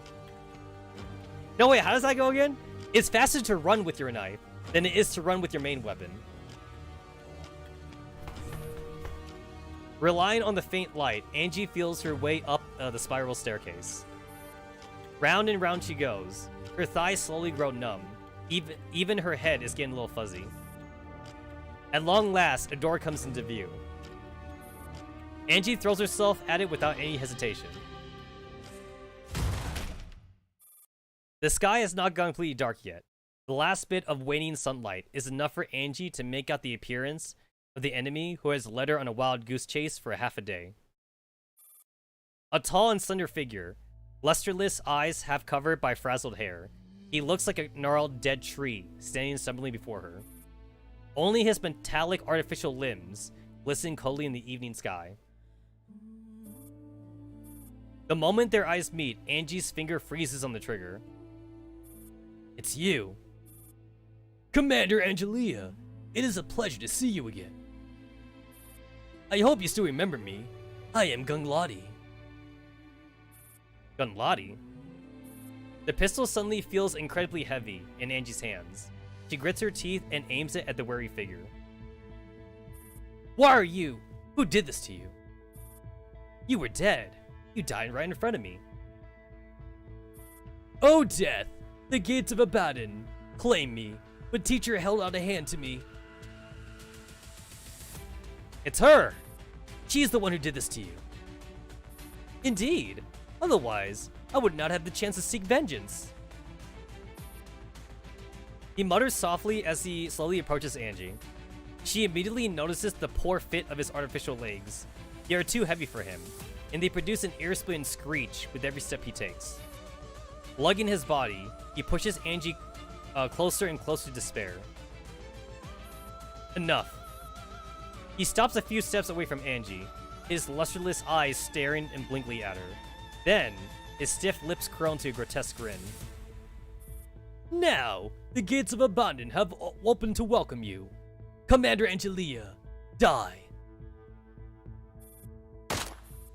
Angie evades the shot he fires without warning. You look more like a resident of Abandon yourself. My sister Sana and my brother Armin have waited too long for this day. They're both dead. No. He interrupts Angie mercilessly. At the same time, a grenade hurls towards her. Angie barely manages to dodge in time. She dives sideways, but is still caught in the shockwave of the blast. Death is only the beginning. Death is death. Teacher will bring them back to my side. Engrossed in his own melody, he launches a series of frenzied attacks. Angie tightens the grip on her pistol and darts from cover to cover on the not too spacious rooftop. Why? Why give me a second chance? With her back against the shaken obstacle that Angie is using as cover, the memory of Rosman's death plays out once more in her mind.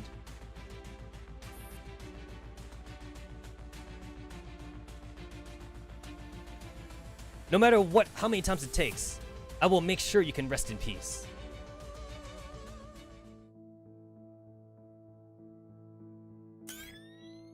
Ooh! Tactical Doll VP9.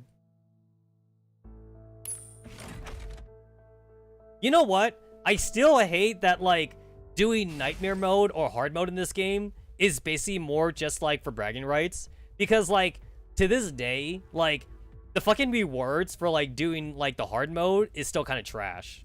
Like, the good reward is for just beating the stage in Easy Mode. So, like, there's almost no reason to beat these stages in Hard Mode other than just to say that you did it.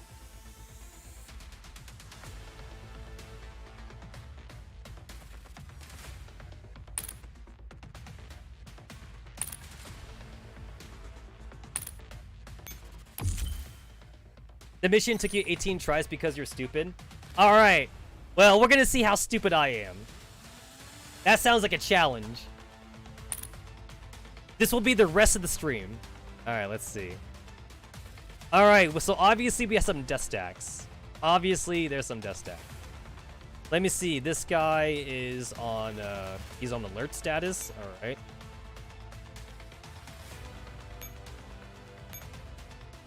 He got some Cyclopses. Cool, cool. We got a Hydra. We got 24. We got 24 Hydras. All right. Wait, what's your range? Ah, your range is basically everywhere. It's the whole circle. Your range is the whole circle. Alrighty. There's 10 and 10. All right, all right.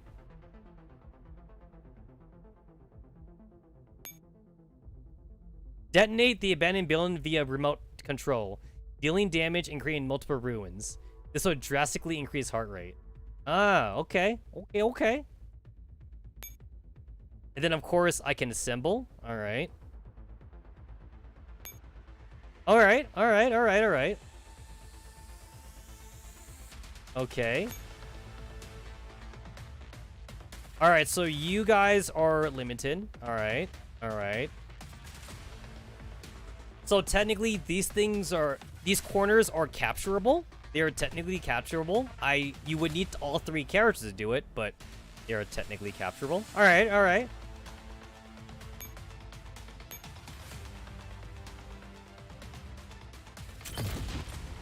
Okay, so that does hurt you. Got it, got it.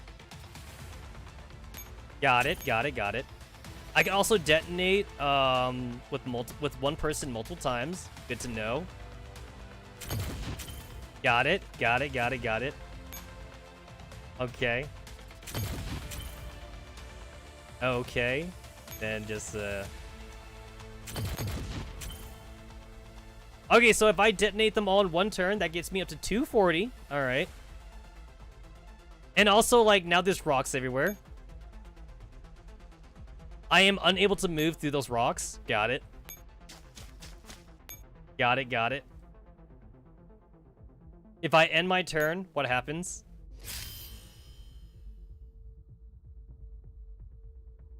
Basically, nothing happens. Good to know. Alright.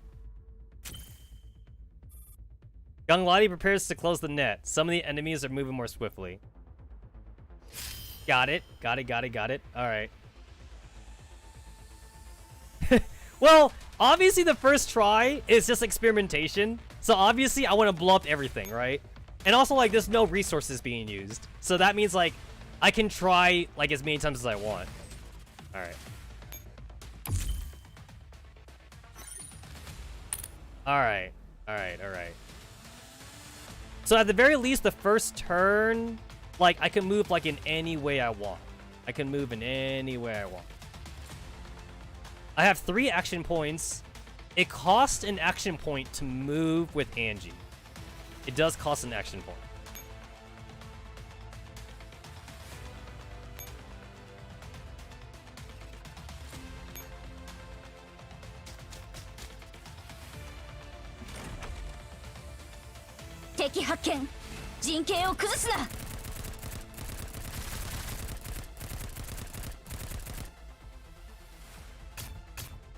Alright, so I take like a little damage. I do take minimal damage to take out one of those guys with AN-94.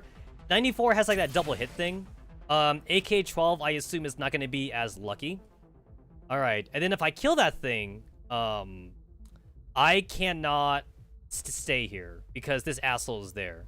That makes sense.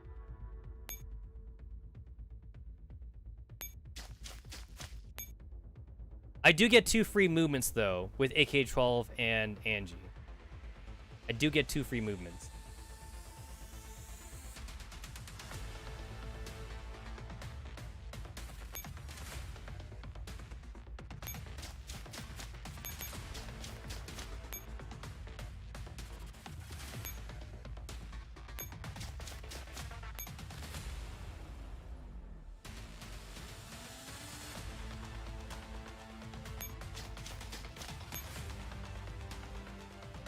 Oh, wait, I want to do the other way. Yeah, this is the way I want to do it. All right. Yeah, there we go. That's the way I want to do it. Okay. Then boom. And then obviously I can't sit here, so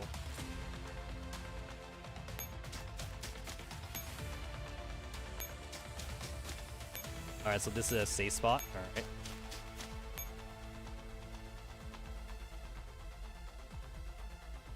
Alright. Alright, let's give this a try. Alright, so first turn, no explodey bits on the first turn. Everybody has gone into hyper aggressive mode. That makes sense. 敵発見陣形を崩すな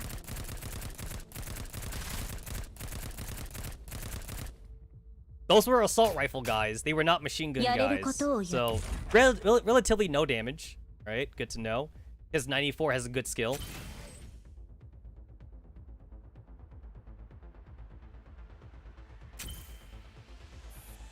Alright, the enemies are moving faster now. Got it. Gotta watch out for that.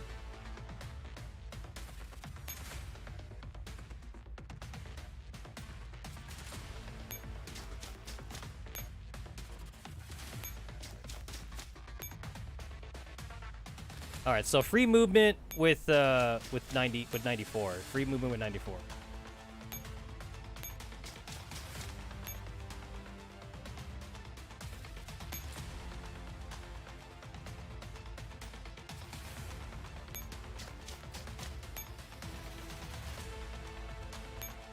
Alright, so there goes my free movement. My free movement's gone.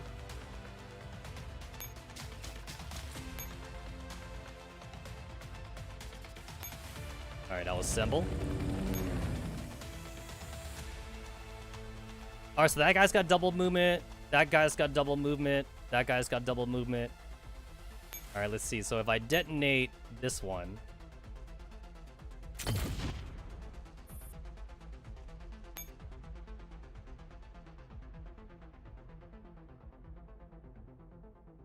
Alright, so those guys are stuck. Alrighty. This guy's got double movement. So... let's see. So I guess I will...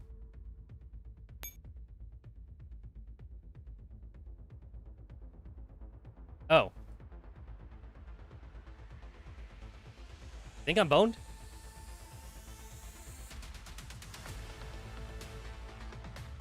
Yeah, okay, so there's nowhere I can go. Okay, so I'm gonna have to restart then.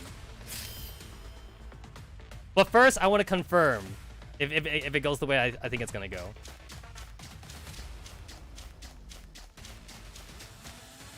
Oh, okay, so it doesn't. Okay, because only one can attack you at a time?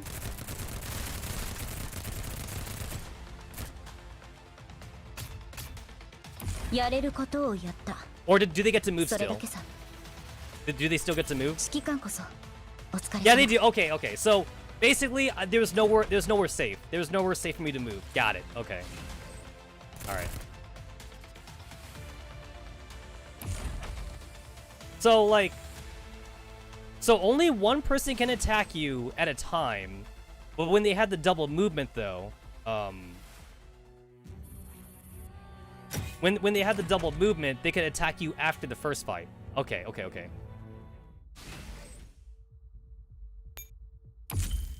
So, what if, okay, okay.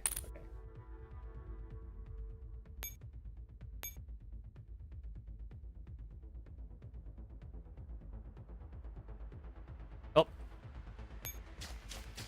Okay, so if I detonate this right now.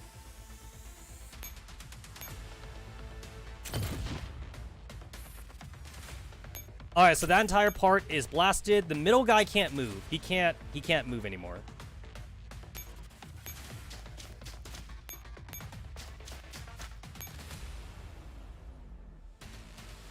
And then you can still move, so we'll just do this. We do the switch, so that way, like, free movement. And assemble. Okay.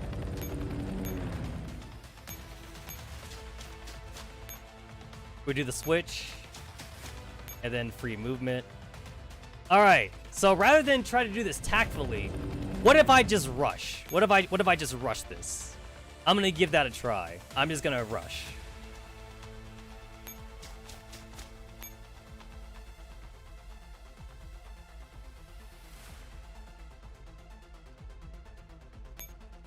So I could just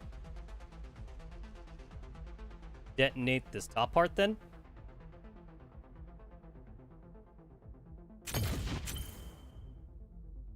And then those guys are blocked off. All right.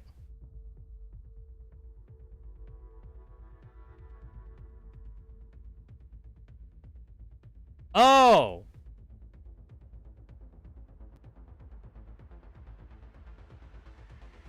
Oh, oh.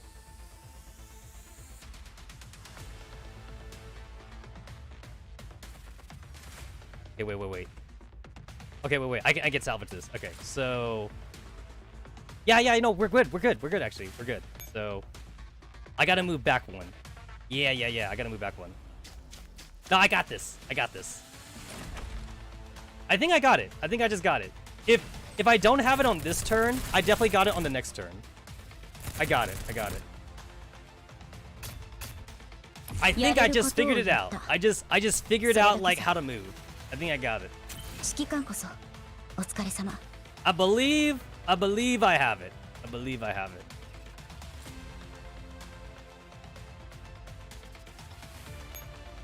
So I do need to end my turn here. Oh! I thought he was gonna stay stuck on those rocks. Okay. Good to know. Alright. I actually thought that was like a safe node. Alright, so they can move off the rocks. But they cannot move into rocks. Alright, good to know. I thought he was stuck. It made sense to me. It made sense in my head that like he wouldn't be able to move. But still though, I think I got it now. Alright, so double move forward. I think I just got it.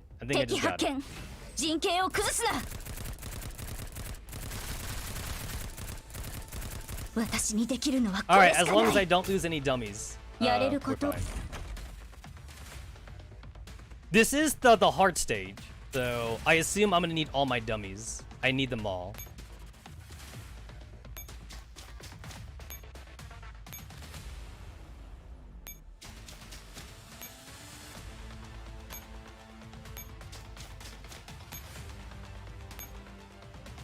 Alright, so I will use one movement. And guess there's no reason to really detonate that side yet, so do the old switch. Assemble with AK-12. Alright, so I did have to use one movement there. And let's see, I don't have any more free movement. Unless I blow everything up. Unless I want to start doing that. Do I want to start doing that? We do this as a switch here.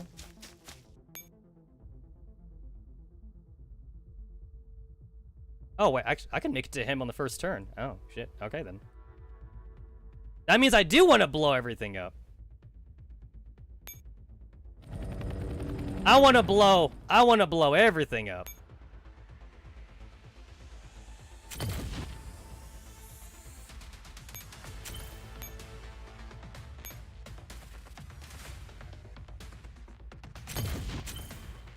Blow it all up. I want my heart rate. To skyrocket. And then I got that free movement. There we go. All right, I'm already there.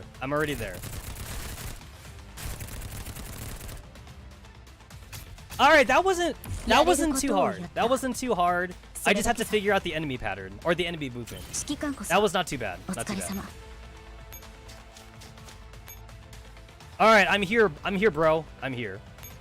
Fight me. Let me see what happens again. Okay, so I'm at 200 right now. So Angie's combat power mobility increases. All right, so there's no point in me going for a higher thingy. It's between 130 to 250. Okay. Yeah, there's no point. I can just end my turn. All right. Fight me, bitch.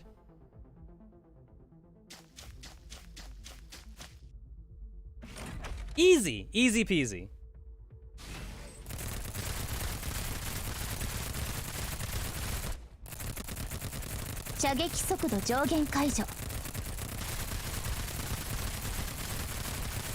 Alright, so... Oh, wait. Okay, wait, restart battle. Alright. Alright, it depends on how I move Angie. Alright.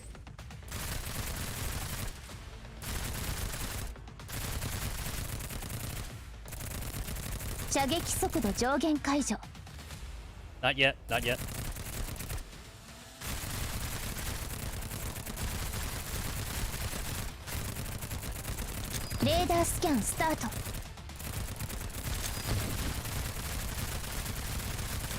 No, not yet. Alright.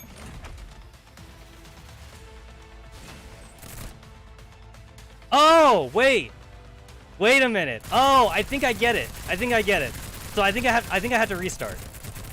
I think I get it? No, wait.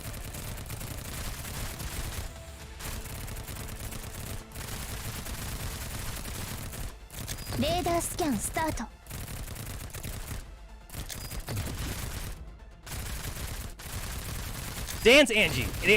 Dance, girl. Oh, this guy going melee? Oh. There we go. Okay, cool. I didn't have to do the thing I thought I had to do. So, I was thinking that, like, you would have to, like, blow the dude up, like, with the detonator or something. To weaken him. That's what I was thinking. I guess it was not necessary. Okay, how many restarts was that? I think that was 3. I did, like, 3 or 4 restarts. Although, like, I never really count the first restart, because the first restart is, like, where I mess around. So, if I don't count the first restart, then that's about 3 then. That didn't take me too long.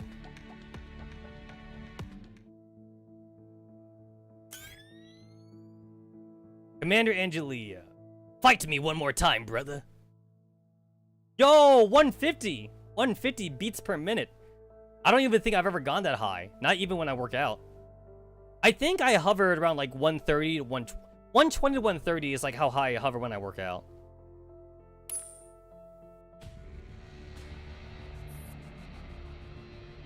Haha! He lets out a low and maniacal laugh. He is out of ammunition. Facing him directly, Angie's weapon is still trained at him, but her trembling fingers hover hesitantly on the trigger. Why don't you shoot? I'm quite certain you still have one last round. Or are you saving it for yourself? Tell me, what really happened? What the hell happened to you?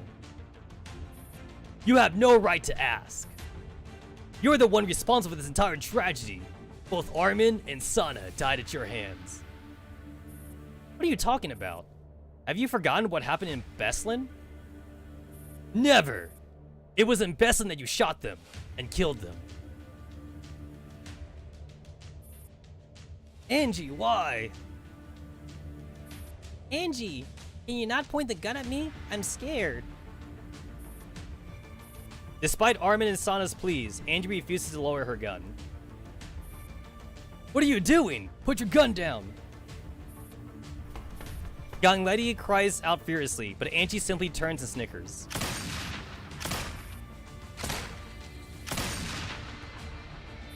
I'm gonna kill you. I'm gonna kill you this instant. Fueled by his rage, he throws away his now useless firearm and charges at Angie. Angie immediately rolls behind a piece of obstacle. I didn't shoot them. I can never fire at them. Die! Die! Die! With rage surging in his veins, he raises his knife and charges at Angie with reckless abandon. What's taking teacher so long? She'll be here very soon. Why don't you have some milk first? It'll get cold if you leave it. I don't like milk. You drink it for me. The warm milk is pushed up to his face. No, Sana. If teacher finds out you didn't drink your milk when she gets here, she won't take you to fun places. That won't do. Humph, you guys are so unhelpful. Under Armin Under Armin's and his watchful gaze, Sana drinks up all the milk. Sana was so young when you killed her. She was so innocent. Why did she have to die, but not you? Young Lottie, is that really your name? Try to recall your real name. His face contorts with wrath, and he lets out a primal scream and throws himself at Angie behind her cover. Let me kill you, here and now. He raises his knife as he laughs maniacally. Bang. A small yellow bird falls, its head buried in the knee-deep snow. Wow! I killed it. Don't cry, Sana. I didn't mean to do it. I didn't want to kill the bird. I know, you just wanted to play Let's Pretend Shun game with me. Don't cry. But I killed it by accident. There, dry your tears. We'll go find teacher. She'll think of something. Really? Yeah, she saved me, so I'm sure she could save a little bird too. After wiping away the tears on Sana's face, young Lottie takes her hand and leads her further out into the snowy field. Sana was just a little girl who would cry and cry because she killed a bird without meaning to. How could you kill such a girl? She was my only sister, the only sister that Armin and I vowed to protect together. He grabs Angie by the throat and lifts her off the floor. Angie's face is deathly pale. Her right leg is gone from below the knee. Blood is spewing from the open wound. I didn't cry. What? When that bird fell, I didn't cry. What did you say? You picked up the dead bird and lied to me, saying you shot it deliberately. Back then, I believed you, and I genuinely thought you were an absolute bastard. I hit you. Shut up! What the hell are you talking about? Angie's eyes became bloodshot. She writhed desperately, trying to free her windpipe from his hands and steal a breath, but her struggle only makes him tighten his grip. Ramzan, let go. Shut up! Shut up! Shut up! You are Ramzan, not Gunladi. My name is Gunladi. Don't call me by that other. Ramzan. She pulls the trigger. The bullet grazes his temple, blowing off the device that had come loose earlier. As the device falls to the floor, a cacophony of sound crashes into his mind like a tsunami. A small yellow bird falls, its head buried in knee-deep snow. Hey, it's the real memories! Oh, the bird fell. I think I might have hit it. Anna goes pale. She bites her lips as guilt threatens to overwhelm her. Aren't you full of yourself? What? It was me, as if you could shoot so accurately. I only hit it because I've been taking careful aim for ages. Why would I want to play Let's Pretend Shun games with you? You're such a lousy shot. It's more fun to shoot birds of my own. Is that true? Anna's pale face darkens. Yeah, what of it? Anna responds to Ramzan's mean gibs with a sucker punch. The two are locked in a scuffle until their elder brother comes along and breaks up the fight, just like many afternoons in their childhood. Anna? He loosens his grip in a daze. Anna falls to the floor. This can't be. This is a trick. I don't believe it. It wasn't Anna. It was Sana. That time, I wanted to beat you in our game so much. I secretly took out half the rounds in your toy gun before we headed out. By the time we reached the birch wood, you'd already used them all up.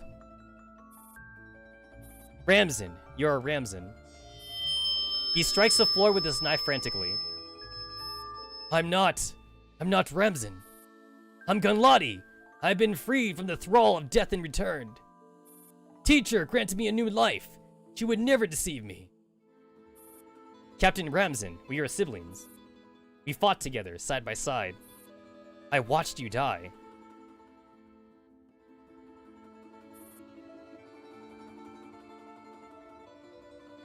Lies! You're lying! You're already dead. You are now a monster. He flings the obstacle next to Angie off the rooftop. Angie, now on the verge of death, is lying by his feet. Monster! Ramsen, I would not allow... No, how could you allow yourself to live in this pitiful state? For Sana. For Armin. No? Sana? Anna? Anna closes her eyes, fighting back tears. Brother. What? Anna's pallid face overlaps with the youthful face in his memory.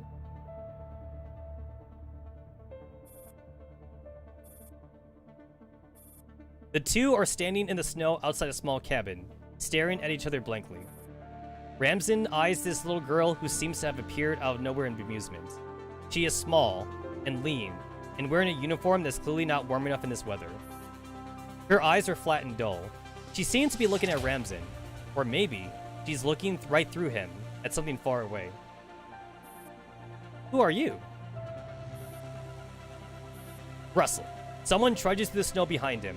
It is his brother, with a cloak draped over his arm. Armin runs up to the girl and wraps the cloak around her. Ramsen, don't just stand there. Get inside and prepare some hot water and food. Oh, they're twins! Ah, they got like the same face and everything, except one's got like a ponytail and the other one doesn't. What's the meaning of this? This is Anna. From now on, she'll be our little sister. I don't want a little sister. Hey, don't be a brat now. Like it or not, Anna is our little sister from now on, and we must protect her together. Got that? Anna, have some milk. It's freshly warmed up. Thank you. Where are you going? You're meeting up with Martha Mittner again, aren't you? None of your business. Bam! Ramsen knocks the cup of milk out of Anna's hand angrily. Ramsen, what are you doing? I forbid you from seeing that bastard. She's a Pindos. Anna ignores him. She picks up her school bag and leaves the cabin in a hurry.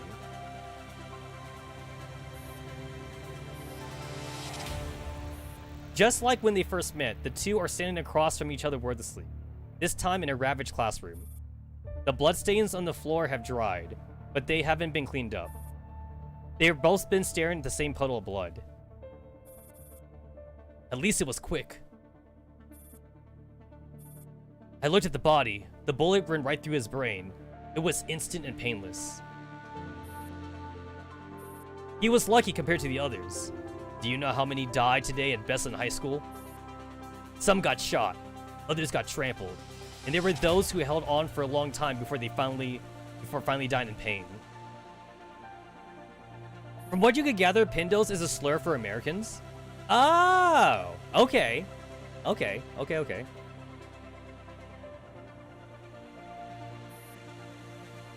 So, Armin had it easy. Then why are you crying?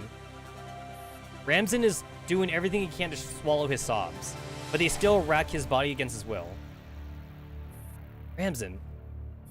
Anna steps towards Ramsen stiffly. She pulls him gently into her arms and strokes his back. This is how Armin would comfort us, isn't it? Ramsen recognizes her immediately, even in the uniform. Oh, look at that! Now they're soldiers. Ramsen? What are you doing here? I enlisted as well. I explicitly forbade you from enlisting. I told you to stay home. You forbade me from doing many things. You never listened to me.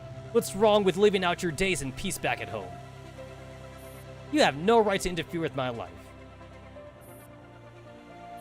Anna turns and stalks off after giving him a cold salute. Ramsen gazes at her back and is struck by how unfamiliar it looks. The little sister he is trying so desperately to protect is determined to break free from under his wing. Armin, if you were still here, what would you do? His right temple is pierced by another sharp pain. He can hear the sound of a building collapsing in his head. Anna. You're Anna.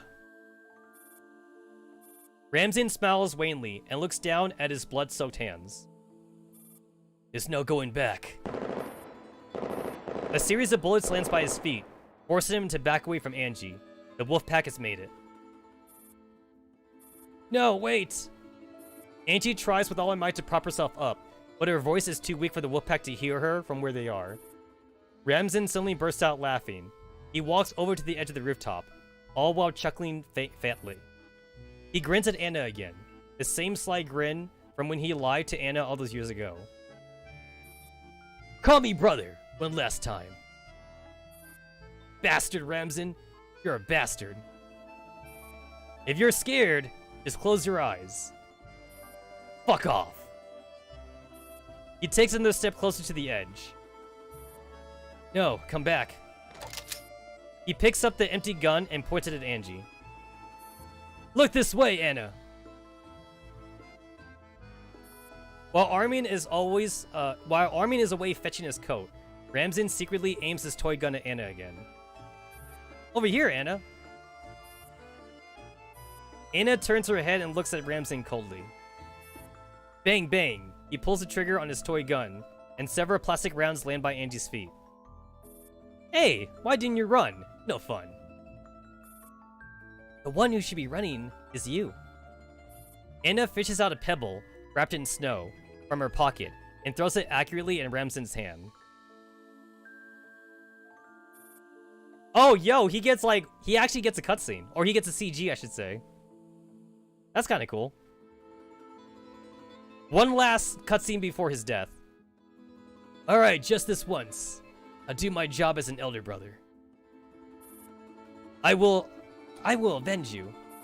I swear I'll avenge you. Huh, even if I tell you not to, you wouldn't listen. Doesn't matter, that's just who you are. A baby sister who's always a pain in the ass, and who never does as I say. He is still smiling at Angie. Ramsin. He remembers now. He died in that operation. He sacrificed his own life to snatch her back from the maws of death. After all, he promised Armin that he would protect their little sister. He finally remembers. Anna threw herself over him and bawled. He warmed her tears. Her warm tears fell on his face, his hands. He can now recall that warmth. I genuinely thought I had clawed my way from Abaddon back into the world of the living, but I never actually got out. Ramsin holds out a hand to Angie with a gentle smile, just like he did at her graduation prom. I need to go. Anna, I'll be waiting for you on the other side. You won't have to wait too long. A gust of wind blows by. Ramsin lets the dawn gust sweep him off the rooftop and into the bottomless abyss. Brother. Ramsin disappears from view as Angie cries out faintly. Dawn breaks on the horizon, bringing forth a surge of light. The pearl-white light spreads towards the darkness, expelling it. Angie, you lost a lot of blood. You require immediate medical treatment. 94 helps Angie up apprehensively and tries to staunch the bleeding. 12. I'm here. Blow up this place. It would certainly be my pleasure, but why? From now on, there is no more Ramsin or Anna. There is no more Gunladi or Commander Angelia either. Ending your vendetta with a bang never took you for a romantic.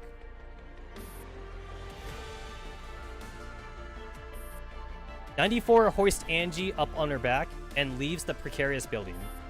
AK Trial promptly sets the explosives and catches up with him. I'm guessing you want to trigger the detonation yourself. Yes, give me the detonator. On top of the names you just listed off, I think we should bury one more here. What? Wolfpack. It's such an irksome name. Hearing it always reminds me of an unsavory character. Do you mean... Then let's go with Defy. Hey! Alright guys, Team Defy is born. Angie closes her eyes and slowly rests her head on 94's shoulder. From this day on, we will be walking down a path of darkness, leaving the light behind. We will defy the rules and dogmas of the world and do as we please. Defy? I like it. I have no objections. Angie smiles, then she pushes the button on the detonator.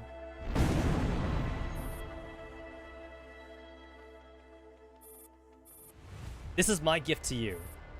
Good. It did the job and set my wrath ablaze. Abaddon, I shall await you in hell. Lapas's demon, I will dispatch you with my own hands, my own way. Yeah, like, this entire thing is like, it's like a flashback. It's all flashbacks. No matter how many times you lose your memory, no matter how the people around you present themselves, you never change your mind. I expect nothing less from my students. You don't seem to know her well enough. It's a pity, but that's how it is with humans. You think you know someone very well when, in fact, you don't know them at all. Fortunately, we now have all the time in the world.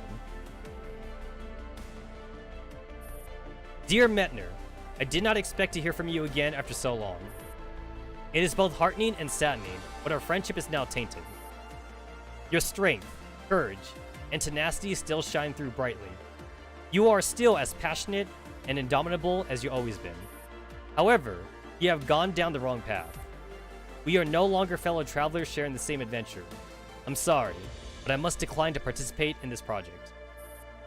I still miss our days at Hopkins University. Blackwell, Berlin, 2058.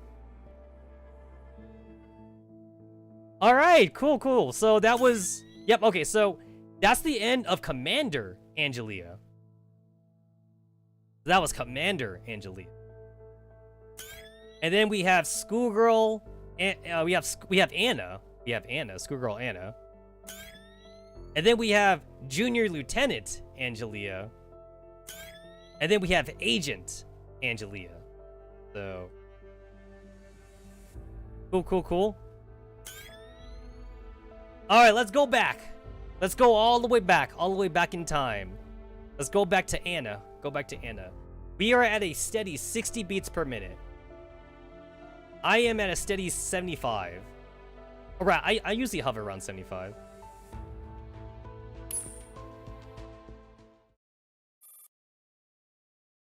Dear Blackwell, how I miss those days of sharing sandwiches with you at Hopkins. I was so foolish and innocent back then. I thought I had all the time in the world. Before I knew it, I already found myself in Beslan. This is the city with extremely harsh winters, and even the weather is making me mean-spirited. Indeed, you can never imagine what the people here think of me. Mean-spirited? Such a novel world. Also, Sana's allergic reactions are getting more and more severe. I'm starting to lose the will to keep playing the role of mother properly. It cannot be helped. I suppose it is fate. Still, I do have some interesting news. I met a student. Compared to Sana, she is much more like me. We have different hair colors and nationalities, but I have a feeling that she might be a kindred spirit. Metner, Beslan 2047. In the winter of 2047, the war is the subject of every conversation. The whole world reeks of steel and blood. Even the frigid winter in Beslan cannot put out the raging fire in people's hearts. Beslan High School, number 1. For Christ's sakes, how can he be so stupid? Do all generals on the front lines have shit for brains? A pig would make a better commander than this guy. I don't get it. How can they screw this up? Do they not do any intelligence work at all? This is pissing me off so much. I hear it's because American spies have infiltrated our ranks. A few students are huddled over a news report, discussing it in hushed tones and expressing their views. The girl, who was just saying her piece, spots Xenia walking into the classroom and runs up to her immediately. Xenia, come over here. There's been new developments on the front lines. Average internet commentary on wars. Xenia sighs. Yo, I feel like we've seen, like, this face, like, at least a dozen times. Like, on different characters. Things must be pretty bad. You're spot on. How did you know? Ah, shit, whoops. Hold on. Well, if it were good news, it'd be broadcast all over the school by now. Ugh, I can't wait to grow older. Then I'll be able to help out on the front lines. Have you heard? The Command College has established new branches in many places. They even have crash courses. The kind of crash course that would get you prepped and ready for the battlefield in 3 months? Well, I'll still have to wait until we finish 11th grade, won't we? You're right. Who knows where the front line would be? It could be right here one day. Ugh, don't be ridiculous. We will be victorious. The two girls show a smile. You're right, we will be victorious. Alright, have you finished yesterday's homework? Not yet, I'm so dead. Mr. Kuzman is really super scary. Anna, have you finished it? Let me copy yours. The girl named Anna lifts her head from her desk and peers groggily at her classmate. Hey, wake up! Give me your homework, Anna. Just like last time. Anna makes no reply. Her cold eyes are completely devoid of emotion. One could easily mistake her for spacing out. The standing girl reaches into Anna's school bag without asking. Don't touch my stuff! Anna smacks the rummaging hand away, but it has already pulled out a book. Ow, that hurt! The girl draws back her hand quickly. The book falls to the floor. It's not homework. Roadside picnic? The pages are yellow like old wallpaper, and the corners are wrinkled from being heavily dog-eared. The glue in the spine is on its last leg, and the pages are threatening to come loose. Xenia bends down to pick up the sci-fi novel, and hands it back to the irate Anna. You like the Sturgatsky brothers, Anna? This is a great addition. You should really take better care of it. It will get even more battered if you just leave it tumbling around in your school bag. I have some chemicals for removing yellow discoloration at home. Why don't you let me give your book a facelift? No thanks. Anna replies curtly and snatches Roadside Picnic out of Xenia's hands. She dusts off the cover lovingly and places it back inside her school bag with great care. Then she buries her head back in her arms on her desk and returns to her snooze. Hey, what's your problem? Xenia pats her classmate and gives her a smile. You can copy mine. It's on my desk.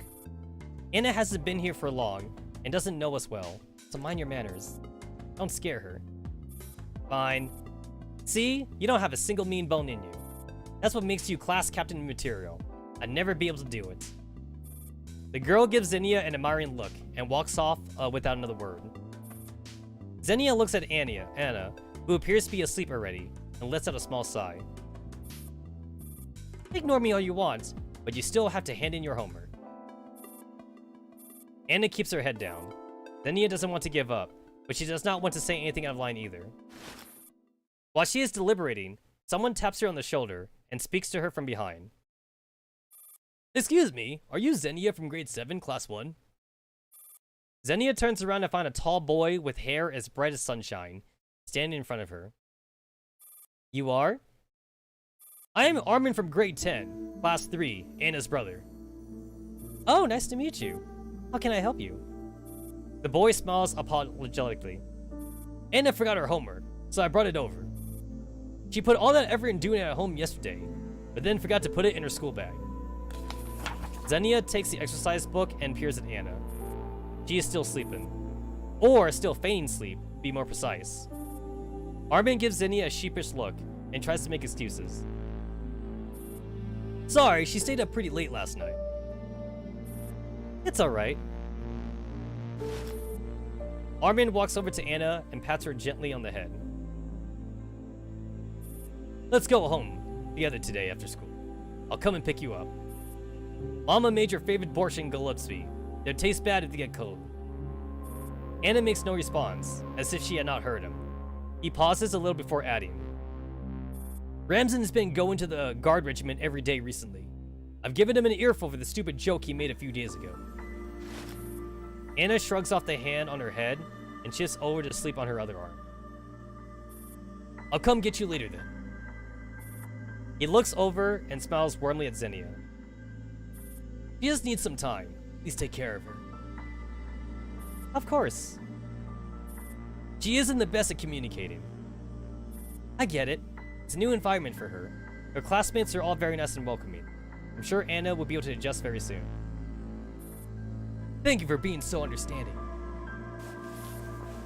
Xenia's eyes follow Armin as she leaves the classroom. He stacks up the exercise books. Phew, that's all of them. At the teacher's office, Mr. Kuzmin's usual jovial chatter can always be heard through the door, but the office is unusually quiet today. Xenia puts down the stack of exercise books on his desk. Even the desk is uncharacteristically tidy. This isn't like him at all. Xenia scans the office. It is completely empty, save for the Russian teacher, who is silently leafing through a copy of the collected works of Dostoevsky. Excuse me, where is Mr. Kuzmin? He is usually at the office around this time. We've also been told that his class is to be a self-study session today. What happened? Oh, hello, Xenia. Just leave the homework there. The new teacher will look through when she gets here. The new teacher? What about Mr. Kuzmin? Kuzmin. The Russian teacher is a bispectacled middle-aged woman. She lets out a sigh and takes off her glasses to clean them. His elder brother gave his life for the country. He was a decorated hero worthy of respect. Kuzmin has decided to follow in his footsteps and serve our country. Bless the man. This has been a common occurrence since 2045, but this time it hits incredibly close to home. I wish him all the best. By the way, more and more foreigners have been moving into the area these days. Tell your classmates to be extra careful on the way home. The guard regiment is doing their job, of course, but they can't be on patrol 24/7. Don't litter on the road, and make sure you stick together. Right, I'll tell the others. Xenia pulls the door shut. She can't help but take another glance at Mr. Kuzmin's seat, at the empty desk with only a single stack of homework. This is all too common in these times. War is inescapable. It drags everyone along as hostages. Soon after that, news about Mr. Kuzmin's death. The headmaster personally identified the body and held a simple memorial service in a chapel nearby. A casket lies quietly at the feet of a great statue of the Holy Mother. The priest and a group of students dressed in black stand to the side solemnly. You may now put forward items cherished by the deceased. Mr. Kuzmin loved this kind of bread. She places a Krasnovsky loaf lightly into the casket. She trembles slightly as she sprinkles on some salt. She last saw this teacher not even a week ago. Xenia puts an arm around her classmate and gives her a comforting squeeze. Our teacher loved this land more than anything. He has gone to heaven to watch over his homeland. Xenia takes out a small bottle filled with dark brown granules. She pours them into the casket. This is soil dug from the schoolyard. You will be our most beloved teacher forever and always. When the priest puts the lid on the casket, the tears surge forth like water from a broken dam. Low singing is accompanied by heart-wrenching sobs. It is the national anthem that has been played countless times.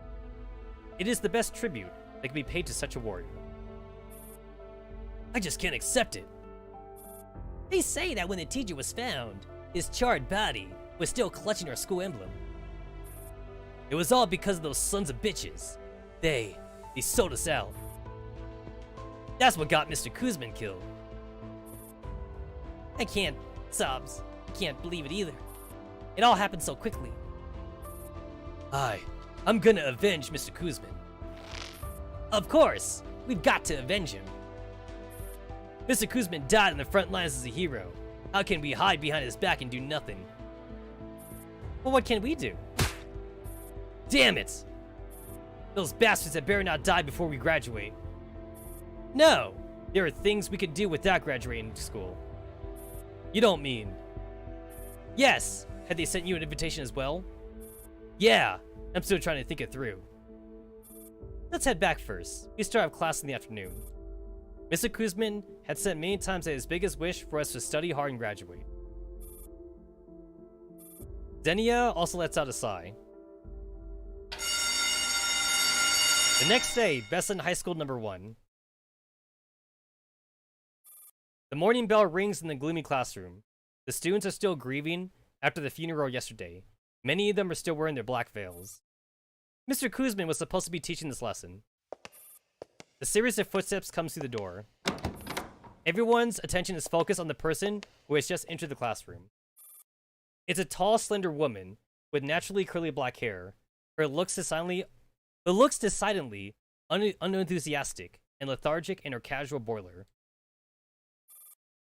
Let me introduce myself. I'm your substitute teacher. The woman looks around the classroom. She yawns and rakes her fingers through her hair. Martha Metner. Oh, okay, so that's Metner. Alright.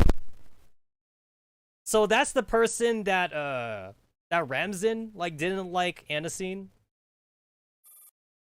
Her introduction is met with silence. She does not speak Russian very well. One can just make out her native accent. An American? Why an Americos, of all people? You better really be a teacher to come here at a time like this. She's not a spy, is she? The protests grow louder and louder until they cannot be ignored. Martha rolls her eyes. What? Not happy with my Russian? I'm here to teach basic physics, not basic Russian. An arm shoots up. Go on. The student jumps angrily to his feet. He is big as a full-grown bear. What gives you the right to steal Mr. Kuzmin's place, Americos? Good question. To steal means to take something without permission. The word does not apply in this scenario. Your Russian could use some work. Why you? By the way, I'm on a 3-month probation. If you have any complaints, do file them soon. Your school really isn't paying me much. Martha adds coldly. Another lean boy is also on his feet. Who are you to trash talk us? Screw off back to America. I'm your physics teacher because of my intellect and knowledge of the subject. What does my nationality have to do with this? The lean boy slams his hand on the desk. He shoves the classroom door open and storms off. Martha glances at the door. Who is the class captain here? All eyes are on Xenia. She has no choice but to stand up. Put down his name. Deduct his term credit for truancy. Any more questions? You can deduct mine too. The student slings his school bag into his shoulder and leaves the classroom. Anyone else wants to join them? The classroom is so quiet, one can hear a pin drop. You are seeking knowledge from me, not the other way around. Cherish the opportunity. You don't usually get a physics teacher of my caliber. Still standing, Xenia stares at the empty seats in a daze. Instead of sitting down, she raises her hand. Martha nods. Miss Metner, yes? You probably haven't heard, but the Mr. Kuzmin that you were substituting for wasn't just a teacher of physics to us, but also a personal convict. He fought and gave his life for our country. What about you? Would you fight for your country?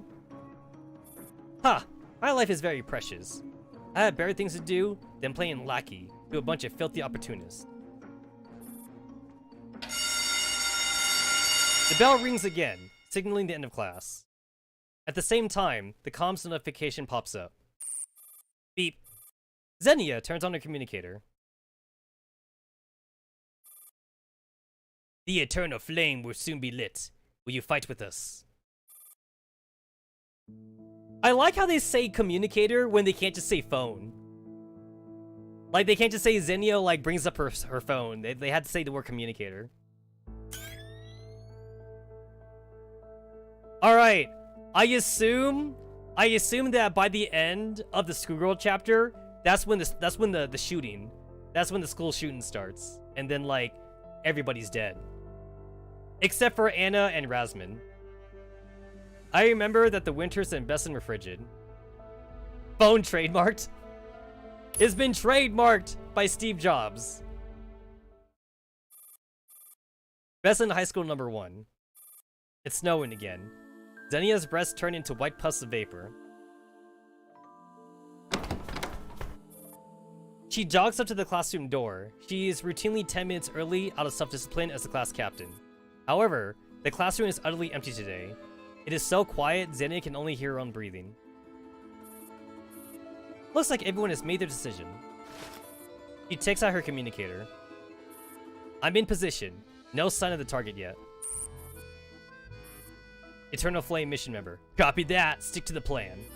Today, we will bring judgment upon the sinners. Oh wait, is this the school shooting right here? Xenia's heart is racing. This is the first time she has taken part in an operation like this. As soon as she sits down, she mentally walks herself through what is about to happen. Once Metner comes in, I'll accost her. Then I'll storm out of the classroom. I'll lock the front door from the outside.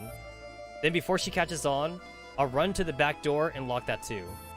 When it's all done, I'll signal you. That's the plan. Over. Precisely. Leave the rest to us. Oh, I get it. Eternal Flame. They're basically gonna burn down the classroom so they can burn down the teacher. But what exactly are you planning to do after that? Blood for blood. The door opens. Xenia drops her communicator into her drawer. Good morning, Miss Metner. The one who just came in isn't Martha, but Anna with her school bag. Anna? Xenia jumps to her feet in shock. What are you doing here? Coming to class. Anna heads straight towards her own seat, sits down, and shoves her school bag into her desk drawer. She rests her arms on the desk, ready to lower her head for a nap. Xenia walks over to her quickly. You need to leave now. Yo! Xenia is like literally doing like that school shooter guy thing where it's like, don't come to school tomorrow. Except like, instead of like, don't come to school tomorrow, it's more like, don't come to school today. like that would be like if the school shooter like saw like that one nice kid on his way to school and he'd be like, go home right now. Like, don't go to school today. That's Xenia right now. Don't go to school today. Is it a school holiday today? Xenia lowers her voice. Didn't you get the notification about Operation Eternal Flame? I didn't understand any of it. Hey, don't you have family in the guard regiment? You could have just asked him. In any case, just go. Anna frowns at the mention of the guard regiment. I don't know him. Xenia doesn't know what to say. She snatches Anna's school bag and she starts to panic. You cannot stay here. Go home. Anna's demeanor changes dramatically. When Xenia grabs her bag, she shoves her away. Don't touch my bag! The classroom door is suddenly flung open. With several textbooks under one arm and a steaming hot beverage on the other hand, Martha strolls into the classroom leisurely. She gazes briefly at the two girls, then scans the empty classroom. Just the two of you showed up to class. It doesn't matter. I got paid. Guess it's your lucky day. The bell chimes. Xenia has no choice but to shut up and return to her seat. Today, we'll be talking about crystal structures. The target is here, but Anna, our classmate, is also in the classroom. Take her with you. The class has already started. I'm afraid that's impossible. Then find some cover. Your best bet is a corner with some kind of obstacle that can shield you. What?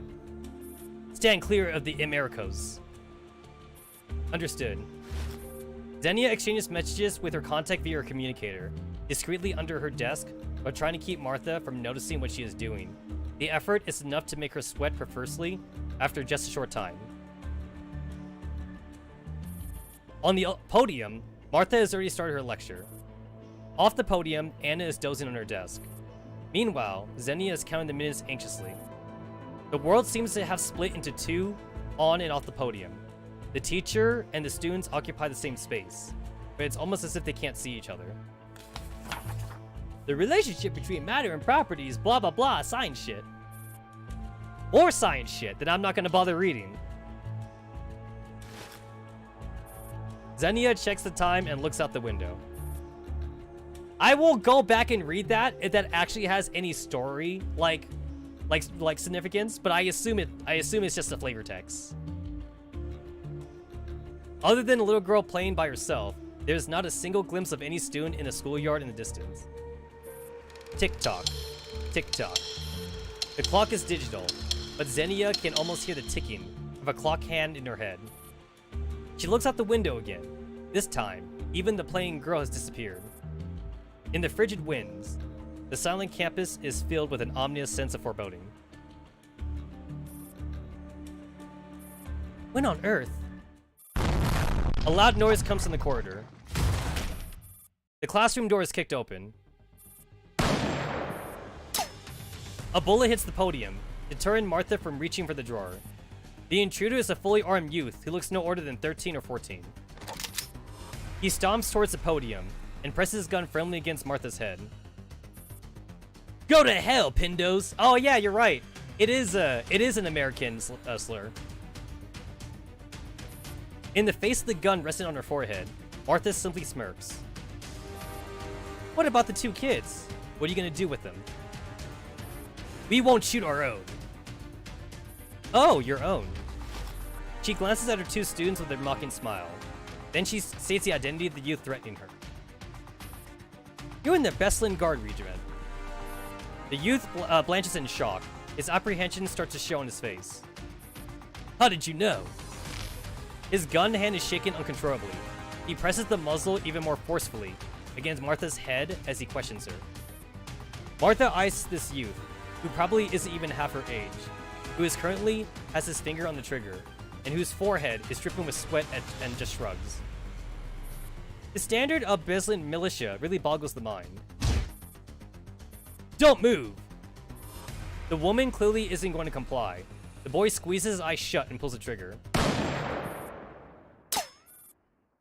The bullet hits the ceiling.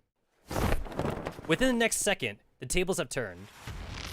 The youth is now pinned to the floor, and the gun that he was wielding is now in Martha's hands. You're not even comfortable with holding a gun, and you have the nerve to use it. You'd just be donating supplies to your enemies on the battlefield, you know. The youth's eyes widen as he struggles desperately. No matter how hard he tries to break free, he soon realizes that his head is the only thing that can barely move. His gaze falls on the girl standing to the side. Xenia, do something! Xenia jumps at her name. She shoots a nervous look and confused glance at the boy. Help me, hurry! We just have to stall till the others get here. Pff, how pathetic. Martha wraps the youth's head with her knuckle. What? Wanted to play the hero but didn't entertain the possibility that you could die? Are you so desperate to be cannon fodder? Should I just give you what you want? The sound of a safety being turned off on a gun. Xenia, Martha, and the immobilized youth all look towards its point of origin. Let him go. In her hands is an MP443. Anna, why do you have a pistol? No wonder you never let anyone touch your bag. Tch. Folks in Beslan sure are tough. I'm just an ordinary physics teacher at an ordinary school, so why am I expected to have the skills of a spetsnaz? This is really pissing me off. Paying absolutely no mind to Anna, Arthur pulls the trigger and shoots the boy on the ground with a hesitation. The boy's eyes widen, as if he still can't process what just happened. The next second, the severe pain in his thigh registers in his brain. A splatter of blood blooms on the leg, his pants, like a flower. Only then does he let out a blood-curdling scream. Ah! Shh, you're loud. Oh, shut up, it's just a graze. Martha lets go of the boy writhing on the floor and gets to her feet. She rolls her wrist and turns to face Xenia and Anna. Xenia can clearly smell the gunpowder on Martha's pistol. Anna, shoot her! Anna? Shut up. Don't order me around. Xenia grabs Anna's hand and pulls the trigger forcefully. The firing pin definitely engaged, but the cartridge isn't ejected from the muzzle. Don't touch my gun! Martha's utterly unruffled, throws her own pistol casually, and eyes Xenia and Anna. Why don't you two show some initiative? Go find some rope and tie yourselves up. Or would you like some help? Thud, thud. A series of rapid footsteps coming from the corridor. Martha raises her gun and fires a decisive shot at the door. Ugh! The boy at the door cries out and collapses on the floor before he can even make it into the classroom.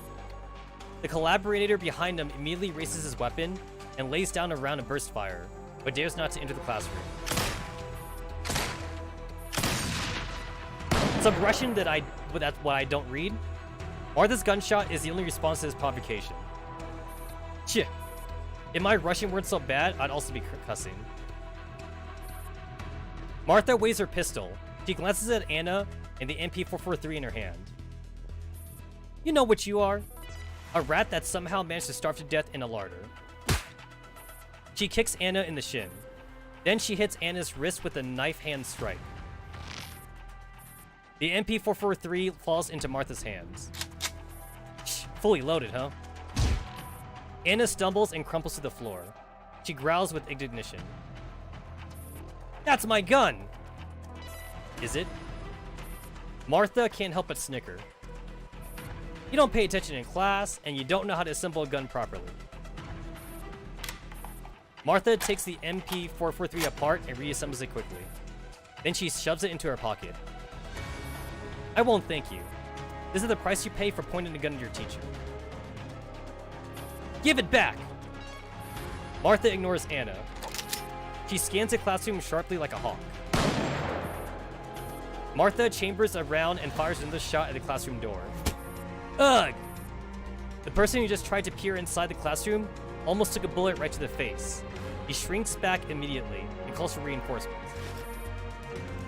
Alright, I'm just gonna take a wild guess here, and like Xenia gets shot, so Xenia also dies. Martha takes out an object wrapped in old newspaper from the drawer of a podium and throws it forcefully towards the door in a parabola. Cheh, could be more accurate. She raises her pistol. The gunshot rings out. The bullet flies out the barrel and hits the target that's been flung. Smoke spews forth, and it's just an instant. Huh? Ugh! A piercing white light erupts, taking Anna and Xenia by surprise and blinding them. They cover their eyes and shriek in pain. While their vision is impaired, Xenia hears Martha run out of the classroom. Then comes more gunshot and cries from the guard regiment members outside the door. Don't you dare run away! Give me back my gun! Anna blinks furiously as her vision starts to return gradually. She tries to keep her watering eyes open and stumbles towards the door to go after Martha. Xenia grabs her by the sleeve and pulls her back. The guard regiment is carrying out Operation Eternal Flame today. They're all armed, so don't go running around like that. You'll get hurt. But she took my gun. Anna jerks her sleeve free. That's the only thing they left me. I won't let anyone take it from me. Anna wipes away her falling tears and runs off in pursuit of Martha. A troop of fully armed guard regiment members are stationed at the entrance just outside the main building of the school. They stand guard solemnly, determined not to let even a single fly through. All of a sudden, the sound of glass being smashed comes from above their heads. Drawing their attention, they immediately spread out in formation and stand at attention, ready to confront the threat. The corpse of a middle-aged man falls from above and crashes heavily into the ground.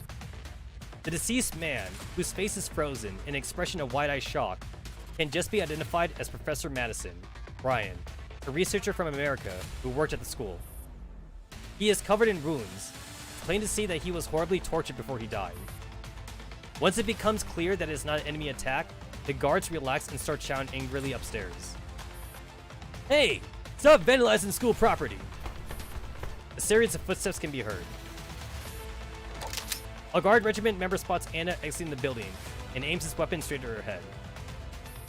Have you seen a woman armed with an MP443? I should be the one asking questions. Which grade are you in? Looks like she didn't come this way. Anna turns away promptly. A bullet lands next to her feet. Hey, I'm talking to you. Anna marches on without a backwards glance. Finding the woman and getting back her gun matters more than her own life. The guard member curses and is about to fire another shot. She isn't a foreigner. Huh? Ramzan. That's the brat that my old man picked up off the street. The one that I've told you about. She might as well be mute. Ahem, fine. But you should really go tell her to stop running around the campus at a time like this. She could get hurt. Not my business. Ramzan huffs and changes his mind after some thought. You know what? Fine. I'll do it for my old man and brother's sake. With a sigh, he strides off after Anna.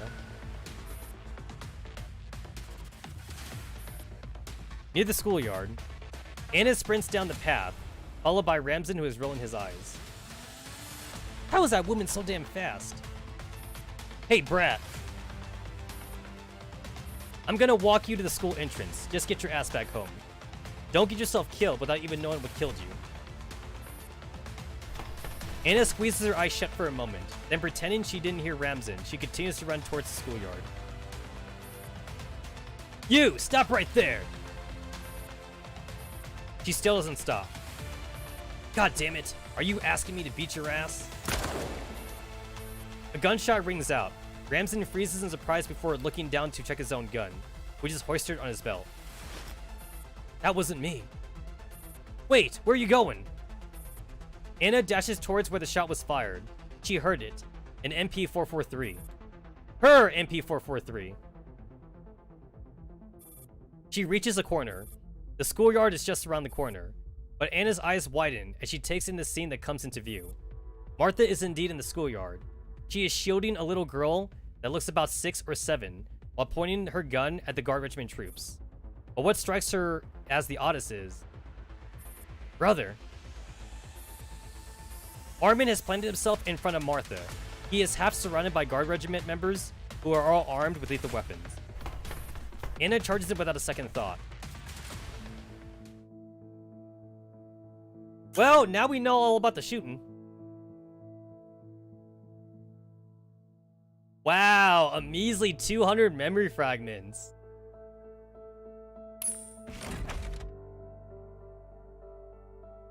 That's such a trash report.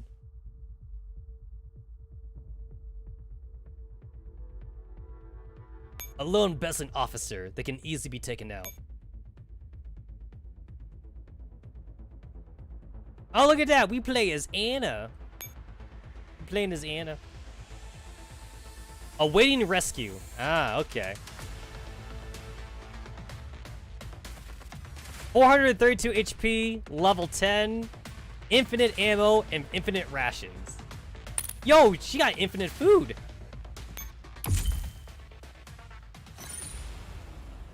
Click the button. Alright, we are at 110. We are at 110 beats per minute right now.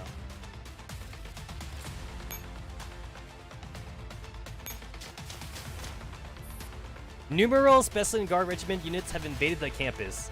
Attack stranded enemies to gain buff first, then make use of the elevated heart rate buff to take on enemy squads. Ah, okay. So you want me to fight him? Is that what you want me to do?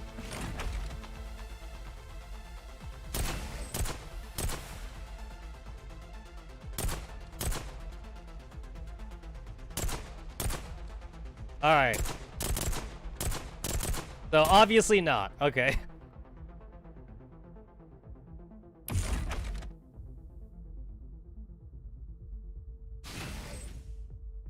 Oh, I see. That guy has less... He has less firepower. Okay. I didn't see that. I didn't check it. Alright. So I fought the wrong dude. Alright.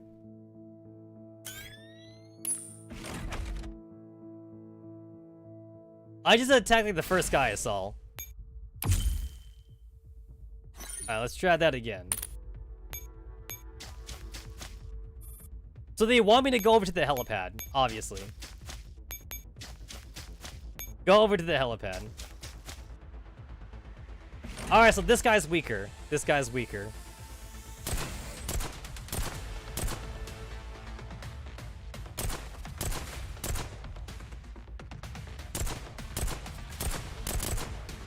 There we go. Got him.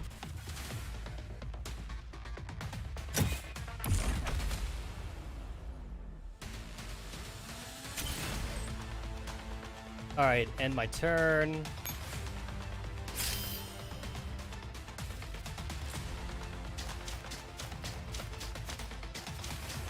Alright, so this gets me my elevated heart rate or whatever.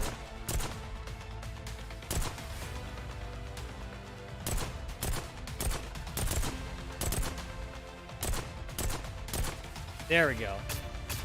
Shoot and weave. Shoot and weave. Got it. Brother is just a little girl. She's armed. Gotta shoot her.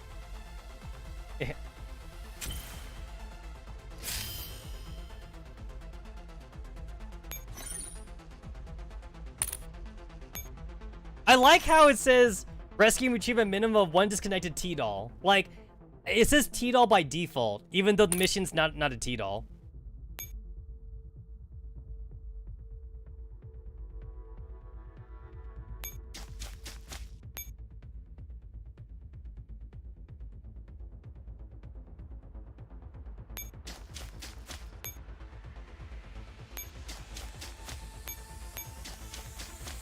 Angie is built different since she was a small girl. Pretty much. Pretty much.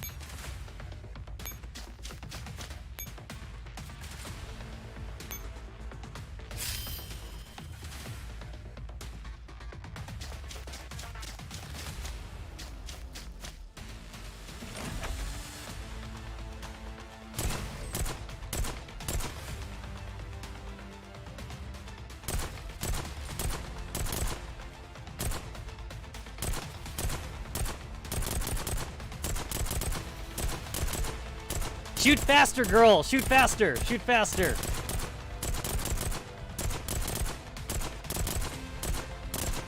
Yo, Angie is doing like 500 damage, and these guys are doing like 17 damage. Her handgun is stronger than their rifle. She got higher stats.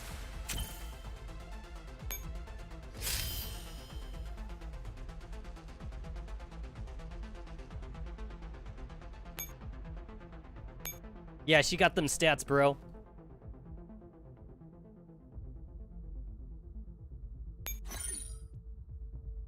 Let me see. Rescue and retrieve a minimum of 1 disconnected doll.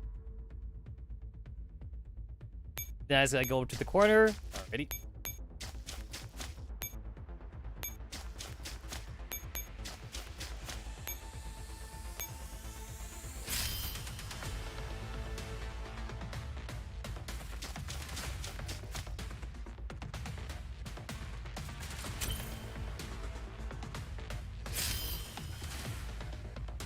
I did it!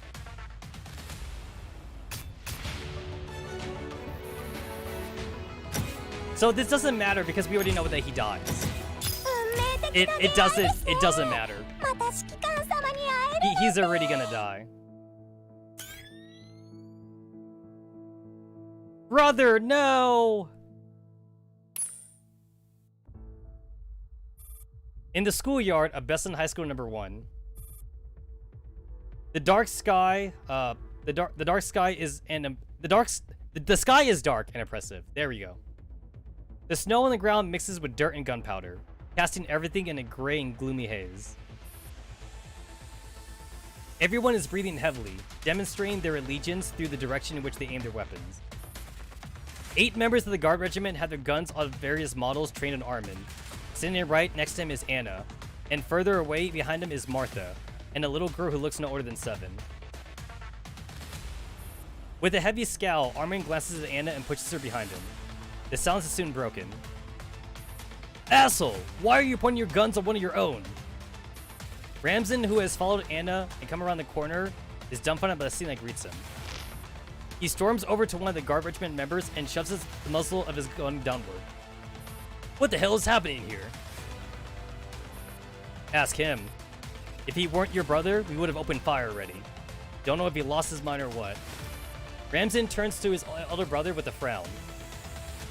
Bro? Armin glares at Ramsden.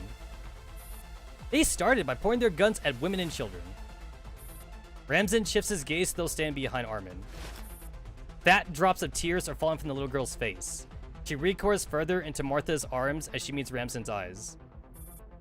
They're fucking Pindosi. Do the Pindosi care to spare our women and children when they're slaughtering our compatriots on the front lines? Armin's eyes are filled with disdain. Then how are you any different from them? You fuck! The guard regiment member swears and makes a charge forward. Ramsden spreads his arms and plants us firmly in the way. Bro, American bitches spawn American brats, who would then grow into American soldiers. Our asses are planted on different chairs. It's called having different positions. Armin chuckles. Remind me, which country is Boris's mother from? And is Maria not a brilliant commander on the front lines? That's different. They're on our side. Is that so? Is that really your reason? Enough with this crap. Brothers attack for the motherland. For the motherland. This shouldn't be an excuse to justify losing our reason and our ability to make moral decisions. Weapons are meant to be pointed at enemies, not women and children. There's nothing brave about what you're doing right now. It's nothing more than criminal behavior. Ramsden! There's no talking any sense into him. Just drag him away. We'll let this slide. Ramsden looks at the guard regiment members, then at Armin. Uncertainly fills his eyes. They're just a bunch of bullies terrorizing the weak. Protect the motherland, my ass. Our old man thought you'd join the guard regiment to keep our city safe. Who would have thought you'd also be pointing a gun at defenseless kids? Aye. Armin drags Anna forward from behind and gives her a rough shove. She stumbles into Ramsden's arms. Take Anna and haul your ass back home. Ramsden catches Anna and grabs her firmly by the shoulders. He glares at Armin with a conflicted look on his face. What about you? The old man taught me to be a proper man. There comes a click, the sound of a round being chambered. Armin, I'm willing to give everything for our motherland. A shot lands right by Armin's foot. Think about your position very carefully. This is your final warning. Just as the guard regiment member finishes his sentence, a bloody cut appears on his cheek. A bullet has grazed him. He looks towards the source of the bullet. Ramsden, have you lost your marbles? Screw your position. That's my brother. My position is to never raise a hand against my family. Ramsden walks away from the guard regiment members and stops right in front of his brother. Then he turns around and points his own gun at his former comrade. Armin looks at Ramsden with mixed feelings. Ramsden, you. That whole spiel you just gave makes zero sense. Why would you take the old man's drunken rant so seriously? Nothing should matter more than staying alive. Sheesh, can't be helped. You're my big brother after all. Armin sighs, but the corner of his mouth tilts upward. Fine, although you always drive me up the wall. It can't be helped. You're my little brother after all. You leave me with no. Before he can finish, an unknown object is lobbed at the guard's regiment member from behind Armin. The MP-443 fires a shot, and the scene is instantly engulfed in smoke. Dazzled by the powerful flash, everyone present is forced to close their eyes. Ramsden's arms shoots out and grabs Anna by the collar. Please, don't go running off. Follow me and Armin. It's that woman. She played the same trick again. Armin is just about to say something when a wiggling child is suddenly thrust into his arm. Mama! Oh, look it's that little girl. Your heart is in the right place, but you're really thick in the head. There's no point in wasting your breath on them. Now run, we're splitting up. Anna keeps struggling with her eyes still squeezed shut, unable to free herself from Ramzan. My gun! Give it back! Shit. A pistol is shoved in Anna's hand. Now go. Head left. That's the quickest way to the school entrance. What about you? They're just a bunch of brats still wet behind their ears. I can deal with them perfectly fine. Who are you? Who exactly are you? A very unfortunate physics teacher.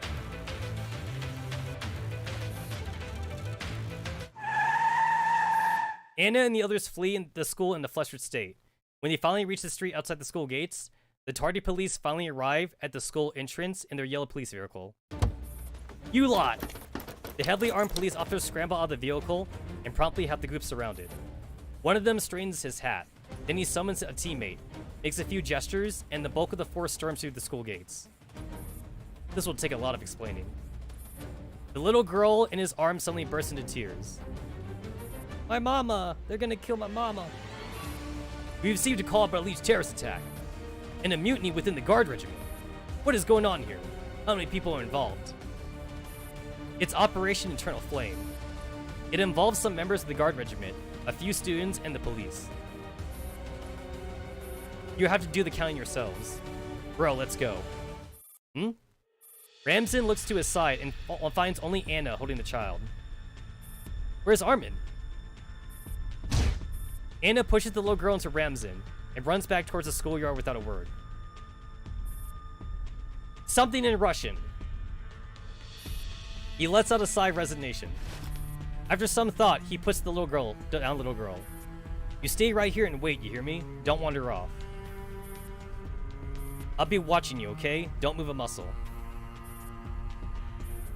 Ramzan warns the girl as he backtracks quickly. I'm still watching. Stay where you are. The girl watches as Ramzan slowly recedes his distance. Tears well up in her eyes, but she does as told and remains utterly still. Reassured by her obedience, Ramzan turns around and sprints after Anna. Sometimes he can't help but wonder why two brothers born from the same parents can be so drastically different.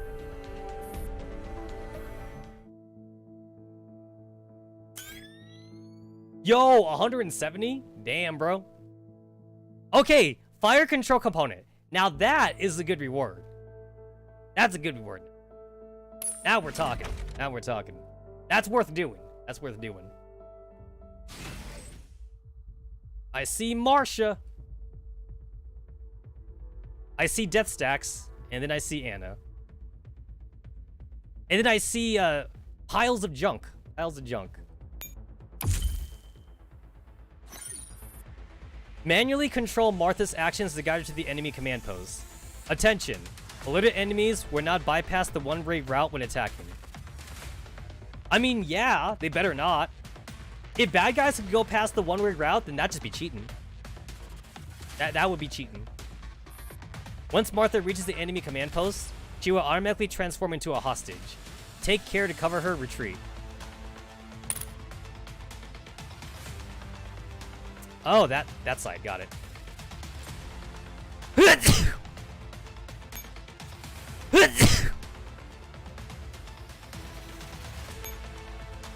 Alright, so I can't actually control her.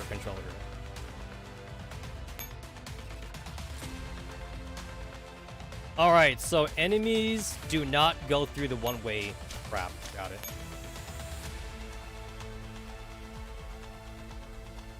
Let's see. I'm going to assume that, like, I can't walk through so many piles of junk. But I'm gonna walk through it right now just to see.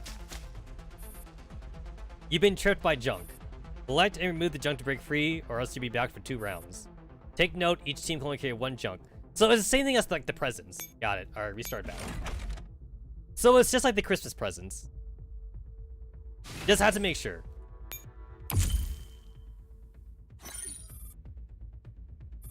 Alright, I'm going to assume that the game wants me to take the helipad for, like, the action point. So that's what I'm gonna do. I assume I'm supposed to take it. I assume so.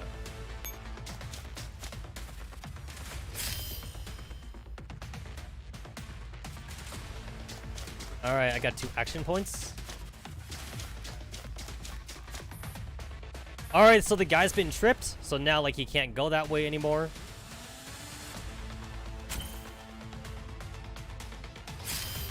Alright, so Marcia cannot move in the way that I want her to. Oh, wait, now she can? Okay, now she can.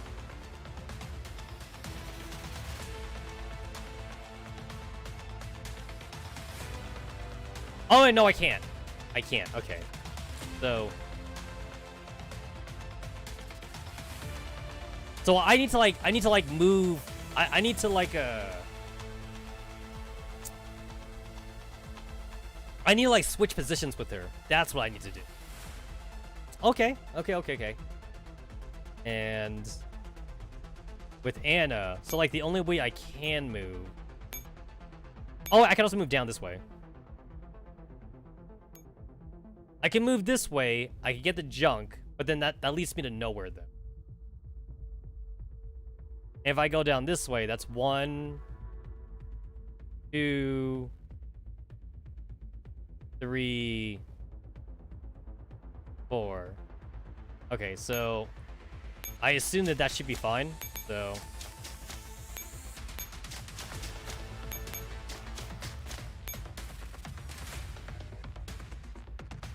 I assume that Marcia's gonna move diagonal downwards. I assume she will.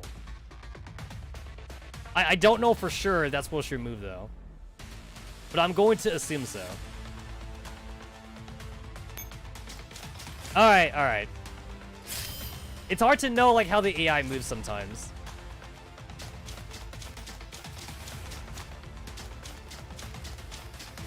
Okay, I see. Alright. So that's what happens when I leave it on capture. Okay, I just had to know. So, restart.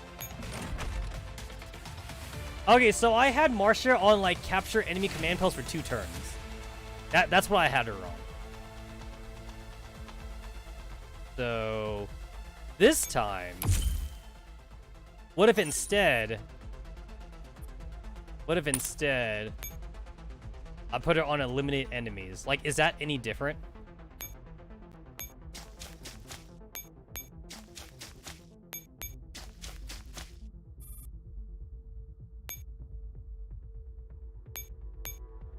Is that any different? Okay, if I put her on eliminate, she goes backwards. All right.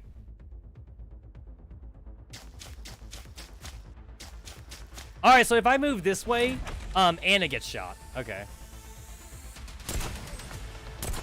I believe in you. I believe in you, Anna.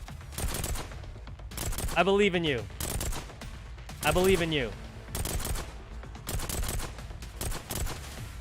Alright, guys, she died. I guess that means GFL doesn't happen anymore. GFL does not happen anymore now. He died.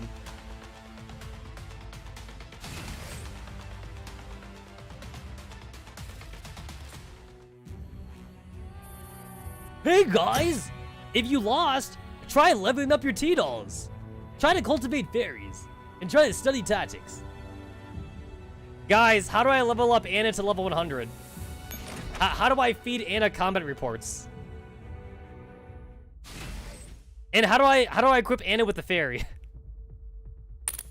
Anna's only level 10. Obviously, she needs to be ×5 dummied at level 100.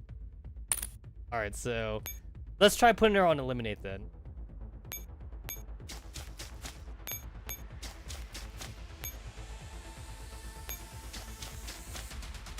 Alright, so if she moves backward.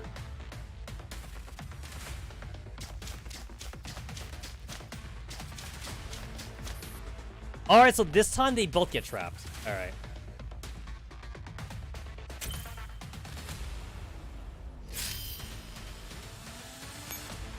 So this time I put her on Capture HQ now. Now I put her on Capture HQ.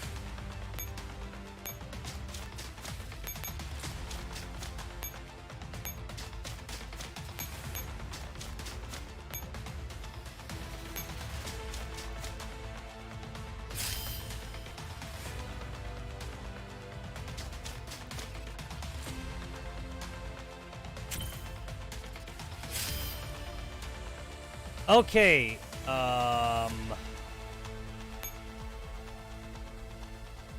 let's see, what do I...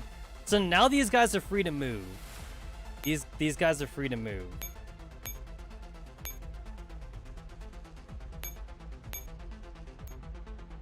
One, two.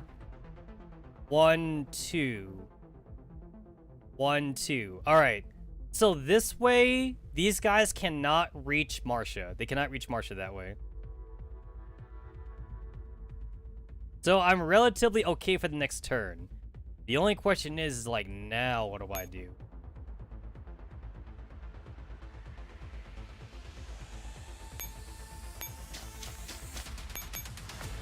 Oh shit, that's a dead end. I thought I could move that way, and now I feel dumb.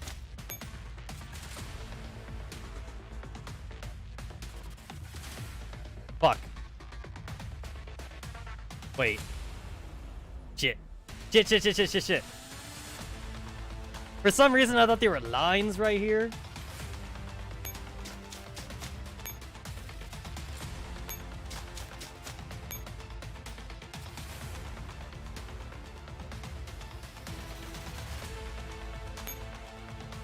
So what happens if I move here? Well, I basically made Marcia go backwards. So that kind of sucks.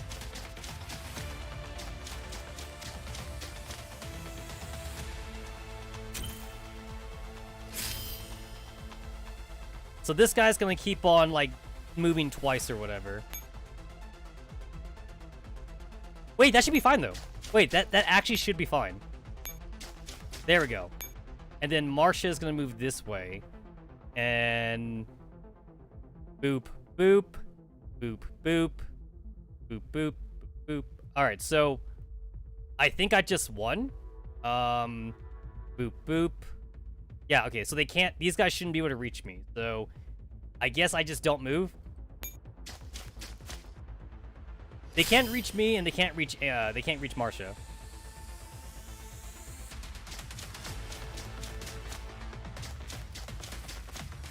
Alright, so he's trapped. He can't go that way no more. And then, like, all I should have to do is just end turn. And then, like, Marcia goes on the command post, and then we win. That should be all I have to do. He's trapped. You go 1 node at a time. You go 2 nodes at a time, but you can't go that way. So I should be good just to end turn.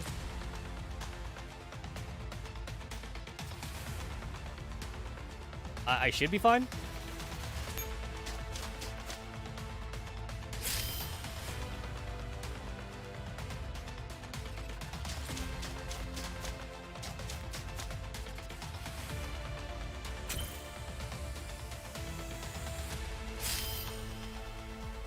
There we go. All right, now we're good.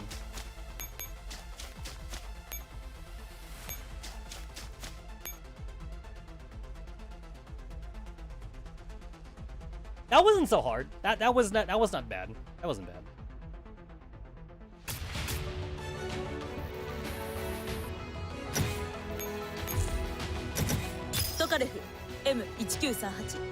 You know what? I technically shouldn't even be getting T-dolls anymore. Like, the whole point about getting T-dolls, like, after a mission is that, like, these are supposed to be, like, lost T-dolls. And, like, after you complete a mission, you find, like, a random T-doll in the field, and then they join your party or something. I shouldn't be getting anything anymore.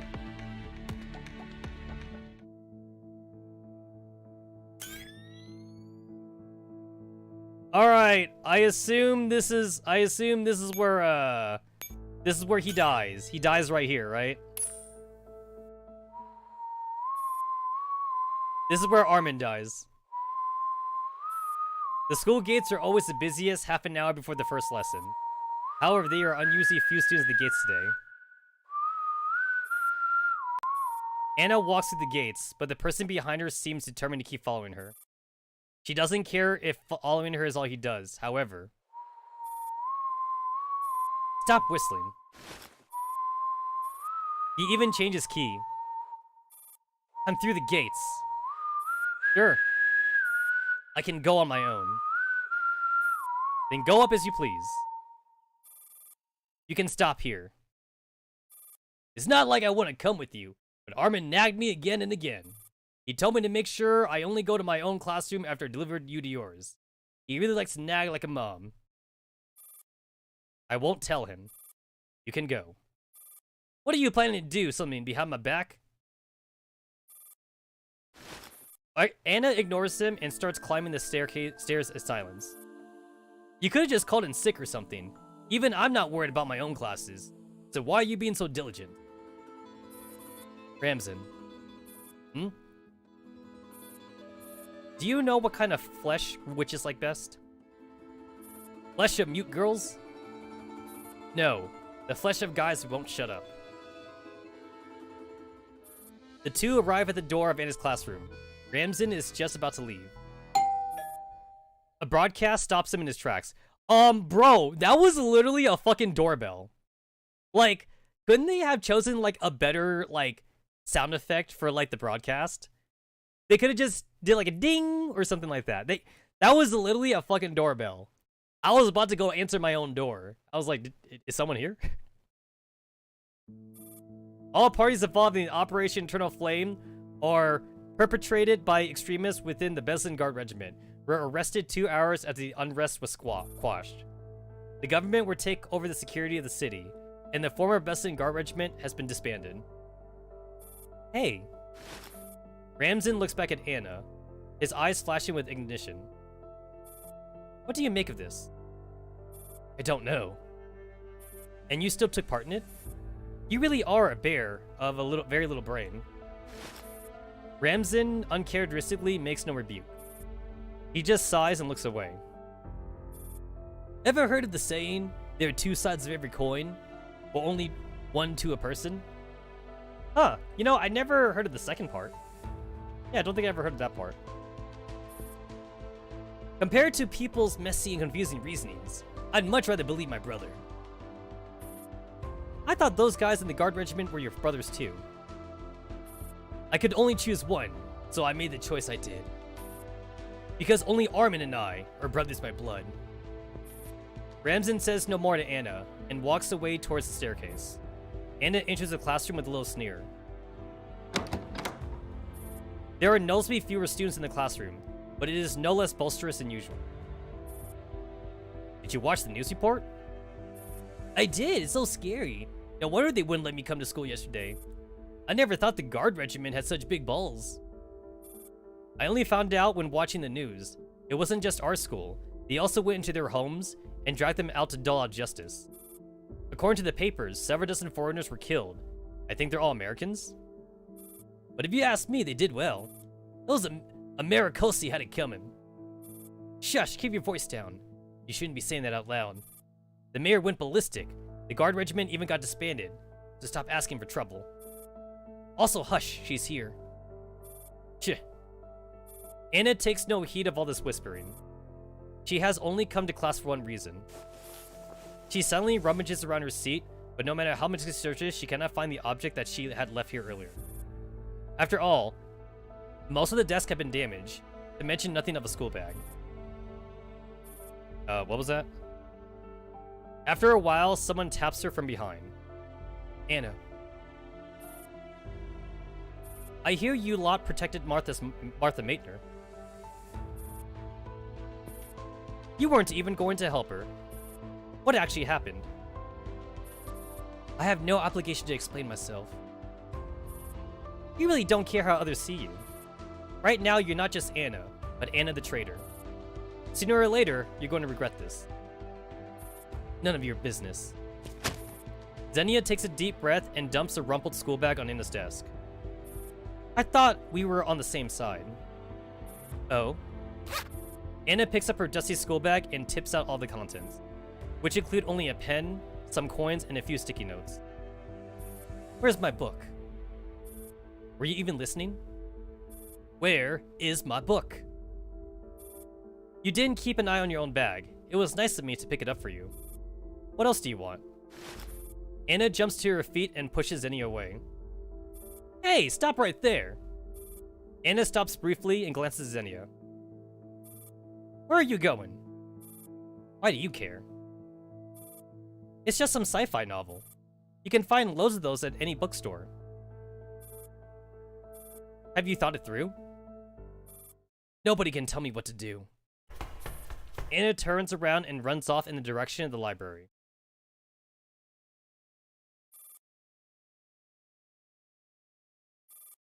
Library, Breslin High School number 1. The school library is an unfamiliar place to Anna. The last time she was here was the day when Armin showed her around the school. Right now, the library is completely empty. Even the lights are off. This isn't too unusual. After all, in this era of instability, people tend to be more interested in fighting with weapons than reading books. I hope I can still find that edition here. The bookshelves are only illuminated by very dim lights.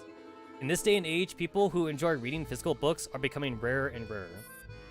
But schools still tend to retain their libraries as some sort of pretense. Anna is incredibly grateful for this vain practice. Found it. Published in 1972. Anna reaches out for the book stashed in the corner of her shelf. But it won't budge. Anna pulls harder. Still nothing. A pair of eyes peer at her from the opposite side of the bookshelf. Ah! The opposing force suddenly disappears, causing Anna to topple back.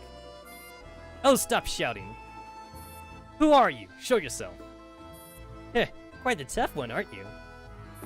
The shadowy figure on the other side of the bookshelf slowly reveals itself. It is a familiar face. A woman with short curly hair and a mocking smile is holding the book that Anna had her eyes on. The 1972 edition of Roadside Picnic. Never thought I'd see you here. Almost thought this was a dream. Or rather, a nightmare. But I suppose it's good that you came. It spares me the effort of tracking down Armin. You are both still minors, so I transferred the money to your father. What are you talking about? I don't like owing people, especially people not on my side. My brother didn't save you from money. He said as much that day, that he just couldn't bear the thought of children suffering. Nobody's making friends with Pindosi like you. Oh, and here I thought I might help you look over your homework. Shut up. I want nothing more to do with you. Great, likewise. Relationships that can be measured with money are always the simplest and most reliable. I've also had enough of brats like you. With that, Martha makes to leave. Anna becomes a bit flustered at the sight. Wait! That book you're holding. I found it first. Martha snickers. She looks down at the book, then at Anna. It basically inspired Stalker game? Yeah. Let me have it. Just name your terms. Ha!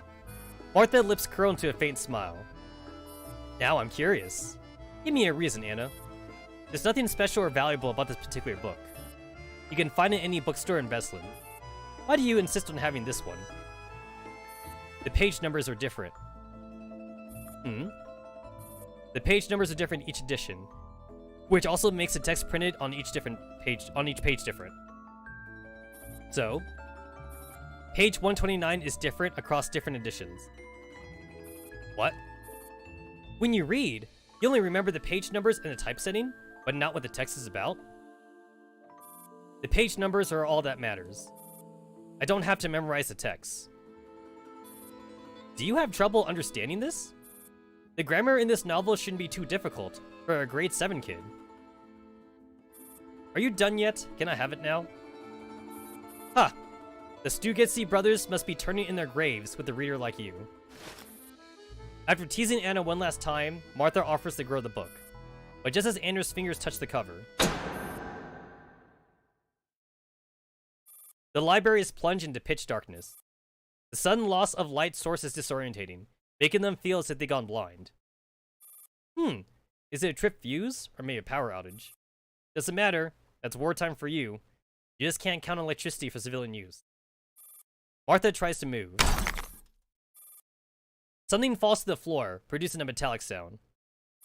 Don't move! I dropped something. Wait till I find it. That didn't sound like a book. The book is in my hand. Don't tell me it's your little toy gun.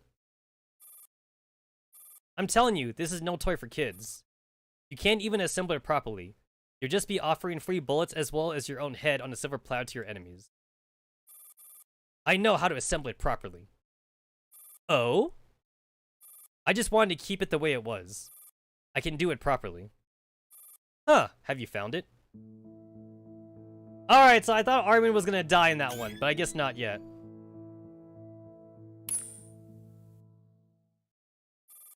Grade 7 classroom, best in high school #1. It has been several days since the Eternal Flame incident. There are now fewer students in the classroom, but other than that, little has changed. Such is the nature of the time. It always smooths everything out before anyone takes notice. The Strogensi brothers are Soviet sci-fi novel writers and on of YZ inspiration for this. Ah, okay. Okay. Cool. The class bell chimes. Martha Mittner walks in the classroom. Today we'll be talking about Chapter 5, solving critical equations.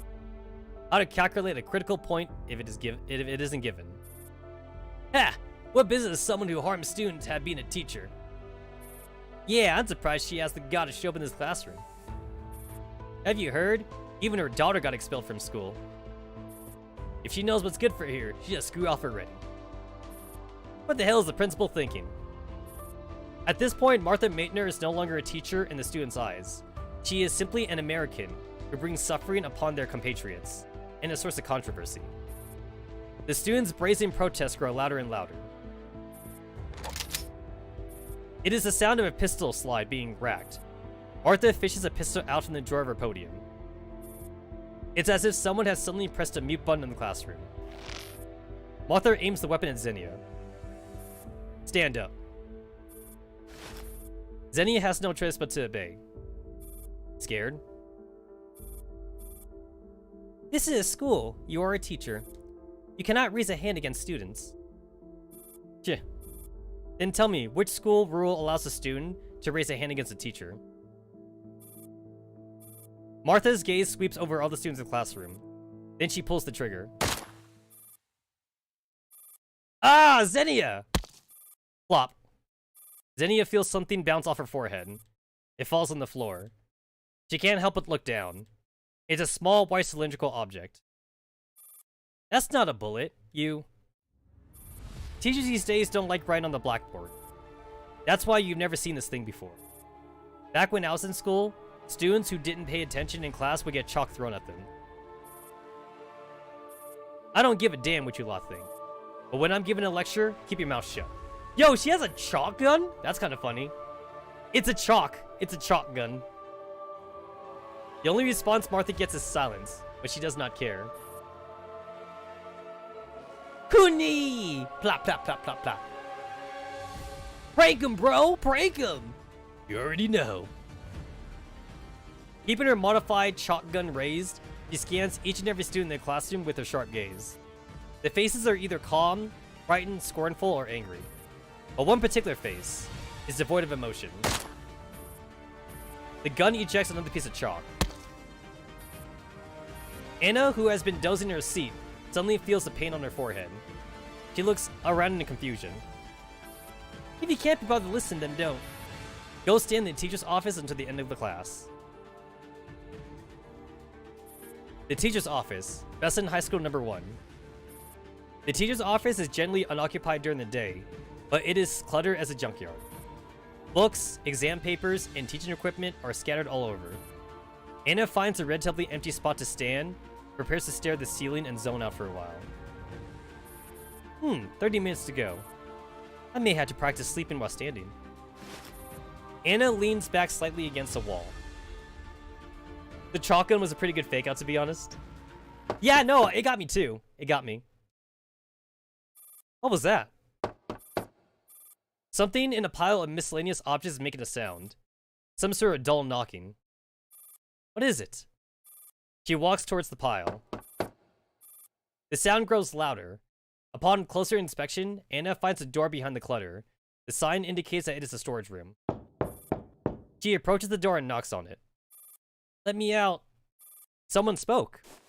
Anna hauls away the obstacles blocking the door and pulls on the door handle. A little girl stumbles out of the storage room.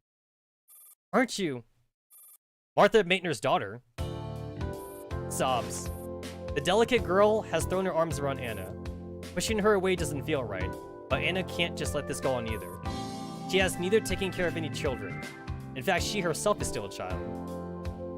Why are you crying? It's all dark. I'm scared. Then why about it to your mom? That woman is a real piece of work. No. You are such a crybaby. Even the dogs in the street would want to bully you. No, the nice boy in you. You don't bully me. Let go of me. No. The girl buries her face into Anna's chest, smearing tears and snot all over her. Whatever, I'm not too fussed about being clean anyway. After crying for a while, the girl finally calms down. Hey. Are you talking to me? Who else? My name is Sana. Oh, what are you doing here? Tears start welling up in Sana's eyes again. Don't! If you cry, I'll go fetch your mom this instant. Irk. Sana wants to cry, but she doesn't dare. Mama doesn't let me play outside. Then don't. But I don't want to stay in the dark room. Who locked you in there? Mama. Huh? She doesn't let me follow her around. So she's also like that. My mom was the same. When I was little, she had to work overtime. She'd put me in the washing machine. Piffed. My mom never did that. What's so funny? Being locked inside a dark room isn't much better. Santa pouts. Don't cry. Okay. Mama never plays with me. Neither did mine. She never puts me to sleep. Neither did mine. Gee. Alright, don't turn this into a competition. And get down already. You're heavy. Oh. Sana takes 2 steps back. Have you come to play with me? No. At the thought of her reason for being here, Anna can't help but pinch Sana's cheek. It's your mom's fault, so I blame you too. Ow! Anna pinches pretty hard. If she had never come, none of this would have happened. The recess bell rings, followed by the sound of a frenzied stampede. The recess bell signals liberation for students. Martha returns to the teacher's office, only to find Sana sitting on her own chair. In her little legs, Martha frowns. Sana, how'd you get out? Humph. Martha goes up to Sana and looks over her carefully.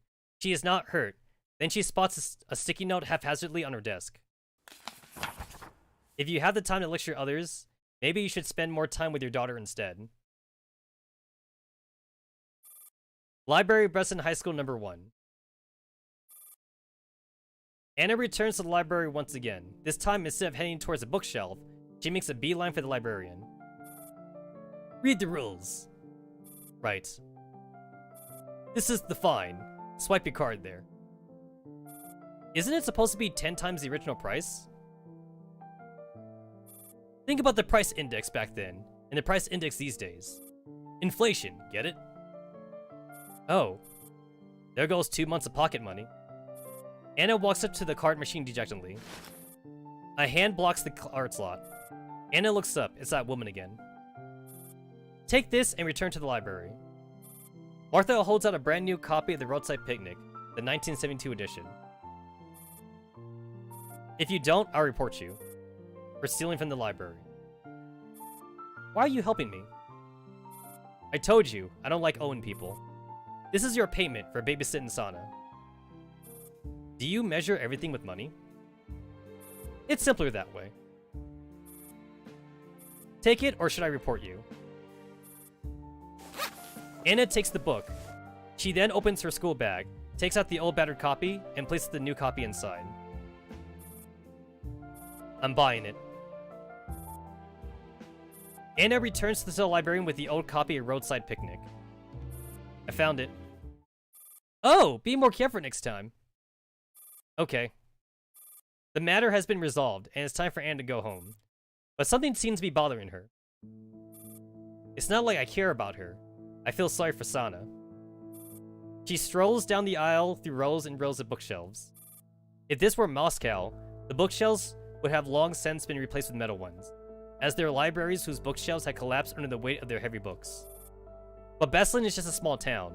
so things haven't changed since the day they were built. The wooden bookshelves are covered in scratches, and half the lights above the shelves are off to conserve energy. Under the dim light, Anna glimpses the familiar figure again. I really think you should spend more time with her. If you die, your daughter will be really upset. And in this day and age, death is all too commonplace. Martha turns to glance at Anna. Her eyes are filled with quiet disdain. Are you talking about Sana or yourself? What do you mean? Let me guess. The gun was your dad's, and the book was your mom's. Just so we're clear, I didn't look you up deliberately. As a teacher, it's compulsory for me to read my students' files. If you don't plan on reading the book, there's no point in keeping it. The same goes for your gun. If you don't assemble it properly, it's just a useless piece of junk. I just want them to stay the same. Nothing can stay the same forever. Pages turn yellow, cartridges rust. Even you won't stay 15 forever. What makes you think things stay the same? Alright, so I think they said it was 2047, right? So we got like a little bit of a timeline here. So in 2047, Angie was 15. I can just die. If I die now, I'll always be 15. Piffed. You want to die? Only surprising. Most people are pretty suicidal these days. Don't lecture me about how to live. Then don't lecture me about how to be a mother. It was stupid of me to care. If I were your mom, I'd make you tear out my... You'd make me tear out my hair. If I were your daughter, you'd make me tear out my hair. Piffed, you're such a strange kid. You're no better yourself. Be grateful for the fact that you can grieve. That is a luxury in and of itself. Stop being so hoity-toity. Did you also talk like this to your parents? No, I didn't talk to them. So now you regret it. You only learn how to be a parent when you have a child. You don't learn how to be a parent and then have a child. By the time I realized I made for a poor mother, I was already one. Life is full of misfortunes. A single moment can render everything else meaningless. But that's just because your world is still too small. You have a new family now, don't you? Armin is a good brother. It's far more likely for you to be enemies than friends. True. So why are you here wasting your time talking to an enemy? Do you love Sana? Why do you ask? Everyone said I had a happy family, and what happened was simply unfortunate. But there are many things that I am not so sure about. I think they love their career more than me. Piffed, who's to say you won't end up being the same in the future? Let's make a bet. What kind of bet? I bet you'd be an adventurer when you grow up. Yo, she right? She kind of right, honestly. She did become an adventurer. I would say being like an agent of chaos is being an adventurer. She travels around with Team Defy all the time. Human history is a large roller coaster that goes up and down endlessly. The passengers riding the roller coaster wear different clothes, bring along different luggage, and speak in different jargon. The way I see it, what sets each passenger apart is how they behave on this mysterious journey. Only an adventurer has the courage to enjoy the ride. Speak plainly. Good thing I'm not your Russian teacher. Under the dim light above the bookshelf, two people who aren't exactly friends are sitting side by side, reading a book that is neither a recent hit nor a classic. In 500 years, the squabbles between the East and the West will be pointless as the War of Roses. Who are we to think we can end it all? When the planet is rendered red by artificial poison, the air is contaminated, and the humans are getting sick and dying in spades. I do not see how the human spirit, which is so dependent on the well-being of our flesh, can cherish freedom, respect others, rights, and realize its greatest potential, love. Alright, I'm going to assume that the lines of text right now is literally copy pasta from the real book. I assume this is all copy pasta.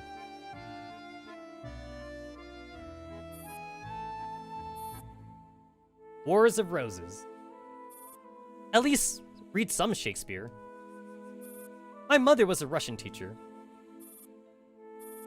But in my old school, a teacher's kid can never be a straight A student. My fate was practically sealed. Don't worry, your mom wouldn't blame you. Why? As a Russian teacher, she must have known since day one that you'd have zero literally talent. Do I not have any talent at all? You have a good shooting for her. Hey, and that's where she learns to shoot. I'm planning to leave this place with Sana. Then it would be really hard for us to talk, no? We have to use codename. Then you're a Laplace's demon, a monster of science. Ha! Then you're a Badin, the angel of death. Whoa! I was not expecting the static. I was absolutely not expecting that. No matter how many times you lose your memory, no matter how the people around you present themselves, never change your mind. I expected nothing less from my students. You don't seem to know her well enough. I'm very sorry, but the time we spent as teacher and student will fall too short. Dear Metner, I went to the Millions of Roses again. They stocked some new records. I'll go pick some out later and send them over. As I busy myself with work every day, I often find myself reminiscing about the time we spent traveling after we graduated, about the joy of exploring different countries. We met people from different cultures, with different ways of thinking. Such interesting days those were. By the way, word has it that Germany is about to experience a new technological boom. Apparently, a very capable and talented man is about to take over an important post. I wonder if you ever heard of the name Rudolf von Oberstein. If this intrigues you, do try to get in touch with him. Wait, Oberstein? Wait, that sounds familiar. Yeah, isn't Oberstein? No, I'm blanking. I feel like that name has definitely come up a few times in the story, but like I'm blanking on like who he was. But yeah, that sounds familiar though. Was Oberstein the scientist that made the Ogos system? I'm not sure if that's the one I'm thinking of. Blackwell Berlin 2051.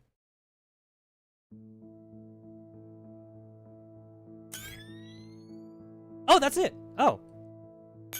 Wait. No, wait, that's not it. Wait.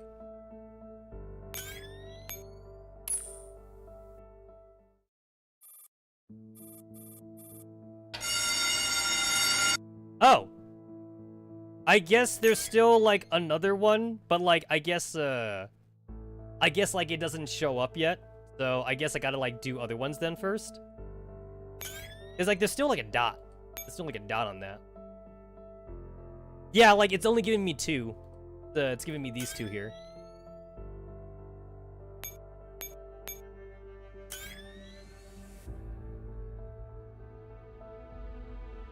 So I guess like the next one is probably like a spoiler or something. So I would need to like do these first, I guess.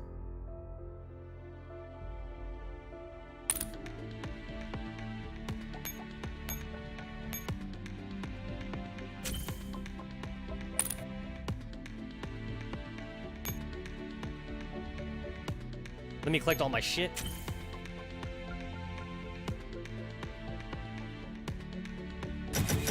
Did you get a voice line? Yay!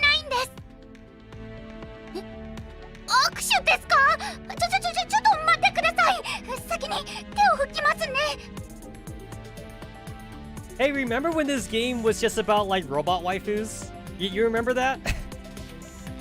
I remember. I remember when this game was just about robot waifus. 無事帰りました。私がいれば心配する必要ないわよ。どうしても一人が灯火の元に集まるのはただ光に目がくらんでいるからじゃないんだ。Get 200 batteries. 月光の行 Wait, 方を探 Wait, そう wait, wait, wait. That's actually a mission? Oh, fuck. Fuck me, actually. I don't even know how I'm gonna gain 1,000 batteries because, like, I'm, like, over the max battery limit and, like, I hate the idea of wasting batteries. Like, I literally don't know how I'm even gonna get it. I'm at 16,000 batteries because, like, I just can't, like, spend it fast enough. And, like, I refuse to, like, waste it on the rescue station. Honestly, going from young to old is minimal spoilers. I mean, so far, like, I don't feel like I've been spoiled too much, but yeah. あら、お仕事ですか？まだ私が教えてあげるわ。 Alright, and then I need to go to PNC, just to make sure that, like, my stamina, is okay. It should be okay, since I went to PNC at the start of the stream.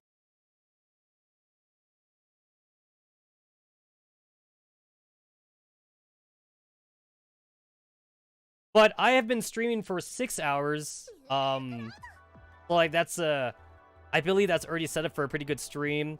Obviously, Mika loves making, like, big, lengthy stories. So, like, whenever a new event comes out, I already know that, like, it's gonna be more of a read-along kind of thing. But, like, I kind of find that fun every once in a while. I'm at 74 out of 250. I still have, these time key cards to do.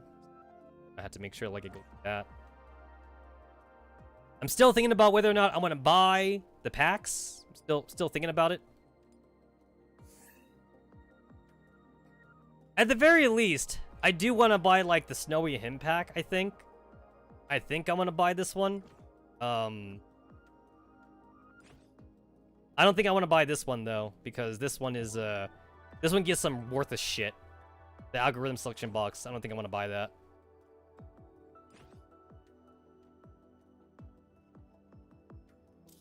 Yeah, more algorithm bullshit. This one is, like, Alma Inscriptor shit, but I don't think I want to spend 10 bucks on that, though. Like, this one's like, all, like, good stuff right here.